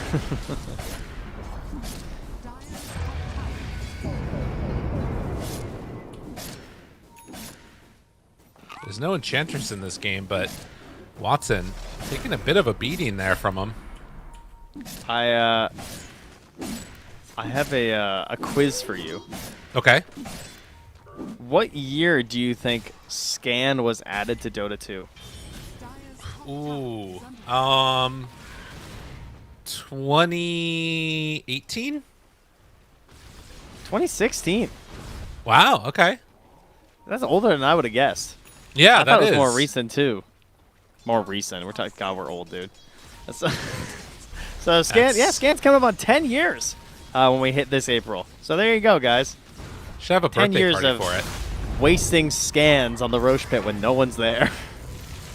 Finding themselves a Malady here. If he gets away, this is actually pretty nice because the wraparound is coming. Chira Jr., jump on in, say, how you doing, sir? Now, more damage onto Ame. He is gone. X-Nova is out of here. Oh, buddy. Oh, buddy. Got FY2. Crazy, man. Oh, my God. They also got nothing to say? They're right on him. Yeah, he's dead. Oh, wow. Okay, well, that was what Yandex was waiting for. Yeah, that left strike damage is crazy. I mean, if you get isolated like that, you are going to get exploded. And this is what the hero does. With but a blink. Mm. I couldn't tell what was controlling Ame. Radiant are scanning. Yeah. Like he was standing in the static storm. They were all running apart. I saw he got stunned by the Raven's Veil from the Mark. But I thought he had a Sunder, and then he just didn't. Yeah, I don't know what that was either. I thought that, like, maybe there was nobody in range or, like, invis or something. He must have got side or something, too, maybe. Yeah. But whatever the case was, had some trouble there. And no longer top net worth in this game. Oh, and is that the Ag's delivery? Yeah, okay. Okay. Well, this is where X Nova, you just gotta pray your disruptor hits that static storm on this Kez. That's pretty much it, you know? Like, Blink Stun from the Sanking into Disruptor follow-up is the one true hope you have in this game. You also, of course, do need the mana there on Kez. Watson going to head back home to refill. Meanwhile, Terrorblade underneath a ward. They see him. They see Ame. Saksa looking for an angle, and they get it. Natus is right there. X-Nova. Oh, they got him. Wait, maybe not. Judge is away for the moment. Static Storm down. Not good. Ame needing to get out of trouble, and will be able to. That Static Storm was purely to clip onto Saksa so he didn't just grip TV. Yeah. So I think it was worth it. Yeah, I guess if it gets Ame out okay, then it is okay. Yeah. Didn't have much of a choice on that one. Does give quite a bit of gold to the Pango, and now they're just going to hang out here until the Tormentor spawns. So they'll just immediately rush down mid, try and get some pressure on this tower with the help of the TB, and take that as their victory in this battle. Well, Structures are you'd think so, but they're actually running through and trying to find somebody here. Yeah, they'll just push the wave and go back. I don't think there's... Like, maybe if XSS is nearby. This is a great punish mid. Because you know that they want to lurk for that Tormentor. And you just get a free tier 2.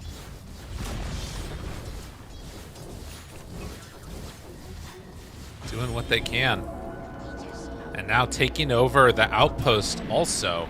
So now they control this area as Roche is up. Are they just going to walk in and try and take this? No, surely not. No, I think they want to smoke and hunt with the Ags once it's done on Sanking. Radiant's bottom tower is under attack. What an interesting game. Like, they're behind on XG, but it's not like a full item's worth, and I feel like Terrorblade is still very scary to fight into, even for Kez. Yeah, there's a couple issues. Like until the BKB, right? Like, because the Centaur War Runner as well, and once again, the Static Storm. X-Nova, I think I would really like to see some sort of a Blink Ags idea, because I think that's how you win this game versus Leshrac and Kez. Yeah. FY will get found and killed on the bottom. Chira Jr. just saw him walk up the hill, and it was a Blink stun. So, no way out of that one easily. 5,000 gold lead.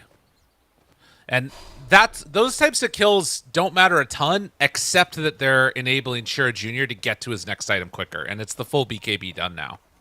Yeah, which is going to be what they use to try and get into the Roche fight here, and now he's going to have that BKB when they go for the smoke with the Sanking Blink, so they are going to make their own smoke here on the Dire. So what do they see? Not much. They're going to be smoking towards Chira Jr., who will essentially be baiting mid with BKB. So if the BKB gets off... Oh, never mind. We're maybe starting something? Rolling Thunder in, finding him. No chance to cast anything on X-Nova. And now Ame kind of in no man's land. Are they going to go for him? Yes, they are. Chira Jr. out. BKB. Sunder manages to get him. That's Noticed in trouble, but the Grave is out in time. Out of mana, Watson. though, on Chira Jr. Watson. And yeah, a decent way to make this work. Watson, he doesn't have enough quite yet, but the damage out, it's not going to be there. Where's my Dazzle? He's like, I'm healing other people. He got Noticed out alive, but they lose the 2 supports for the Kez, a worthwhile trade for XG. Yeah, 100%. Especially considering, Disruptor was just... I thought he was going to panic buyback there and try and TP to the outpost and make that worth, but he held on, realized that it was going to be okay without it, and just gets a... I mean, that was a pretty greedy play to go in there. He was trying to get a serious highlight reel there as Watson, or just like really assuming that Malady could somehow get in there for a Grave. My God. Wow. Big chunk taken out, and also like right before a lot of things were online, right? Kez BKB, your Pango was just about to complete Aghanim Scepter, and they hit the timing of the Leshrac with his BKB, but everybody else wasn't quite there and ready.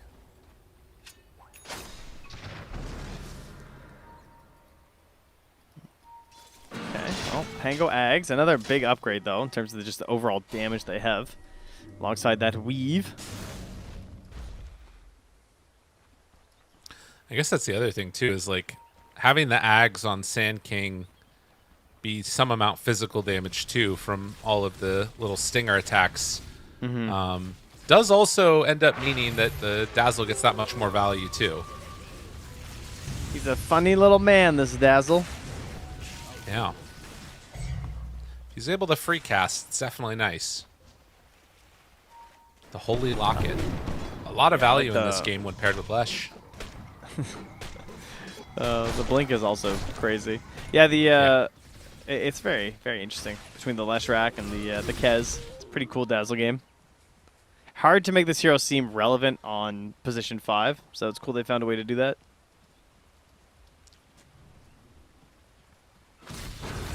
Success has a lot of help behind him. There's no way they try and make a go on him there. No, definitely not.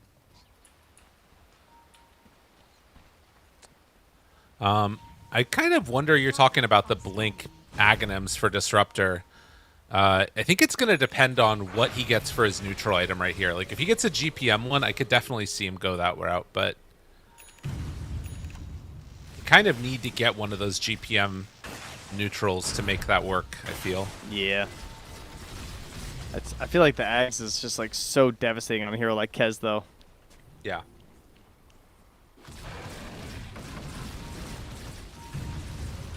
Almost done with Scotty now on Terrorblade.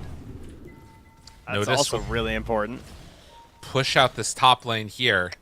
They're somewhat grouped together on XG.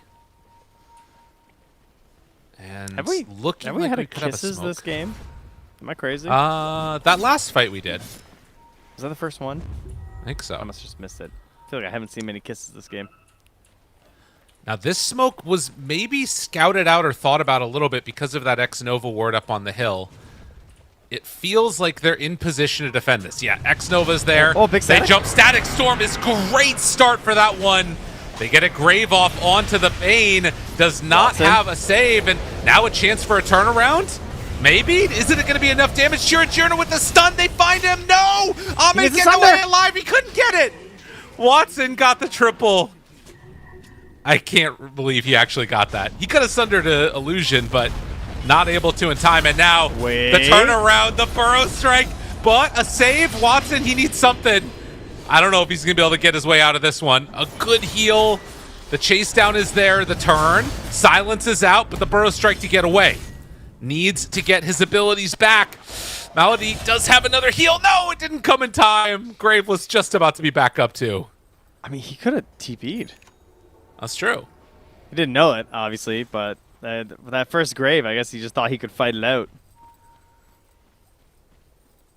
But after the end of that first stomp Burrow, I was thinking, like, just Grave TP out, brother. But I guess, I mean, he's already gone into some pretty crazy situations. That was huge. They needed that pick off so bad after. But, like, first, it's amazing. We won the fight. We didn't even get to use, like, 2 of our heroes. Because this incredible Static Storm at the start of the fight.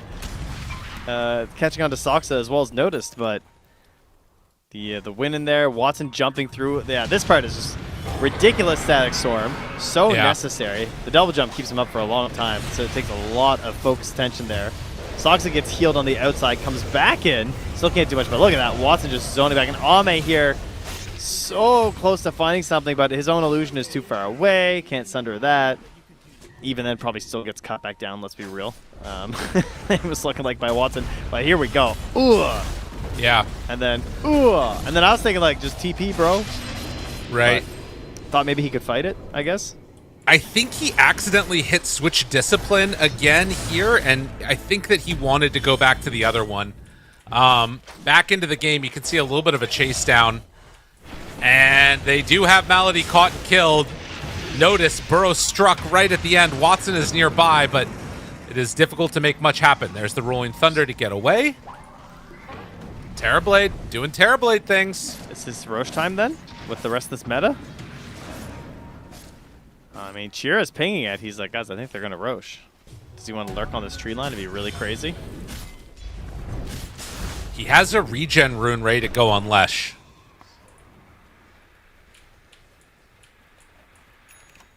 They're not going to risk it. No. I mean, Kez is horrifying in the pit. Yeah. And I think if they can get to XXS Aghanim Scepter, it really is a lot of problems that XG are going to have to worry about then. Because, like, the damage that comes out from both Kez and Lesh, while it's quick and it can be bursty, it's not enough to kill Terrorblade before Centaur can respond. No, and then that's it. It's a one volley of spells. Right. Yeah, that's certainly a big deal. Now, Chira's damage does get a little crazy at 20 when he gets the Edict King another target. But again, still, Cart gonna be a big solve for that. And he's close. XS is gonna have that sooner rather than later. So you can assume that the save's gonna be there for Ame in the next big fight. Unless they're able to find some sort of an engagement soon on Yandex. And again, a reminder, folks, Yandex are close. They are closing in on the chance to maybe get top 2, but they have got to get this win, or it just gets less and less likely. They really need this win, so they're going to have a chance maybe for Falcons to drop some games and then defeat Falcons themselves to put their destiny in their own hands. That's what's needed. Meanwhile, they find and kill X-Nova. A good way to start it for sure, particularly with Roche on the menu soon. It's heading down south. There's a little bit of a ping coming out from X-Nova saying, get vision in this area down here. Tormentor will go down instantly, though. Yeah. My goodness. The Nothel projection being cast while disabled is pretty cool. Yep. Nothing to say. Throw strike to get away.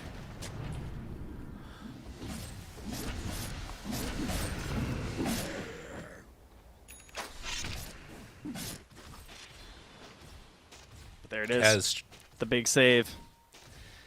This is a horse cart. yeah. I almost feel like you need to, now that this is out, try and focus on everybody else except for Terrorblade. But I don't know if that will work either. I mean, XG have gotten some pretty good starts the last couple fights, especially that last Static Storm. So, as the Yandex, you're hoping that you're not going to be in a situation like that to begin with, and things start on a little bit more even footing. The Hellbear Smasher is lurking in the pit right now, keeping an eye on Roche. Both all stanced up there, ready to fight any second. I do But love this ward from XG, though. You see that scene everything. Yeah, that is very sneaky. Oh, man. Soxa. And they have Soxa full would be a vision good of Soxa. target. Watson also in view, but there it is, the jump. The ward getting vision, and that is a dead Soxa. All right, they check the pit with some kisses. FY, just making sure. Ame is down bottom, sending the illusions out to shove. Yeah, I don't think that makes you feel comfortable going into the pit yourself, though, as XG. I mean, they know he bought back. Could be something, but... I like Still this not gonna play go more for to it. take a fight with it, as opposed to just walking in. Yeah, I like the, we're pretending to Roche, which is kind of what this looks Oh. like. Yeah, look, they send in the Nothel projection. And Ame, And it doesn't Ame pop the is smoke. big. Oh, can he get there in time? The grave is there. I didn't know that didn't pop smoke. This is also an amp damage on Terrorblade. This is going to go really badly if they're not careful. Rolling Thunder about to wear if they have to disengage. This is their Now. Aegis. Yeah, now that's a Roche right there. So the first Aegis of the game, after XG lose tower after tower after tower and do absolutely nothing while they lose their first 2 shrines, they will get the Aegis. Very cool. Honestly. Like, you just know, because of how big the map is now, you can just give up a lot of it, and as long as you're farming, if the enemy team is bringing 4 heroes to the Wisdom Shrine, just let them have it. You go farm somewhere else. It's a cool idea. It's hard to have the mental endurance to withstand that, though, because watching the other team get 2 Wisdom Shrines is definitely, cerebrally shattering. It's hard to continue and survive. Listen, it's nothing FY hasn't seen before, okay? This guy's been through the ringer. Pew, pew, pew, pew, pew. Just so many bright lights. Chira nearby as his teammates smoke up here. He's going to get tucked into this one. Yeah, jumps into Malady. Ooh, maybe catch some loners still stuck here at the Twin Gate. They go through. I'm gonna get out. Oh, gem, man. gem. Gem! Oh, Oh, that's Give him a so tip. brutal. Oh, thanks for the free gem. no. That's so frustrating for Xnova. Dire's bottom tower is under attack. Take my life, not my gem. Honestly. I think, So I much think if gold. Xnova could have chosen to die there and kept the gem alive, he would have chosen to die. Yeah, probably. Oh, 900 gold of pain and losing all your wards. And the timer, yeah. Shira Jr. spots a couple, realizes he can't do much. And they are pinging high ground. With 3 minutes on the Aegis, yeah, why not?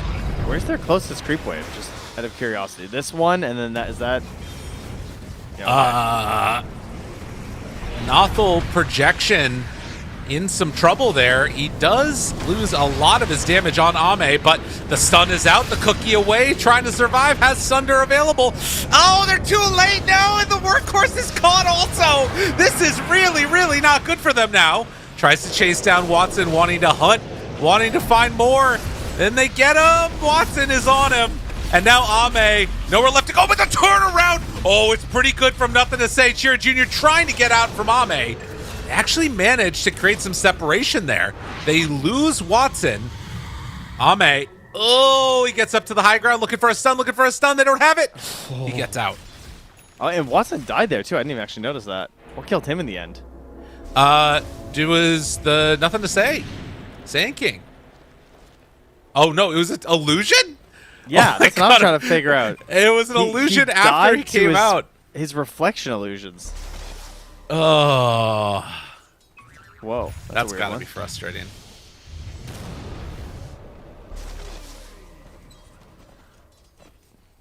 Okay, strange fight. But in the end, a defense and a win here for the Dire. Yeah, the Kez goes down. He's got his items. He'll be fine. I mean, I guess that is a problem. Like, Kez has nothing right now to take reflection off of him post BKB. I mean, does that really? It's level 2 reflection. Surely that can't matter. I mean, it's a lot of damage that you're doing to yourself. This is 60% of your damage that you deal to yourself during the duration of it. I'm not sure how it works with the stances. That's a good question. Probably just stays to the one that you were, I would guess. Yeah. I can't imagine that it swaps between them. No, probably not. Okay, well, he gets a shrine. That's nice. So that's going to get him closer to 25 on Ame. And 6,000 gold ahead of the next highest in the game. Ame is working towards that BKB, but showing that he has tremendous value even before that comes out. And in spite of the 4K gold lead, it is XG that are controlling the tempo of this game.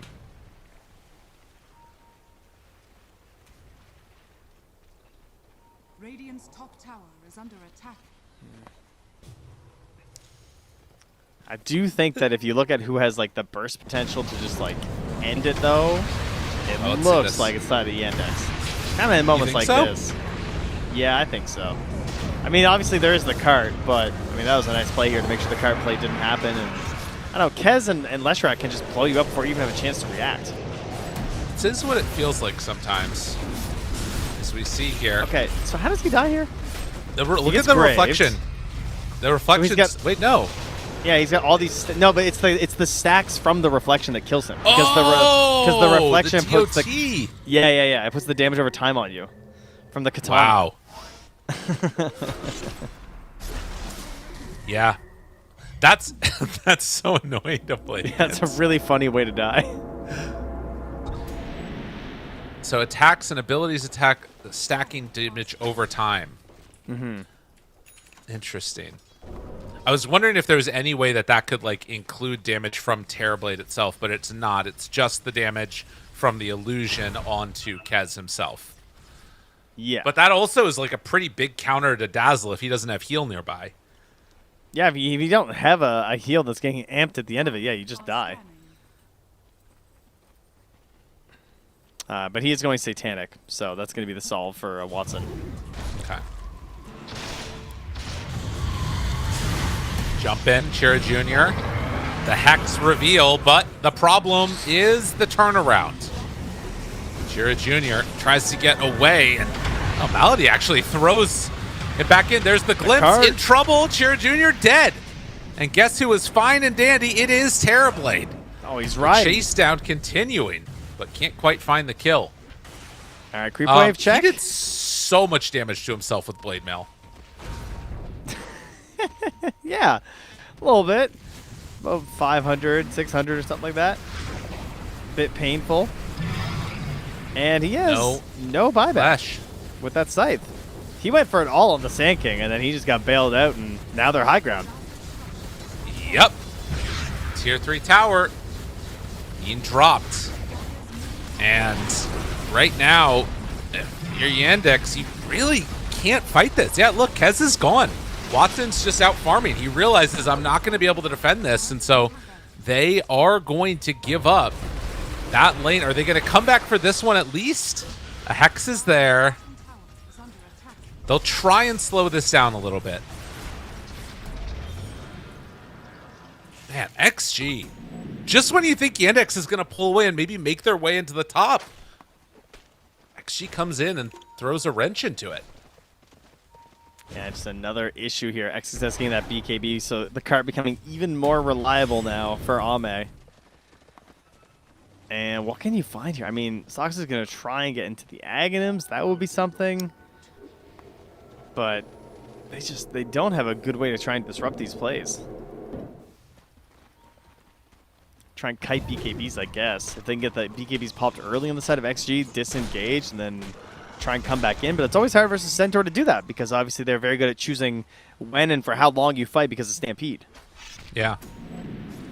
I mean, one of the things, too, is I feel like we have not gotten... Oh, he just ran his courier into Watson and lost his BKB, so that's good. I feel like we have not seen a really impactful Pango ulti yet. Yeah. And that's something where part of me feels like, you know, Basher is pretty important. Has this, like, Octarine and Nullifier, which obviously you still need, but you could see the value of, like, throwing out and getting random bashes here and there in the midst of these fights. In the meantime, they're going to have to defend top. And guess what that means? Roche, there's a pathway to it. Radiant's bottom tower is I mean, they got them separated. Junior. Looking for a jump. Good reaction XXS. from Natus. Gets out of there. Nightmare now onto XXS. Misses on the stun. They don't have Refresher on this Pango yet.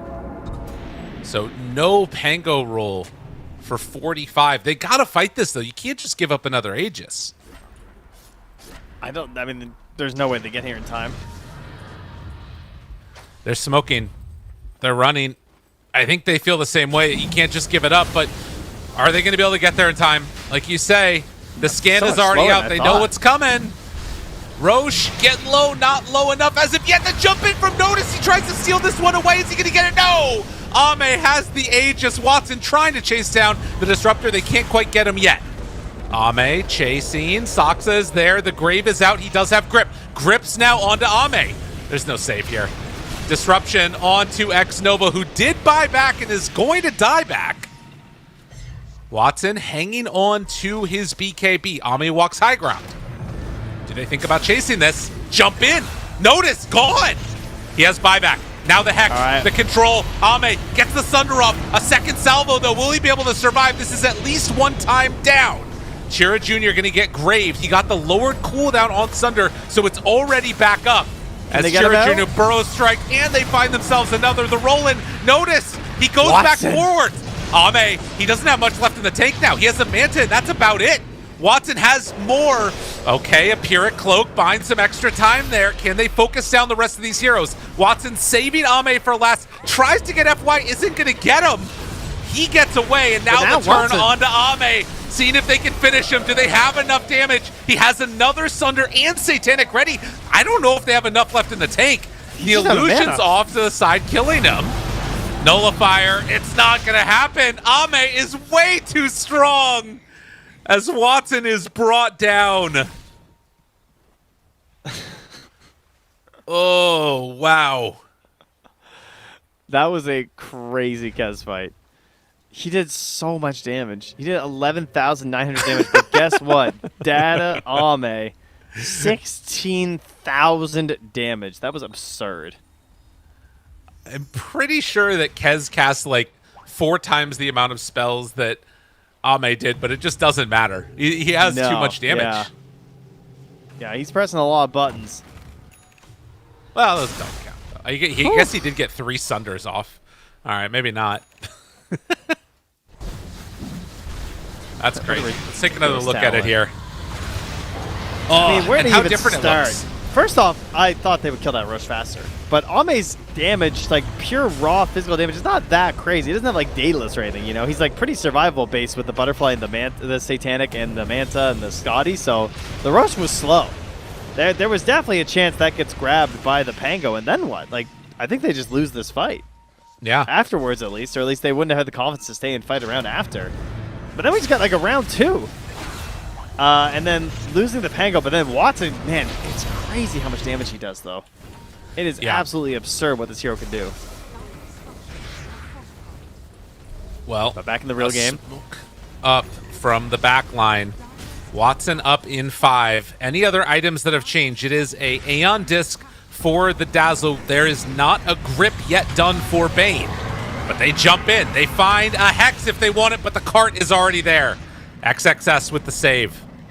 That stops the fight in its tracks. Get him out of there. Back up to full. Terribly. 10,000 gold in the bank right now. And this is the thing, right? Look, Terrorblade is 38,000 net worth. Kez is 26,000. But 10,000, that's doing nothing for Ame right now. Which is why they can be a little bit well matched. Yeah, what to do? I mean, you have a 6,400 gold surplus. I think it's time to buy something. And he is going to up that damage a little bit here.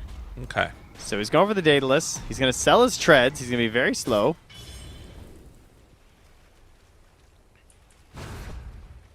But that's what Demon Zeal's for. Yep. Oh, man. All right. Does anything really change here soon? Watson's trying to get an MKB so he can actually commit and maybe finish the full kill there onto the Terrorblade. That's a pretty big deal. Yeah, he's gonna have a refresher.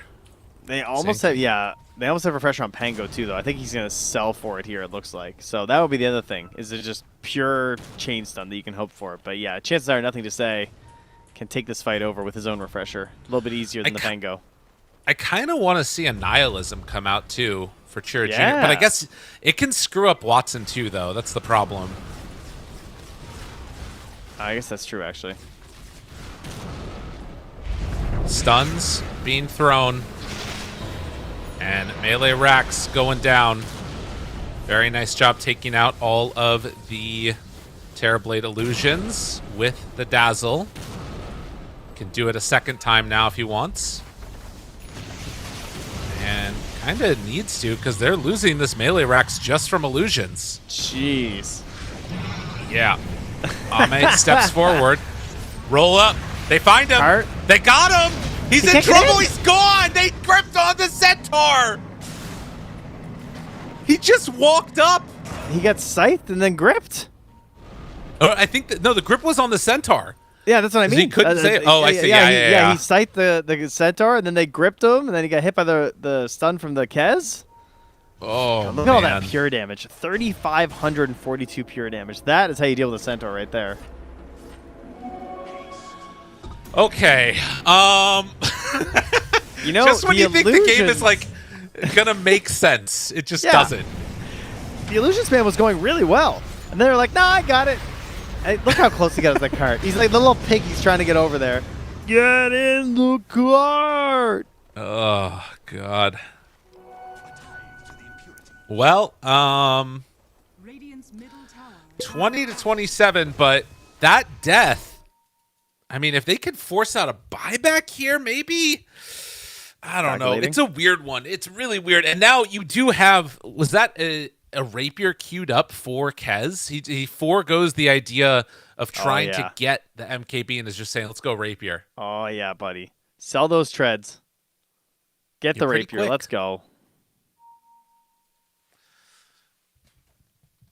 That's how you win a game at Dota 2. The only person he has to worry about evasion for is Terrorblade, right? So I think that there is something to be said for like Kez focusing on killing everybody else because they don't have great answers for him. Like the Ghost Scepter is there for the Disruptor, but even Sand King will die. He only has 2,800 HP right now, and like Kez does so much damage. They don't have BKB on Kez for 37 seconds though. That's a little spooky. Yeah, reason hit me for with a pause. reason. Get Come him. on. Get his ass, Wishy. Let's go. Yeah, they're like, oh, go. Sorry, my bad. Didn't know you wanted a reason. Sorry. Ags Soxa. Radiant's We got it, eh? is under Yeah, All right. Well, let's another see. potential game changer. instructions. They need AoE glimpse.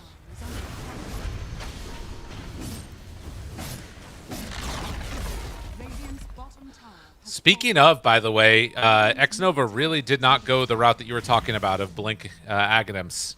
Nah, I think he was just too poor the whole game. He just figured I'm never getting there, so he just went defensive items instead.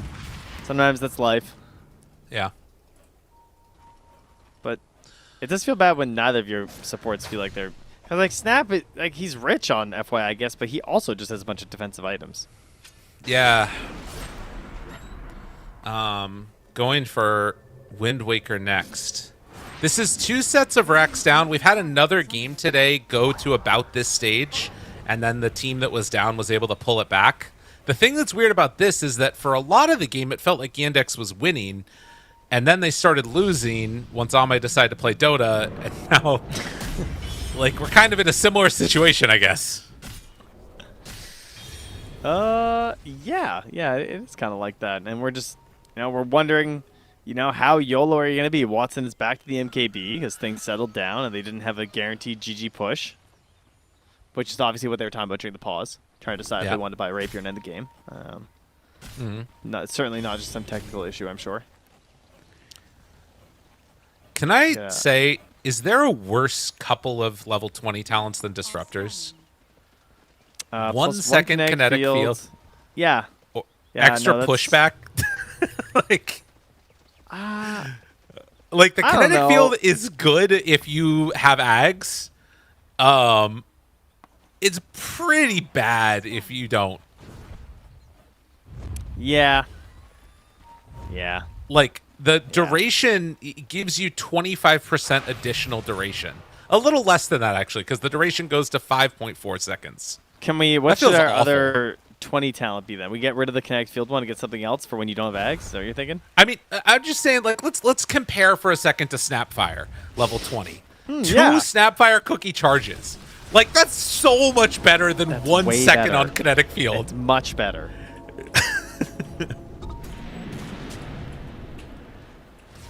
It's interesting how that works. All right. How about we? smoke Yeah, up I liked your idea of AoE glimpse. Let's bring that back. a small AoE glimpse, but you can build a Gleipnir for it. Like 300 radius. Okay. Okay, that's too big. 300 diameter. 150 radius. Okay. Really clutch. XXS waiting to break a smoke here on the low grounds. They see him. Oh, nobody's home. What's big happening, grip. Shira Jr.? Better run. Oh, but the static storm down to break it. Now looking for it. Nothing to say. Ready for initiation. Is it going to be enough to kill one? Yes, but in some trouble right now is Kez. Needs to reset off of this if he can. The jump in. Watson low. Watson dead. That was not what they were hoping for. And now Natus just sort of bouncing back and forth. Not able to do much. Soxa is going to fall. So Watson and Bane gone. They do buy back on Disruptor. They also had to buy back on Leshrac. Yeah, they can't find this this Jeez. damage onto the Terrorblade. And he also can't find any heals during these graves. He's getting graved and lasting a long time, but he's not healing up. He just dies the second the grave ends. There's no second life out of it. He just gets an extended death. Right. Each time here is, you know, the cart was there the whole time too. He eventually just throws them in after they blow up the Leshrac. But you can see the grave comes out. But I guess his Satanic must have just run out before, maybe, is what happened. Because, yeah, it's just gone. There's no Well, heal. he also, to save for buyback, did not commit to an MKB on Watson. So I think a lot of what he was hitting was just not doing work. As they will get Aegis onto Ame again. I think the other thing that's tough about that is that, like, you use the, you know, Hex and the grip on the Centaur to try and, like, stop the save happening on Terrorblade, but they didn't have the damage on Terrorblade right at that point. Yes. It speaks to, like, how difficult it is to execute this. Yeah, that's true. Ame's in. The last time something went bad for them, it was because of sending Ame in. That's true. Nullifier, the Rolling Thunder. This time they get him out of trouble. Ame runs back in. And an MKB bought for Kez. All right, he still is by. But that means no Rapier, so sad. Kisses out, trying to stop it. They want to just ensure that they get this Rax, but they will get the Glyph out. Come on up the high ground again, Ame. Just this one more is time. so hard to fight. They about to have Refresher back up again, though. Oh. He's in the Raven's Veil, Trent. He's so veiled. All right, now he's got to run away. They keep on going? Noticed. Trying to kill the illusions. And we'll be able to do so in just a moment here. Metamorphosis wearing out. How do you deal with this on Yandex? I don't know. I mean, XG scanned the mid lane. They were worried they were smoking out during that. So that's probably the answer, right? Is you attempt to show bottom lane like when you're trying to do this D push, but then go for a little fake defense into a aggressive smoke. I mean, right now, FY is back farming the Radiant side of the jungle. Nothing to say is in here farming. They're a little fake. They're bluffing a bit up front right now. And they're calling for a wrapper on X-Nova with the big angle. He's saying, we're going all the way around. We're going up through that top lane, and we're going to fight him. Punch him in the teeth. Terrorblade buys the Aghanims out.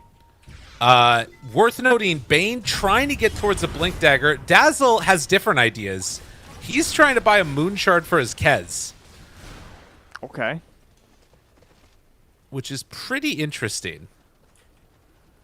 But I really feel like this Blink Dagger would help on Saksa, because he's got to get... I feel like, in a way, he's got to use Fiend's Grip on Terrorblade and then find some other way to stop the Centaur from saving. Yeah, but he's got to watch that Lotus. There's so many things that are a problem right now. It's just too much. There it is, jump in, but the Nightmare save and the Grave keeping him alive for now. Watson backs away, needs to heal back up from this, turns on to nothing to say, can't find that kill. The Raptor dance out and the damage is out. Grip. Chira Jr., the grip is there, but immediately broken away, and now trying to save Ame. The cookie pushes him around, XXS is out, but look at the damage done already by Natus and the rest of them. Can they get in there with Watson? Yes, they can. Indeed, they find another. Ame in trouble, Ame gone! They don't have anything else left in the tank, and, well, they're going to find Ame here. Can they bring him down with just who they have? There it is, the damage out, Refresher, second salvo, nothing to say, goes in, Ame! He's too big! They have buyback on Watson, and they're going to freaking need to use it if they want to hold on to their base. Watson, ready to jump. They find the backlines, kill off Natus, a triple kill. And I don't know if they can do it. This is Mega Creeps no matter what. They have to defend their base. Destroyer of worlds. He's way too strong. He doesn't have actually that much left, though. No BKB. He does have Satanic. Natus is there, too, looking for a roll-up. Finds it. Ame's a little bit vulnerable, but they need to wait for the right moment, and this is the moment. There is no Centaur for a save, and he is dead! The creeps are still on the base, though. They've got to come back and defend against this. Why do you do this? Why did he not care if he died all of a sudden? I mean, I know they have megas, but that seemed like such a feed.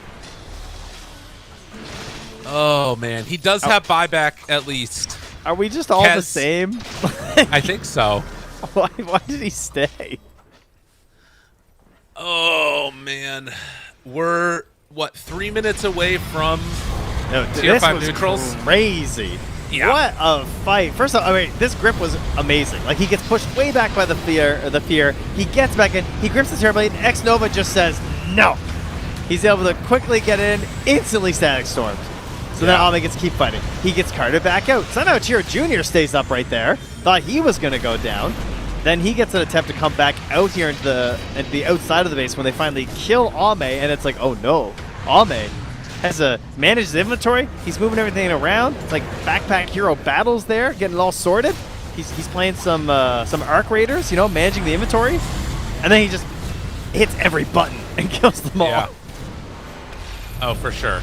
Oh, it was clutch. And again, you know, getting back in there with nothing to say to make sure that his carry could survive through it.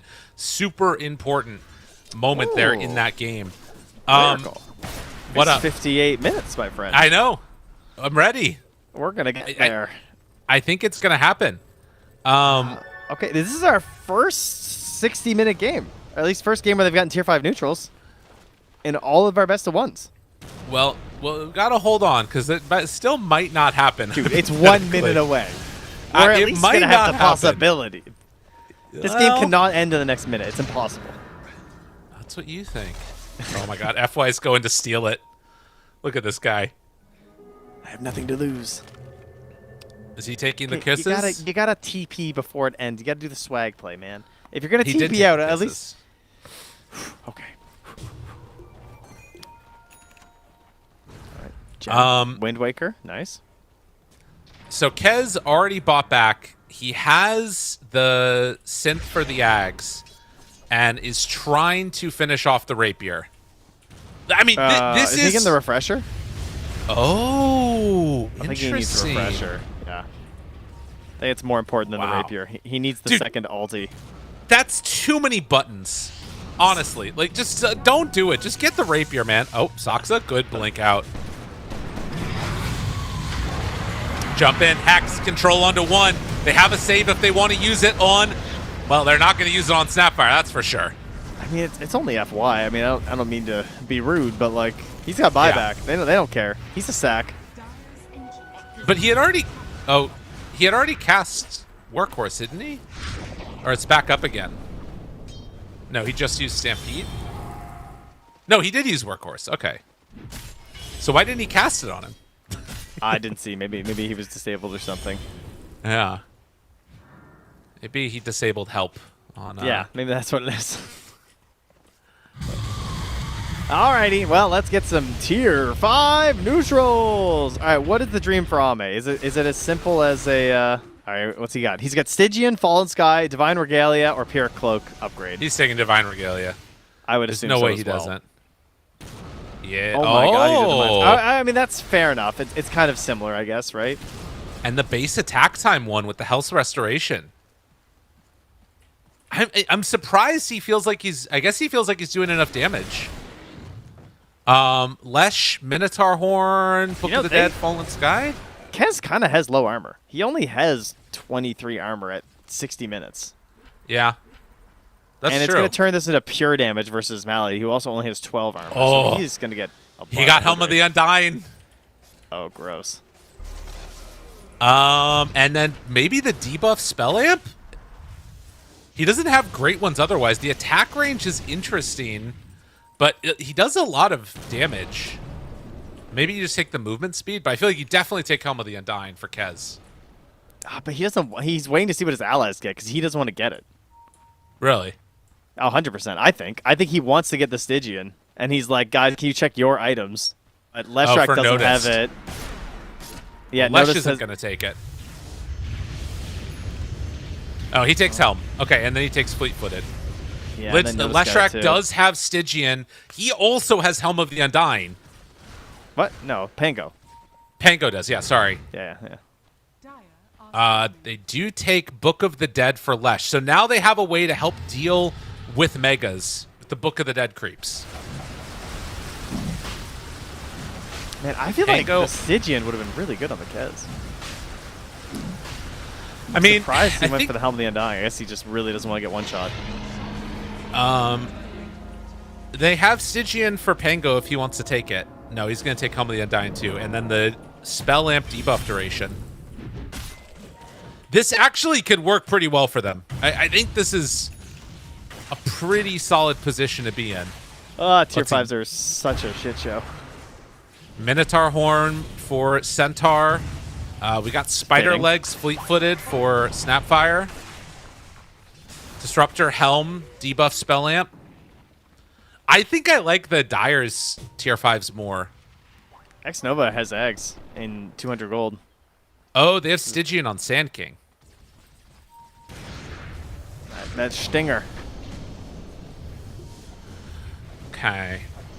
That seems bad. CDR for Lesh along with the Book of the Dead creeps. All right. Here it is, folks.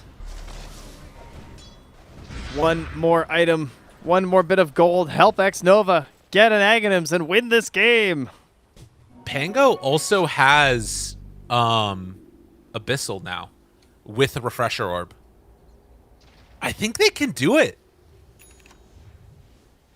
Oh my god, it's the worst for Bane. I'd be so pissed. He has Why, base what do you attack damage, status resistance.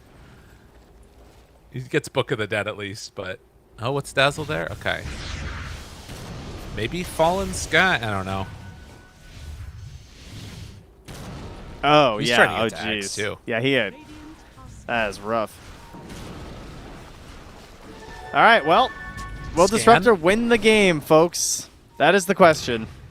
Because Kez doesn't have buy for 45 seconds. Wait, what? It just went down. Yeah, the Ags is important.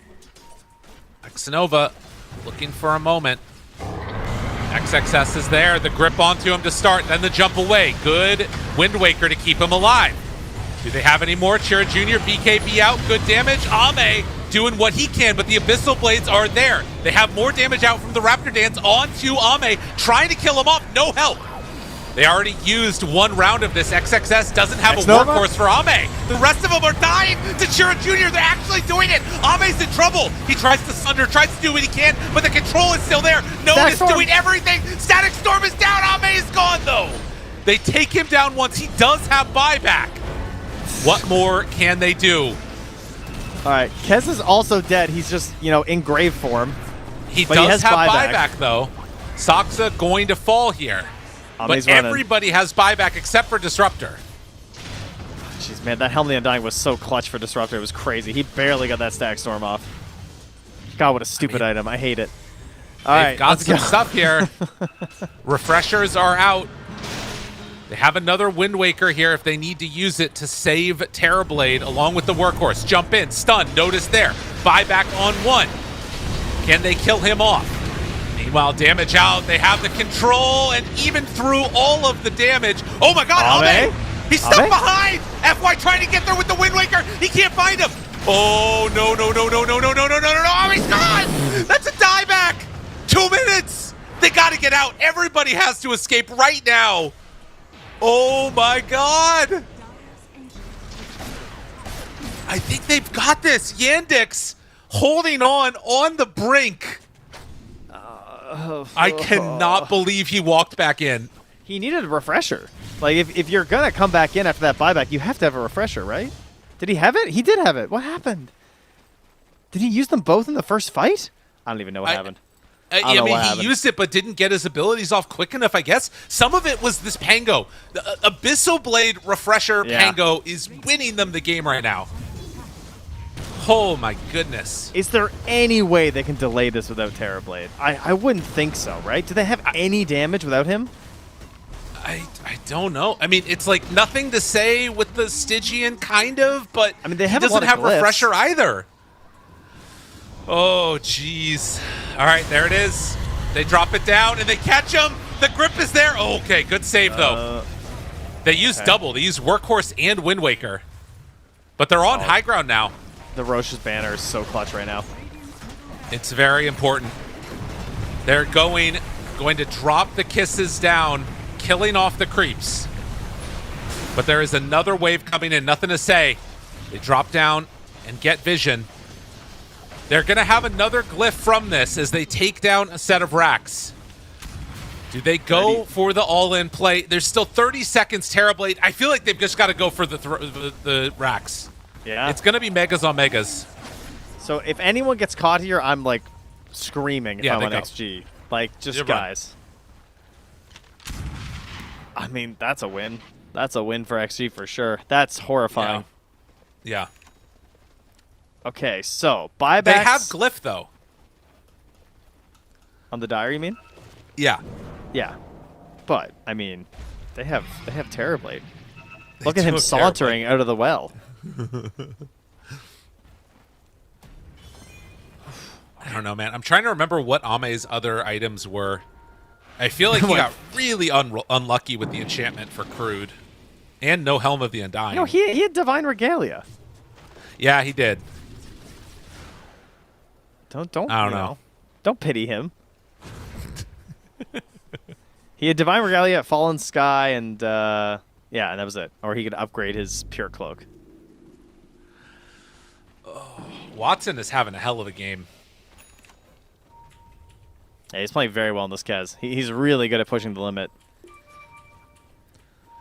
The Windmaker has also been very clutch for those like instant saves, but I think that Natus needs to be their like #1 priority. If they can kill this Pango, the game starts to feel like a lot harder, I think. Unfortunately, he's the one with buyback though. So like they have to kill. God, it's so funny seeing everyone's slow how slow everyone is in the late game. Like Cheer Junior is just like they're all just sauntering because they have no move speed anymore. Nobody has boots. They're always like, ugh. It's like walking through molasses, getting around the map. It's so annoying to look at. That's why the fleet-footed is great. Kez can just go all damage. That's really good. That's true. But this is like X-Nova can just simply win the game if he gets a Static Storm. It feels like onto the Leshrac or the Kez.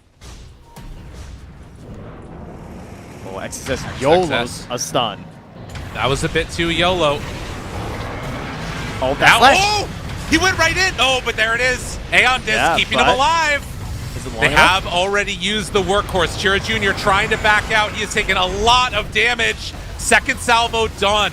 Does not have buyback. Now Natus in the back. No, Natus. Oh, he does go down. Dead on this guy. He'll be coming back in a moment, but he's got buy, yeah.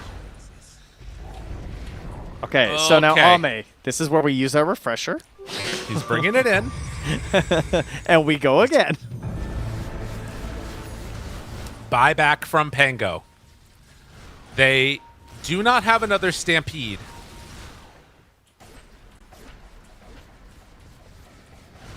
I wonder if they remember start the to take this down. Or do they? Are they not going to feel panic comfortable Roche? going? Yeah.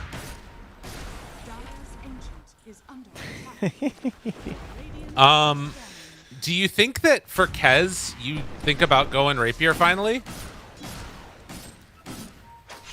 What do you get rid of? The I guess just like the Deso or something? I don't know, maybe. That's what I'm wondering about. Oh, Grip! Pango, the workhorse is there. And Bane is dead. That will do that. Doesn't have buyback. Nowhere near it. Nobody else was there. Were they trying to get Mad Stones? Is that what was happening? I'm not sure. I don't know if they were trying to, like, if someone wants a reroll or what, but that seemed like a crazy place to be. All right, well, Kez is sending out the courier. I think it's Rapier time. He doesn't have buyback for another, what is it, 2 minutes or something like that? Yeah. Yeah. But they're going to need to be there quicker. Roll back. Ready to go, killing off the illusions. Oh, the Watson. Doing that what they banner can, is not but going the down, throne dude. exposed. They've got to go. Got to go right now. Oh, my God. He got obliterated. That's it.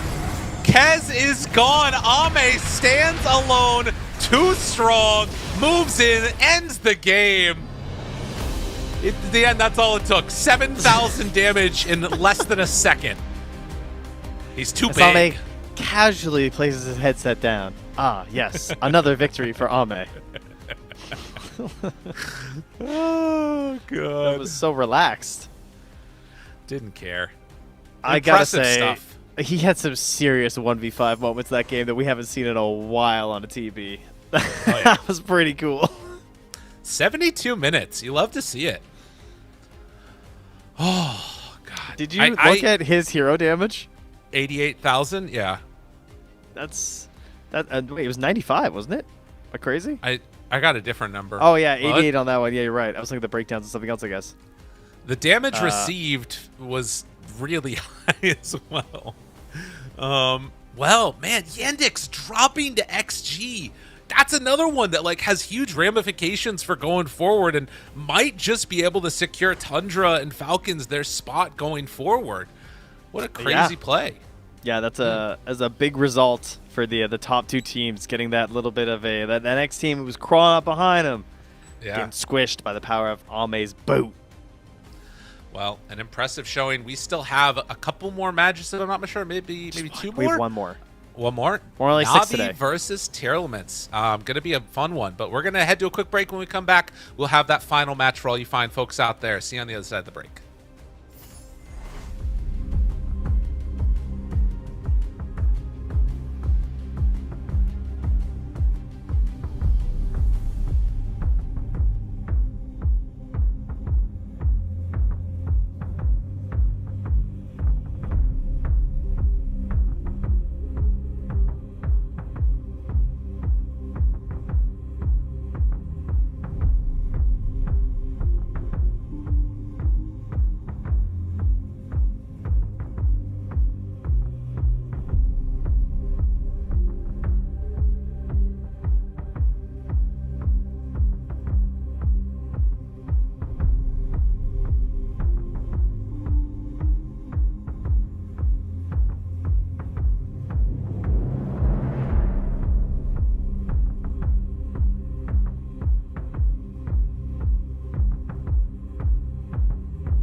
Oh, welcome back, everybody. We're here, and we're ready for our last game of the day. Cannot wait for this one, Trent. And actually, I'm not even going to have to wait for it because I think we're about to start in a second here. How you feeling? Great. Yeah, this is Navi and Tearlaments. Tearlaments down at the bottom of the tablements. That's hasn't been great for them. Let me just update here. 1-7. That's not a recipe for success. No, it's not.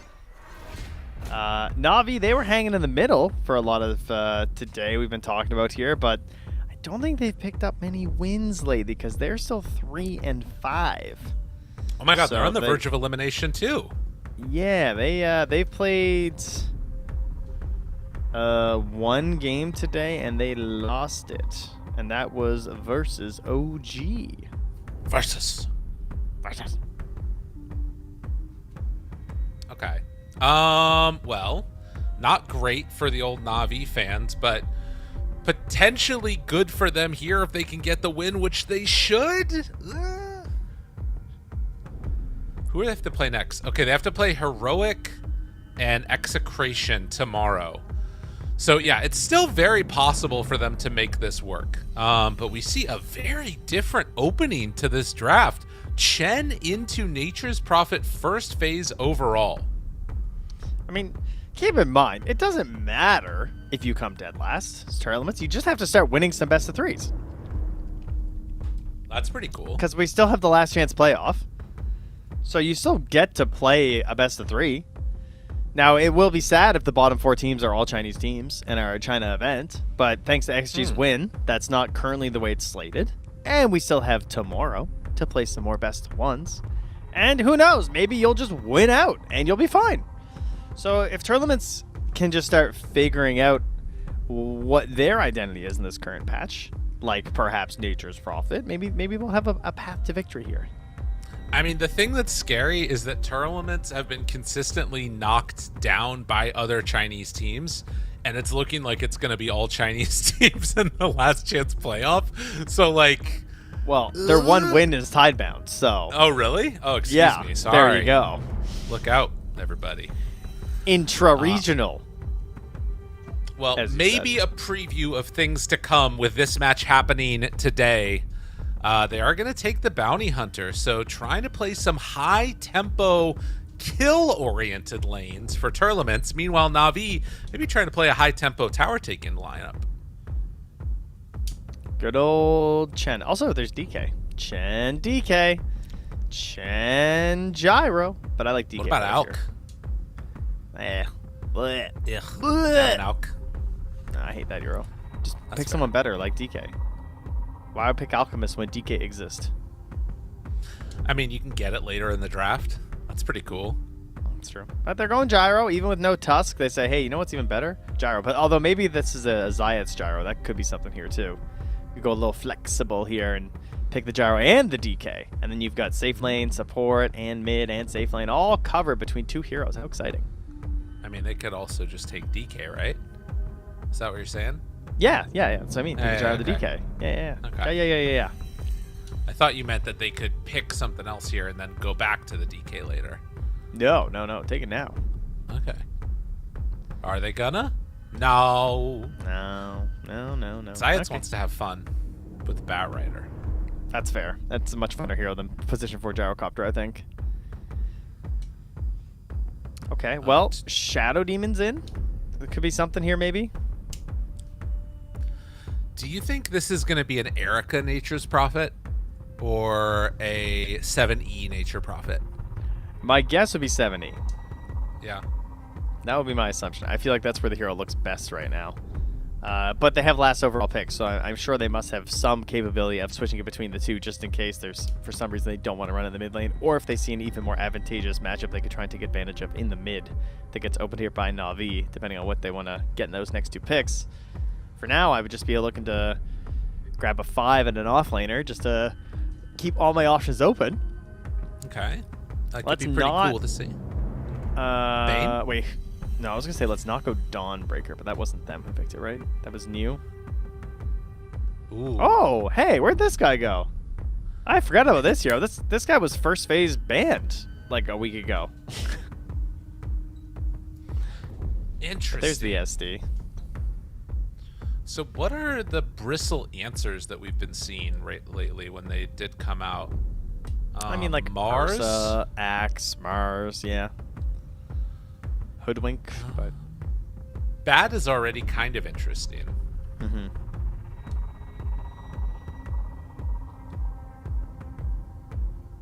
Yeah, I don't know. I'm not a huge fan of Bristle right now. I think in the high tempo draft though, it does kind of make sense, but like, what's your catch gonna be? Like Bounty Hunter slow with Janata and then like a Sprout? Like, ugh. Yeah, that is what they're working with right now. Like a TP and a Sprout and Janata and Disruption surrounding him, and they're gonna take advantage of that low catch and grab a Storm Spirit before it gets banned out here. Zap here, like insta ban the puck, since that's what everyone always wants to grab versus this hero. And they can look for an offlaner themselves to play alongside this Bat Rider.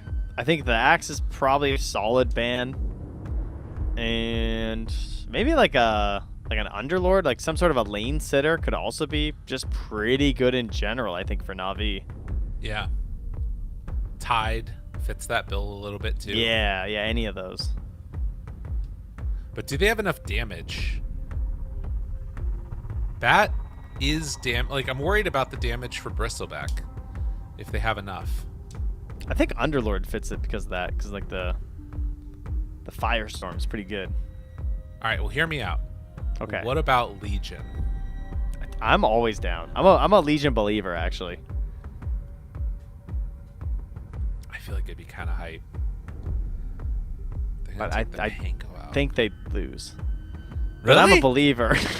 I mean, it's into Shadow Demon. That seems kind of that's a good bad. point. Yeah. It's a little rough. I guess that's true. I'm just thinking about like for Gyro, for Bat Rider, for Storm Spirit. Do any of them want to be like standing fighting Bristleback? And I think the answer is no. And I think while Underlord is like good damage, he's like good secondary damage while somebody else is stuck to Bristle. You know? Yeah, I was gonna say I think they're just gonna take the Mars that you mentioned before, but it gets banned out. So.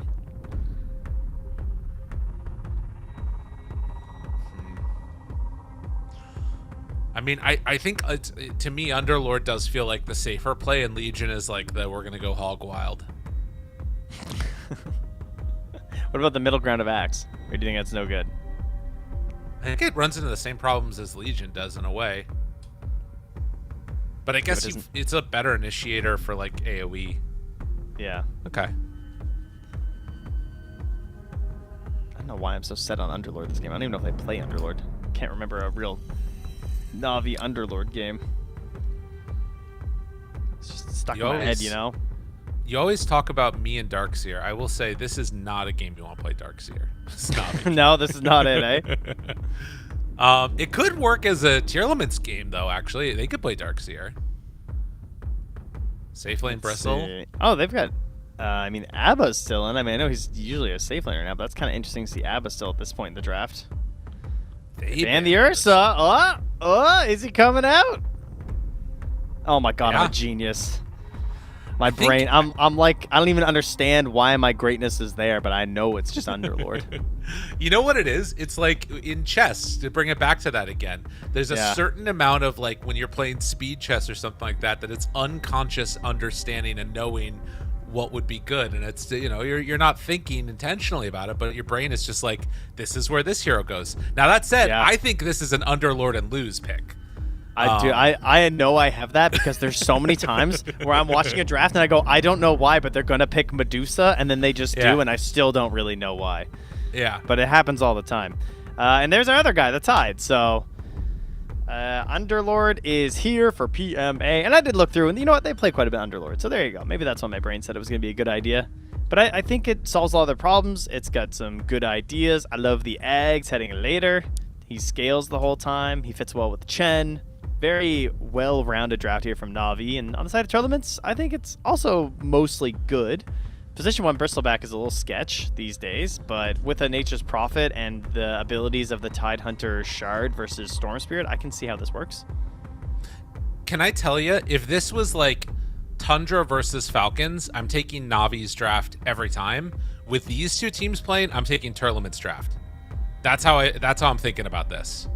Like, I just think that there is it's going to be too much chaos, and I think in that environment, Bounty Hunter and Nature's Prophet are going to succeed.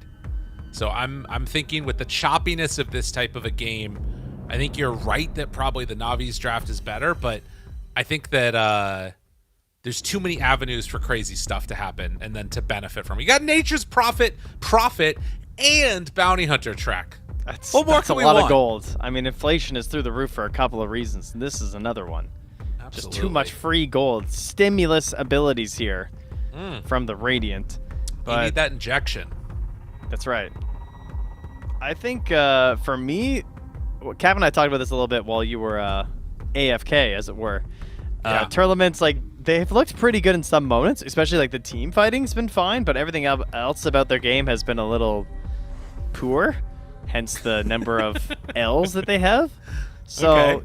to me, their lineup looks like it requires a lot of coordination. I think it's harder to play because you need Okay. to get these ganks and stuff. You're saying chaos. I think it needs to be pretty refined chaos to work. I think that you're running into some pretty gosh darn powerful heroes on Na'Vi. I don't like your chances against a lot of these guys while also being backed up by a hand of God. So I think if they're not clean, they're just gonna feed. So this is what it sounds like to me, that you have faith in Na'Vi to execute a draft, and I have faith in nobody. Yeah. That's what it sounds like a little bit to me, 30 seconds to battle.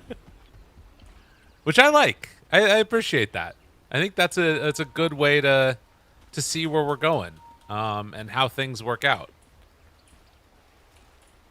I'm sorry, I just had to take a bite of the carrot that was sitting next to me. I couldn't Oh. help myself. Did It's you been did here you this peel whole it time. first? No, I didn't. I washed it though. It's close enough. Same thing. You went in. Damn. Yeah.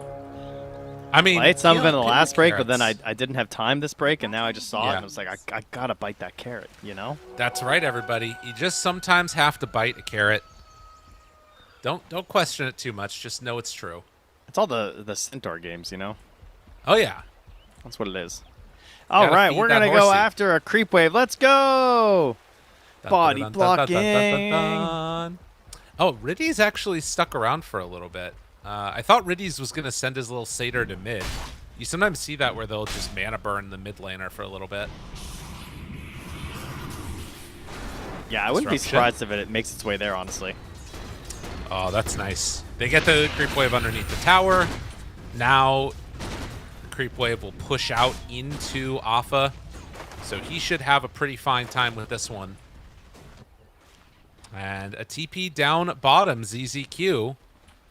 Of course, Bristle can survive that first wave, no problem. Already has level 2 on the Bristleback.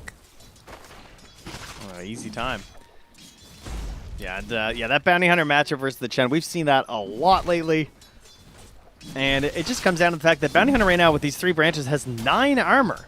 And so a lot of So Chen's crazy. damage is just like trading right clicks. And even with the flat cannons hitting him, K-Class is still able to trade here. Yeah. It's a really obnoxious matchup for the Chen to try and deal with. Meanwhile, well, that's happening down bottom. They get a disruption underneath the tower to mess with PMA's last hitting. Zayat's taking some Underlord shots there as well.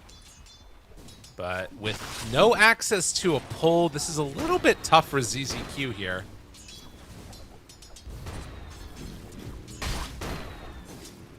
K-Class ready to either hunt couriers or maybe go on Riddies again in a moment.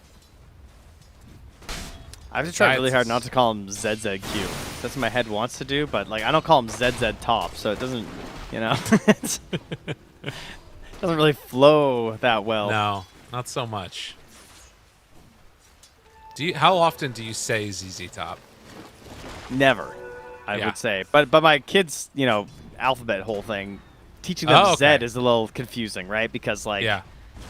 you know, X, Y, Z. Next time, won't you sing with me? Doesn't really rhyme the No, same. it's bad. No, but and yet here we are. I don't know Dude, why let me we're tell ya. Zed. Kids, they love them ABCs. They do. They thing. do love them ABCs. Especially because they think, no, my daughter knows what letters are. She understands Yeah. it, but she still kind of thinks that LMNOP is one thing. Oh no, I don't think that ever goes away. Yeah. That's a generational thing. Some good damage out from Erica, paired together with Zayats. ZZQ is going to ZZQ. be caught there. We'll have to self-disrupt or disrupt PMA or just walk away. That's another possibility for him. Yeah, that's good.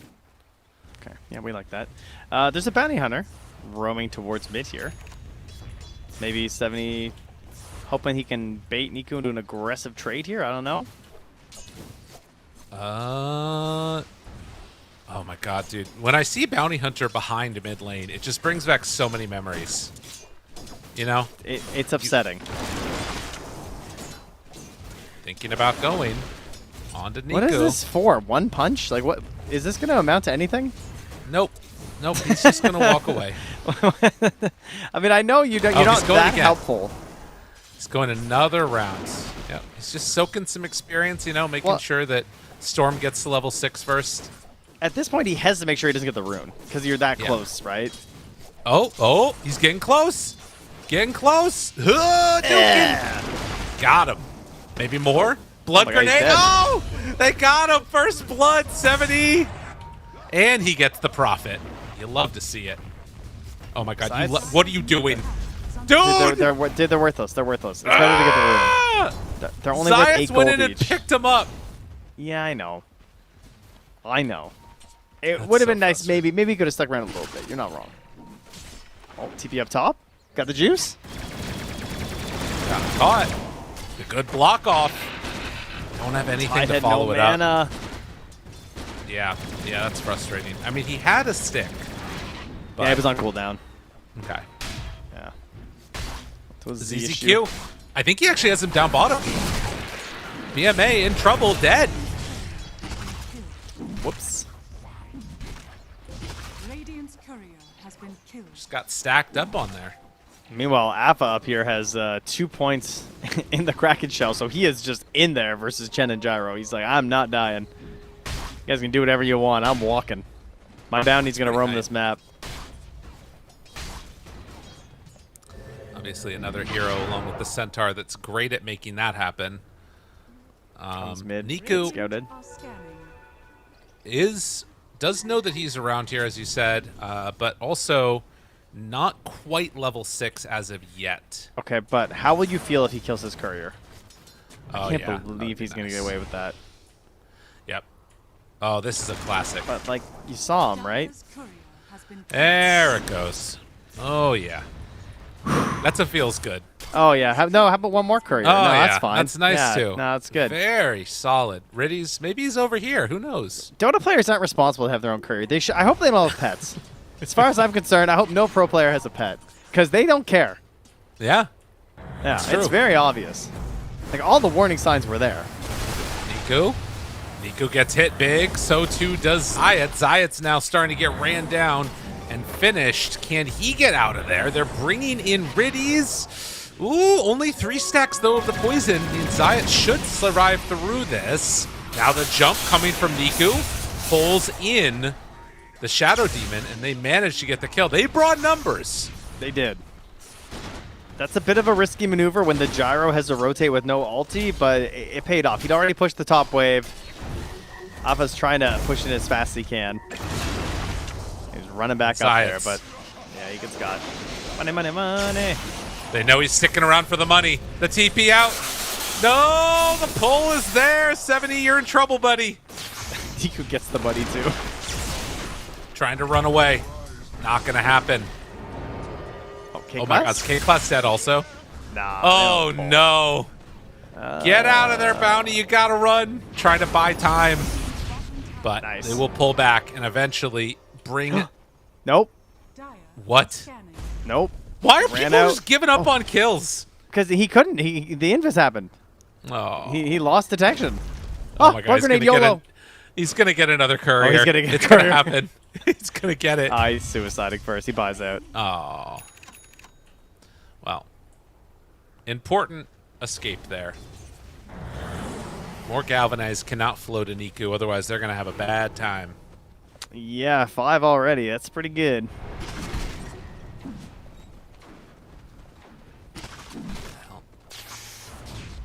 Have not been able to get the D wards. We'll see if Riddies finds it now.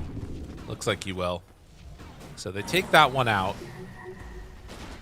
Meanwhile, a setup up on top. Got the juice found.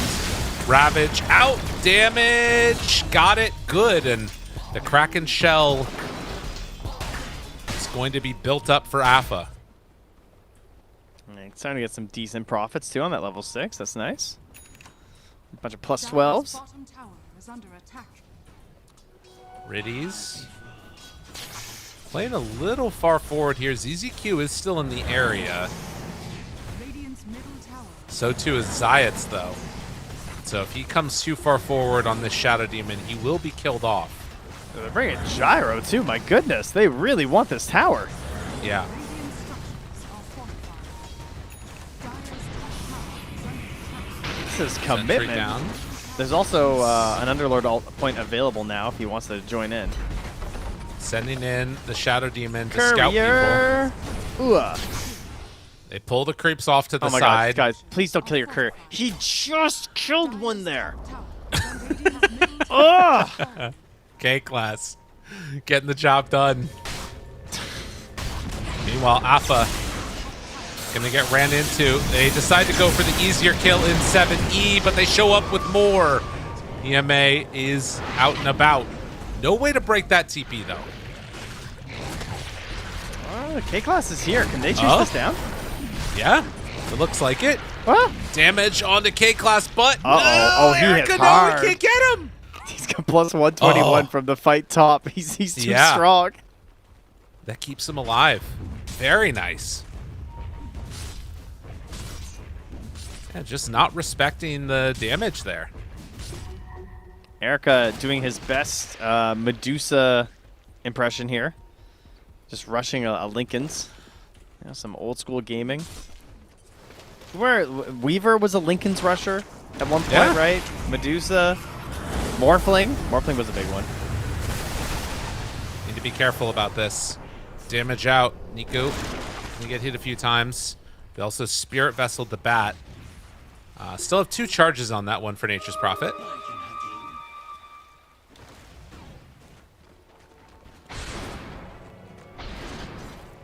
K-Class just seeing things get taken away. Hasn't really been able to be involved in that much so far. Only the 3 assists. He's getting those couriers though, and look, there's another one. Oh, he can smell it. Smell it! Oh Dire's yeah. courier Bang. killed. 65 each is a lot of gold. Yeah. That's why they're winning. Like this is actually, it's so much gold. Listen, courier sniping used to be good because there was only one of them. Now it's good because there's so many of them. That's true. He should get a different innate. The big game hunter thing is lame. Yeah. You get the bonus on the extra gold on the killing streak. It's like it's so unreliable. Yes. It should be something courier related. How much? Like He you get should- bonus gold for oh. courier? Yeah, but if we made it like a permanent buff thing, it would be the most just ruining experience to ever play with the bounty hunter team. That's all they Yeah. would do. Got the juice. Got found. Another instance where they will blow up the target. Ravage as they land. 7E trying to do what he can. Now turns on to Zayat's. Big damage out. Is it going to be enough? With the Spirit Vessel, he should go down. So they lose 2 for 1. Damage block.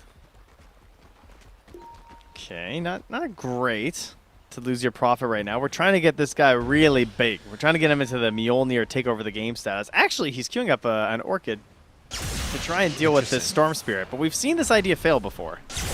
Yeah. Disseminate. ZQ backs away. Niku has to give up the charge. Now, TP out. Breaking TP. They show up with another one. Why not? I mean, this is the goal, and pretty soon track gold is going to start flowing too. I can't believe he's still level 5, man. Help this guy out. been a rough one. He needs to do some stacks. Yeah, just stay here until you're 6. Yeah. Alpha can help you. I mean, it has still been a very good bounty game in terms of, like, things he's been able to make happen. Yeah, he's had good impact. But yeah, it'll certainly get better with the track. God, this is a huge stack. Does he have it yet? He does have 6. He does, yeah. Yeah, he got it and he left. And now he knows there's a sentry here, mid too, which is great. But he does get dusted. Yep. Has stick charges, but trying to survive. Not gonna happen. A little too How close close to are we getting to away Orchid? again. Still I pull this think away. not very, yeah. I don't know. 1,700 gold. But he has the blitz knuckle, so he's kind of committed. Yeah. I wonder if it's because of their lack of disable that he really feels compelled to get it. But the last time, basically, we had a game like this, and I was like, oh, yeah, it could be a good Orchid game on the Prophet. Like, they start hunting and chasing the Storm Spear. I think it was a Puck that game, but in this case, it would be a Storm. But if you don't keep getting these kills, if you don't keep forcing them over and over again, and you miss a couple opportunities with the Orchid, it's just your farm falls off so fast compared to the Maelstrom and the Mjolnir, obviously. Yeah. It's devastating. Well, definitely going to need to make sure K-Class does not get caught out on these random sentry wards, which are kind of all over the place, and they ping him. That Ob sentry combo, seeing the bounty run through, they're going to have an idea of where he's at. But Got the Juice is I'm sure kind he'll of still kill a alone. courier, though, right? Like, the courier's still going to die, even though we know where he is. Riddies, they spot him. Dust out. Gotta run. Pendant's coming. Dust is wearing out soon. Dude, I can't. That courier should have been dead. Yeah, there's the lasso. But Dust is worn out. They don't have another one. Oh, they have one on Batrider. Okay. Now he's running. They're doing what little bits they can, and there's PMA. Do you think Some they noticed the space ward created. he dropped, though? Because he snuck a ward in there. That's a Oh, good they point. noticed. Yeah, I think Bat noticed. Oh, yeah. Good eye, man. Dire's bottom tower. Well, tower down on the bottom side at least. Niku? Yeah, there's no way to kill this guy until Orchid. But they can be annoying to him. And actually, eventually, he runs out of mana. Eventually, he'll run out of mana. That is 7 galvanized. Are scanning. K-Class again on the hunt. And eyes up towards PMA. Zayat is in the area too. They see one, Radiant's bottom tower is under attack. and they run into a sentry. Okay, this is the bounty hunter experience that we've sometimes come to expect. Yeah, we're pretty used to this one, I'd say. Is under attack. Ooh, Is there Alpha? any world in which Niku dies? They're instead hunting for PMA. Oh, nope, no, they're not. Niku's greedy. I mean, Navi is doing a great job of dodging these ganks. I think until Yeah. Orchid comes out, it's really hard to kill Storm. Yeah, and he got his Kai Assange too, so it's going to help him. Even if he does get Orchid, there's a chance he makes it through it. Yeah. Losing more map presence. His Tearlaments can't quite get the track off there onto the Batrider. And doesn't really want to chase him after everything that's happened. Yeah, this game slowing down is like perfect for Navi. Yeah, on the side of Tearlaments, you're just like, we have a Lincoln's Bristleback, and now an Yeah. Orchid. We need to be across the river at all times. And they are going to try and push the temple a little bit here. But this is where that Underlord comes into play. You stick him underneath the tower. Try and keep this thing alive. And he's actually even going to play it safe right now. Yeah. Yeah, he's too scared. More aggressive wards here as we head in towards the 20-minute Tormentor timing. Levels in this game, a little all over the place here. Support's pretty low level, 7 and 8 on the Shadow Demon and the Bounty Hunter. We got 9 and 8 on the Dire supports, but the cores, we're getting up there. 14. Got the juice here. He's just been hitting creeps like crazy. He's up to 199 CS. Yeah. And now he's moving into the Radiant side of the map, knowing that, hey, if they're playing aggressive on our side, how about we move in here and see what's going on? 18 minutes in, yeah. Very even across the board on all of the cores. An illusion rune got by ZZQ. If they actually do disruption, I think they take this Roche really quick. Yeah, he wants to do it because of that. There's going to be so much damage amp on this Roche. All right, let's see. Menace, as long as 20%, the illusions don't die.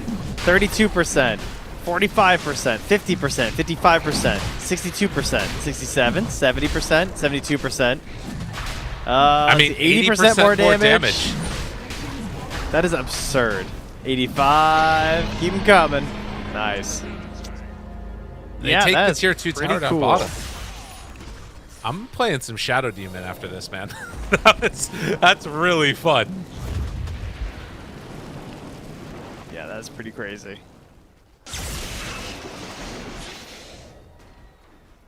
His cool sprays were doing like 170 damage. To Roche. Yeah. And All right, punching well, for 227. Orchid, Spirit Vessel, Nature's Prophet. Smoke up, Niku, Zayats looking for their man. He TPs away, and he's going to get out just barely as they fight down bottom and find themselves one. Got the juice, is gone. Reddy's still tracked. Can they get there in time to break it? No.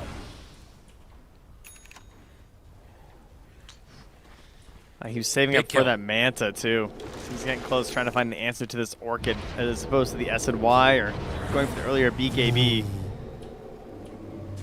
But, man, this leash from the Tide is going to be a problem. Yeah. It's just a death sentence for anyone right now in Dire. And he's going Blink next. Good play by Niku to get out of harm's way as they were running his direction. Radiant's middle tower is under attack. I think Underlord needs the Aghanims. Yeah. Even just to help save. Yeah, that's what I would view it as, yeah.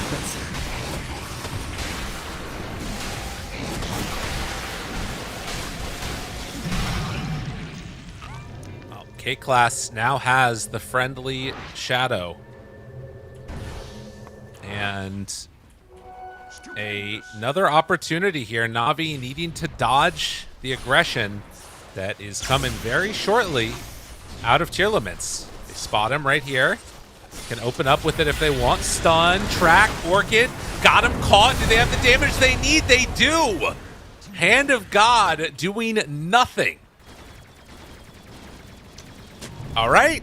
Yeah, I get it. I mean, his BKB is coming soon, but if they can get him like even just one more time, this still felt really good.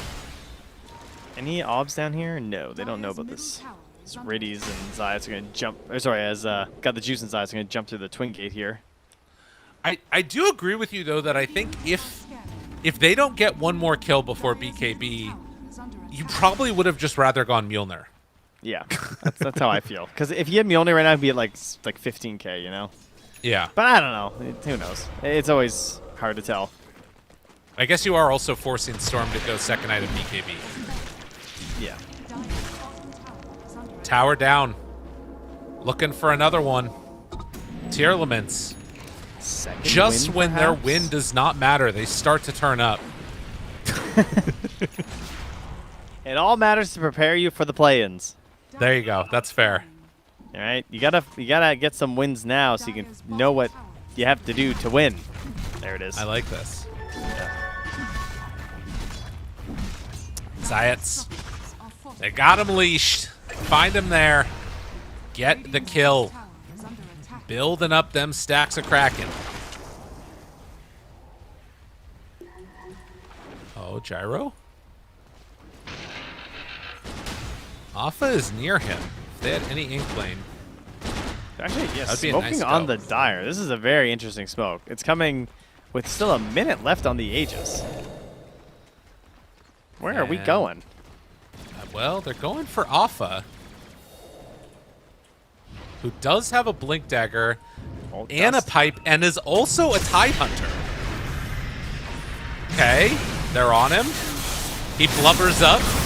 He has the pipe. He pops it now. Ravage is still ready, looking for a jump. There it goes. On to all of them. And anchored now him. leashing up the Storm Spirit. Erica in the area. There's the pipe. Ooh. They catch for a moment. Do they have the Orchid in time? No. Will not be able to chase down Niku, but will get all the rest of them. CCQ backing away. YSR still doing what damage he can on Erica. Seen red facet enabled, and that is going to be a dead Zayas. Now they hunt for more. The Orchid back up, taken off by Niku. Well, he's got to zip away before things come in that much further. Alpha still living through this with the anchor smash. It's not going to be enough. 70 tries to hit, tries to do what he can, but Niku Lotus Orb will be okay. Oh, Erica, yeah. second salvo, trying to survive against this.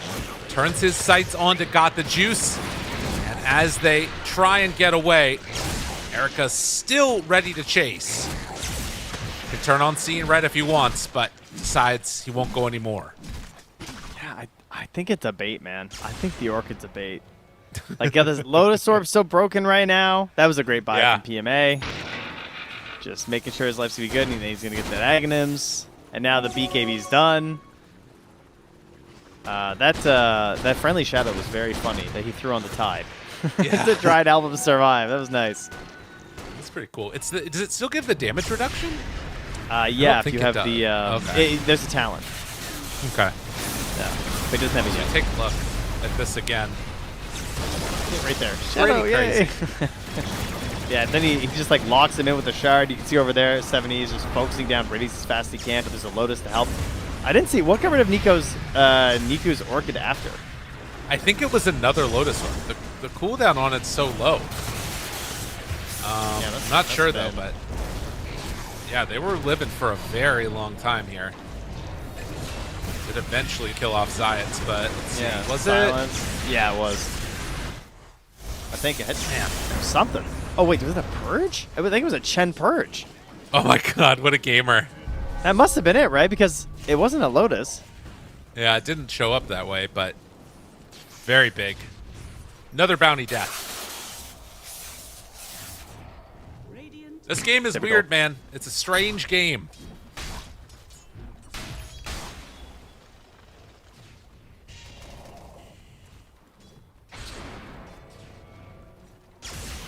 That said, with Bristleback starting to become the one true carry here, we are going to see some... he gets through. When he gets this AC done, I do feel like the physical damage is going to start to become too much for the side of the Dire. I think they're just gonna avoid them a lot though. And then at that point, like, if Got the Juice has the Silver Edge, like, what if he tries to be this big strong Bristle? I feel like there's a chance he might just get blown up. That's during true. BKBs or something. I mean, he is going to have a lot of armor, but he doesn't have a BKB yet, so there is that burst potential for sure. And And like PMA lasso is, gyro stuff. Yeah, PMA's going with the Shiva's Guard though, so Okay. I think that's actually pretty good news for him because it's less likely he's going to be stuck in Firestorm and stuff for as long with like the root and everything. Yeah. Lots of drawing on the map right now. The bounty telling everybody where they're going to go. Got the Juice is alone down bottom, but is going to rejoin the rest of the team as we see Oh, a here we replay go. of this. Okay, I'm watching. Yeah, He's yeah. silenced. Damn, it was. Oh yeah, the Purge. Wow, what a gamer. Go Riddies. Go Riddies. Thanks, Purge Creep. Yeah. Oh, so close. That was It's good. a lovely ward though. I mean, There how we bad go. does that feel when, like, you buy this several thousand gold item and you just have one creep that stops all of it? Who would win? one, I know. One creepy boy. There he is. The Satyr Yeah. Banisher. Such a strong one. All right, smoked up with Bristle. Alpha. Last time they went on this guy, it kind of worked. Will it work again? He has Ravage again.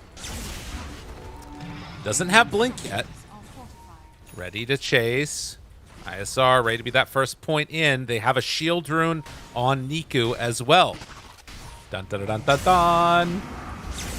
You really trying to take this fight right now?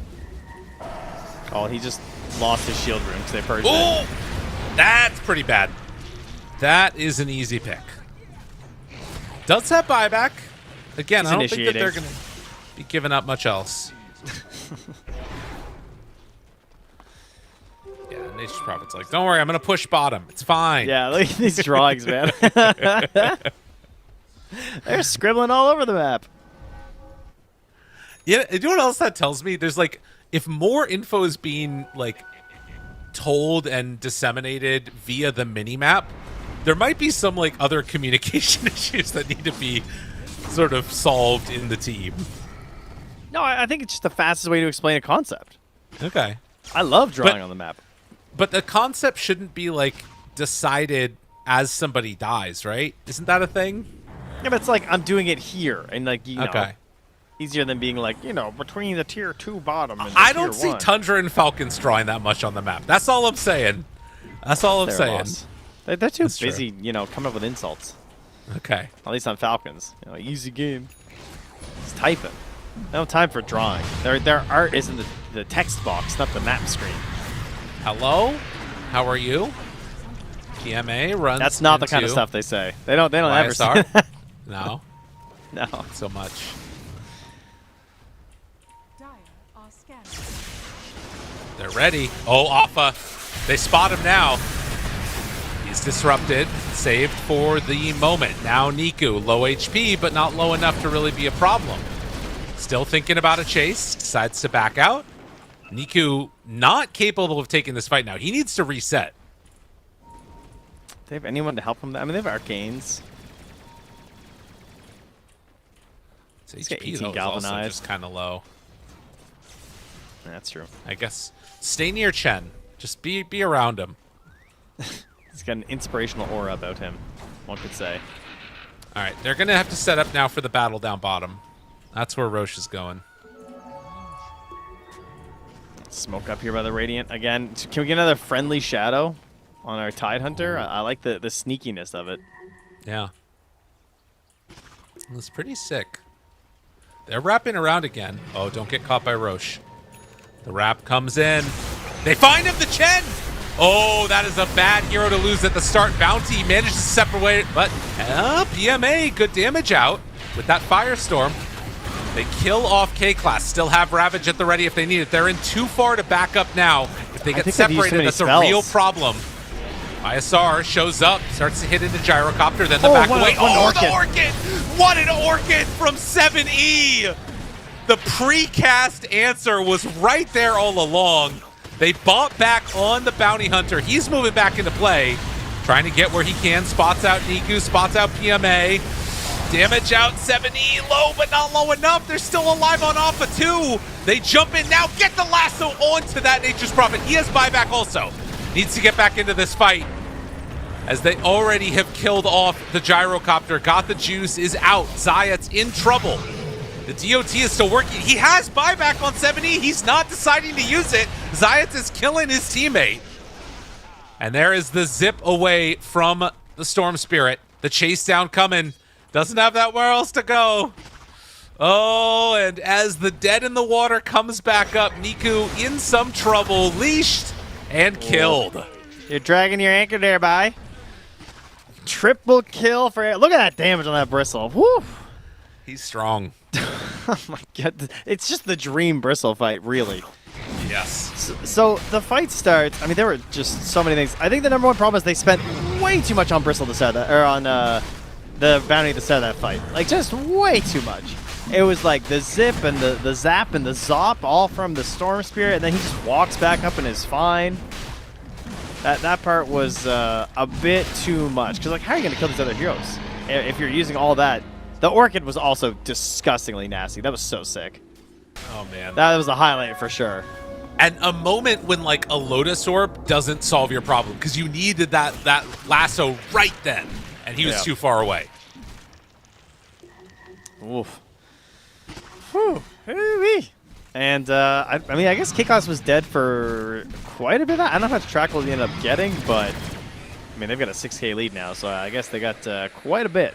The Bristle with an Aegis. I mean, it's hard enough to kill this guy once. Now you got to do it twice. He's BKB AC Lincolns. Like, what the hell are you going to do to Erica? Yeah, you got to get away from these quills. That's really your only option. And easier said than done. Well, zips in, does nothing. Almost got the dead in the water there. Tries to throw it out, will not connect, but a tier 3 tower kept alive for the moment. Can they keep it alive, though? Well, no. After the glyph, it's not going to happen. Niku punching. Dead in the water, leashed, in trouble. Niku manages to get it off of him, though, and now it has the zip away if they need it, but instead they're going, but a save! Bristle living! He gets pulled pretty far back right there. It was during the duration of his BKB, weirdly enough. Now the Ravage, the hit onto all of them. Where's the follow-up damage, though? They don't have it. The Bristleback is low. Alpha just gave his life away for nothing. Oh, no. And Storm ready to run, looking for more. He can't quite get anything more than the Shadow Demon. And he's broken. It is going to be a dead Erica, though. Oh, they Wow. tried. What they a tried throw. to go for it all. Oh, no. Wow. What a throw, he says. Storm got 2,735 XP. Excuse me? He doesn't Would you have like a some TP, more, my Trent. lord? He doesn't have a TP, Trent. Dude. What level is Storm now? 21. He's back. All right. Navi are back. The So this- BKB disruption at the same time. Yeah, the lasso was huge. Because it draws them in, and you're like, oh, okay, this must be good for us to go in. But the heals are just too much. They don't have the damage. It's not quite there. Whew. What's Gyro got now? He's got Satanic coming. Oh, that's going to be so good. I mean, this is the insanity that we were hoping for in this game. And, you know, it's paying off. It's exactly what you want to see. Now for Tearlaments. Tearlaments, at least, you know, going into the playoffs and the play-ins and the play-in more Doters, it's almost worse to have come so close, to have been playing pretty clean with this aggressive lineup, and now you took what looked like a really nice advantage and you kind of chucked it over a cliff, if one were to look at the graph. No, you're that not would wrong. be the cliff.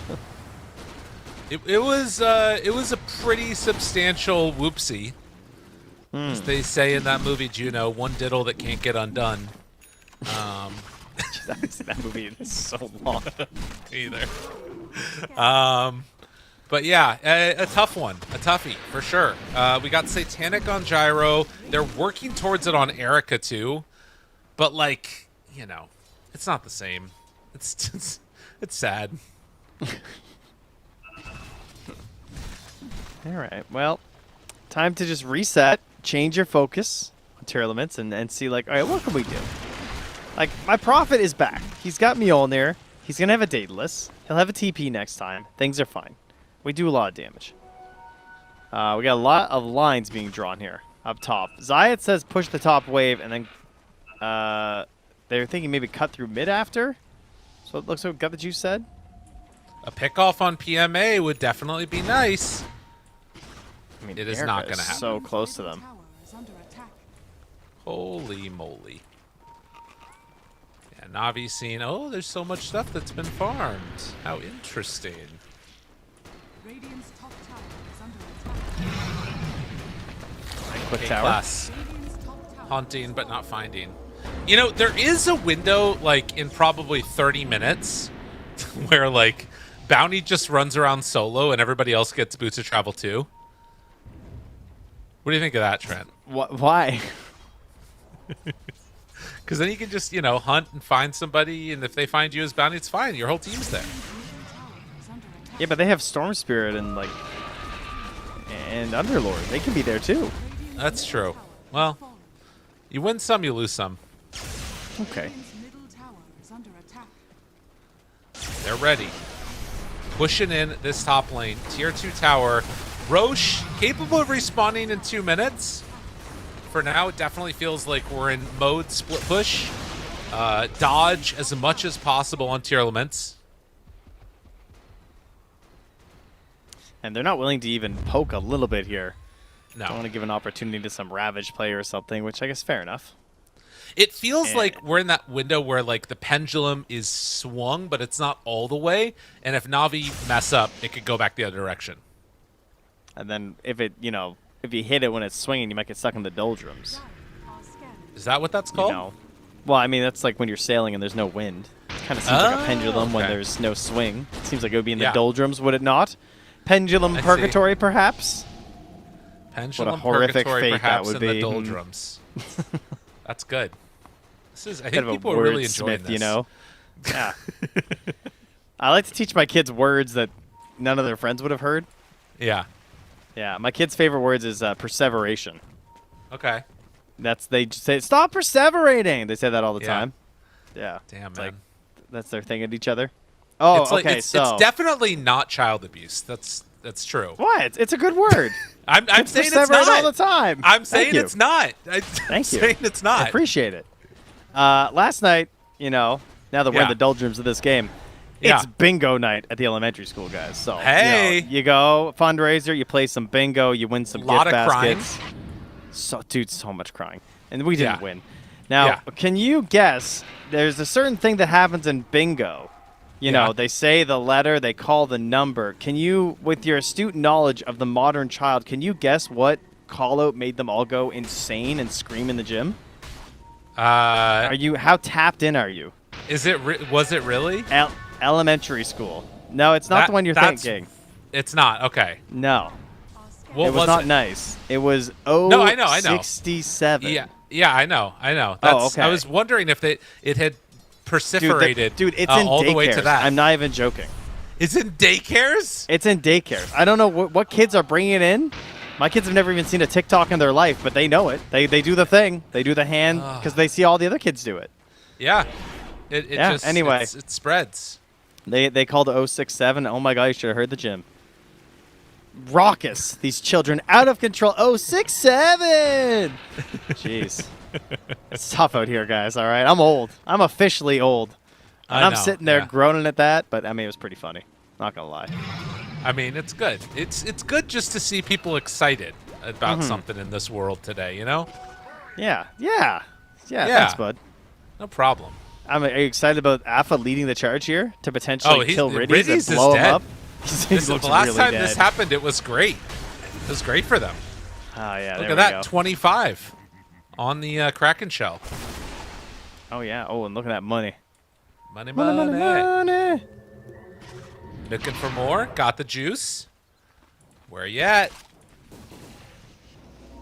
Did we have a thing like that in our age? I was trying to think of that, too. I mean, we had a lot of dumb things that... Wait, yeah, have you ever seen that Like, picture where it's like... up? Was that Yeah, it? it was. Oh, yeah, that's probably it, actually. That's definitely it. I was thinking about there's that post where it's like before memes, like groups of teenagers used to sit around and just quote Anchorman at each other for hours, and that's actually true. I want you guys to be Yeah. very clear. That's Yeah. literally what we did. Yeah. That's good. Yeah, memes are way better. We did not have it better. Sitting there and just literally being, I love Lamp. Yeah. Like, that was it. That was the peak humor as a 10-year-old or 12-year-old, whatever I was. Yeah, I don't know how old you were. But no, I know what you mean. It was that there's like the old school, it tastes so good once you're it my boy, touches your Blue. lips. Yeah, you're my boy Blue. Yeah, it's great. Yeah, We should that's all probably we stop. Did. Yeah, gotta we stop. just yelled movie quotes at each other. That's what we had before memes. It was horrible. Wasn't even the whole quote. No. But it does All right, mean well- that I have an encyclopedia of Anchorman quotes in my head that will never go away. Yeah. That's the damage that we do to ourselves. Yeah. While That we've been lead. talking about this, slowly but steady, Tearlaments have been pulling this game back. They've gotten a couple of clutch items. The Hex on K-Class with the magnifying monocle, very, very good. Yep. We Very also good. saw the level 25 on Bristle. Now he's hitting like a truck. Does have Satanic done. And is about to run into some people. Erica, can you get out of this? The counterplay Ravage is ready. They're baiting this out. Oh, Ready the for break? the bait, the Nope. big jump. Nope. Oh, there it is. They got him. Maybe not. Leashed up. There's the BKB reaction. Waiting for post BKB. Disruption is there. Now 7E onto Riddy's trying to find that kill onto Chen. K-Class Abort, hunting, abort, but abort. not finding. It's looking pretty good right here for Tearlaments. They still have Ravage ready. Looking for a jump in. Can they get it? Do they want to? Waiting. TP out. They have Nature's Prophet coming back in a moment. Ravage still at the ready. They've got to run away on Got the Juice. And there's the Ravage there's connect Prophet. on to 3. And 70 came in for a second salvo. It's like he had a cheese and Aegis, everything in between. But now he's Hex. Disruption save. Where's the rest of the squad? Everybody's still alive on Tearlaments. Satanic hit, trying to get away from it. It's not going to happen. 70 is low, but Got the Juice is dead. Look at all the money. Look at all the money. Nobody's picking it up. ZZQ was so he thinks about it. He's like, I'm so poor. He was so good this fight with the disruptions. They could not get him. I think he had 3 clutch disruptions in that engagement. I don't know how that's possible with a 20-second cooldown, but he did, I promise. None of them died on Tearlaments, and suddenly they have the 7K gold lead. Oh, that first disruption to delay the Ravage was really good. And then delayed afterwards it as well when the forever. Bristle got broken too. Man, that was good. Massive plays for the team. And now they got a Hex onto Tidehunter. What a swing. Into the pit they go. This was the second round here too. There's the break on the, I don't know how that Bristle got out of there on that next break too. I thought he was dead. And then the escape from the Prophet. Moments that were so close here for Na'Vi, where this could have been a pretty big win for them. But they can't just quite string things together. And then just the non-stop backup of ZZQ was just so important. Mashing all his spells here. He doesn't even have the shard yet, shockingly enough. I mean, he could be even having more impact, perhaps. With how close these fights are, it really is just showing some of the problems if you can't finish off those targets. And, well... Oh, well. So... Here's the thing. All You right. remember what I was talking about with Cap? Like, we were talking about how they're really good at team fighting and they struggle at everything else. That's an everything else moment right there. Yeah. Where it's like, where are they? Should we like be together with Aegis and Cheese and our like most important hero, or should he be hitting neutrals? I just don't know. Yeah, that's an issue. Oh, man. He does have buyback. Are they going to lose this game just because of this now? Ravage is back up. They also have that Hex. Nico. Ah, Nico, press your button. No, he didn't press his button. Second salvo, Ravage out. Got him. Why? Hex got him gone. Why won't you press the button, Nico? See, Trent, we just have to have no faith in everybody. Everybody hurts us if we believe in them. Is it like logically I can't fight without BKB anyway, so I just won't press it? I don't know. Or maybe that was the site's reveal. Is that what it was? We'll go with that. Well, there was definitely a scythe before then, but yeah. Yeah, that's true. In fact, it was the bounties I think that got him first. I don't know. Or no, he scythed the bounty first. Break on Bristle. Hex on Gyro. No more Ravage. Are they going to go in too far? The buybacks will hurt. They got to get the hell out of here. Oh, no, they bought back on him, too. Niku is in, trying to find who they can. Biasar 70? doing what he can. 70 is... Oh, my goodness. Pops the Satanic, now trying to survive, but there's way too much damage. He's dead, no buyback. Oh, Lyrical. no. Lyrical. What has happened? Oh, I God. tried so hard. Oh, no. They're all dead.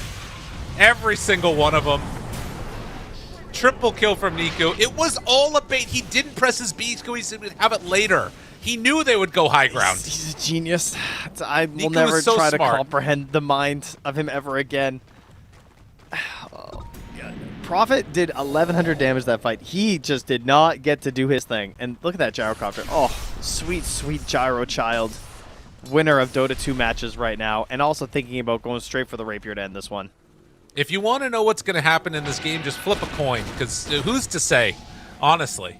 I mean, there is now a dead profit for 70 Wait, seconds. Can you open the graph? Yeah, I know. I see it. We got a sine wave of a There is nothing to be sure of in this game, except It's Navi just like, fuck if I ready know. to end it. It's time. You got to come and defend this if you want to. Look at There's Underlord. no profit for 50. He had plus 500 damage a second ago. They're hitting hard. gosh. Now the focus after the buybacks onto the racks. Can Navi get out afterwards, or are they going to go for the win? We've seen teams go for the win before and then get punished heavily. Can but they Zayats. keep themselves alive? Can they end this game? If they're not ending the game, this is going to look pretty silly when the Lincoln's Nature's pop. Prophet comes back. Zayat They jump did. in the Hex! The Hex reaction, but there's the Ravage that they need. Where's the damage? The follow-up got the juice. Satanic Pop hitting onto Alpha. He's low on YSR. Erica going down. Erica gone. That is a dieback. They don't have another one. That is going to be a dead Tidehunter 2. GG is called. Navi, come away with the victory. Oh my Unreal. Goodness. That was a good old game. Some smiles all around and some late game shenanigans. Just as they drew it up. There were the highs, the lows. There was a whole lot of emotions for both teams in that one. Holy moly, man. God, it was a weird game. That is definitely a truth. And I like to randomly just lose because your Nature's Prophet gets caught on the other side of the map, and then you go high ground for no reason without him there, and then everybody diebacks. Like, what was that call? That was crazy. Dota, man. That's, it could have been glorious, and it wasn't. That's Well, it was. That's what happened. Lyrical. It was for I one think team. it You're was right. glorious. It was for Navi. Well, I mean, yeah, sure. We'll go with that. It was glorious We'll for go us, with the that. viewers. That's true, as it always is here. And a shorter day today, but Yep. just as long in terms to get these 6 games done than our 7, I think, actually. Yeah. Compared to yesterday, we pretty much finished around the same time. And thankfully, we still have one more day of these crazy best of ones, Lyrical. That's right. One more day of best of ones, and then we get into the play-ins to see who's going to make it to Chengdu. A lot still on the line. Any final words before we close out for today, sir? No, thanks for tuning in. Make sure you come back tomorrow. We got some exciting openers. That Falcons versus Yandex will be opening on Stream B, which will be Gary and Lacoste tomorrow. And we'll have Tundra versus Tidebound on Stream A, followed by the China matchup of XG versus Yakult Bros. So there's some decisions to be made in some of this standings board in the early morning tomorrow. Well, that should do it for us. More to come tomorrow and throughout the rest of this week and then into next as we continue through this tournament. But for all of us, we're going to call it here for today and see y'all tomorrow. Have a good one.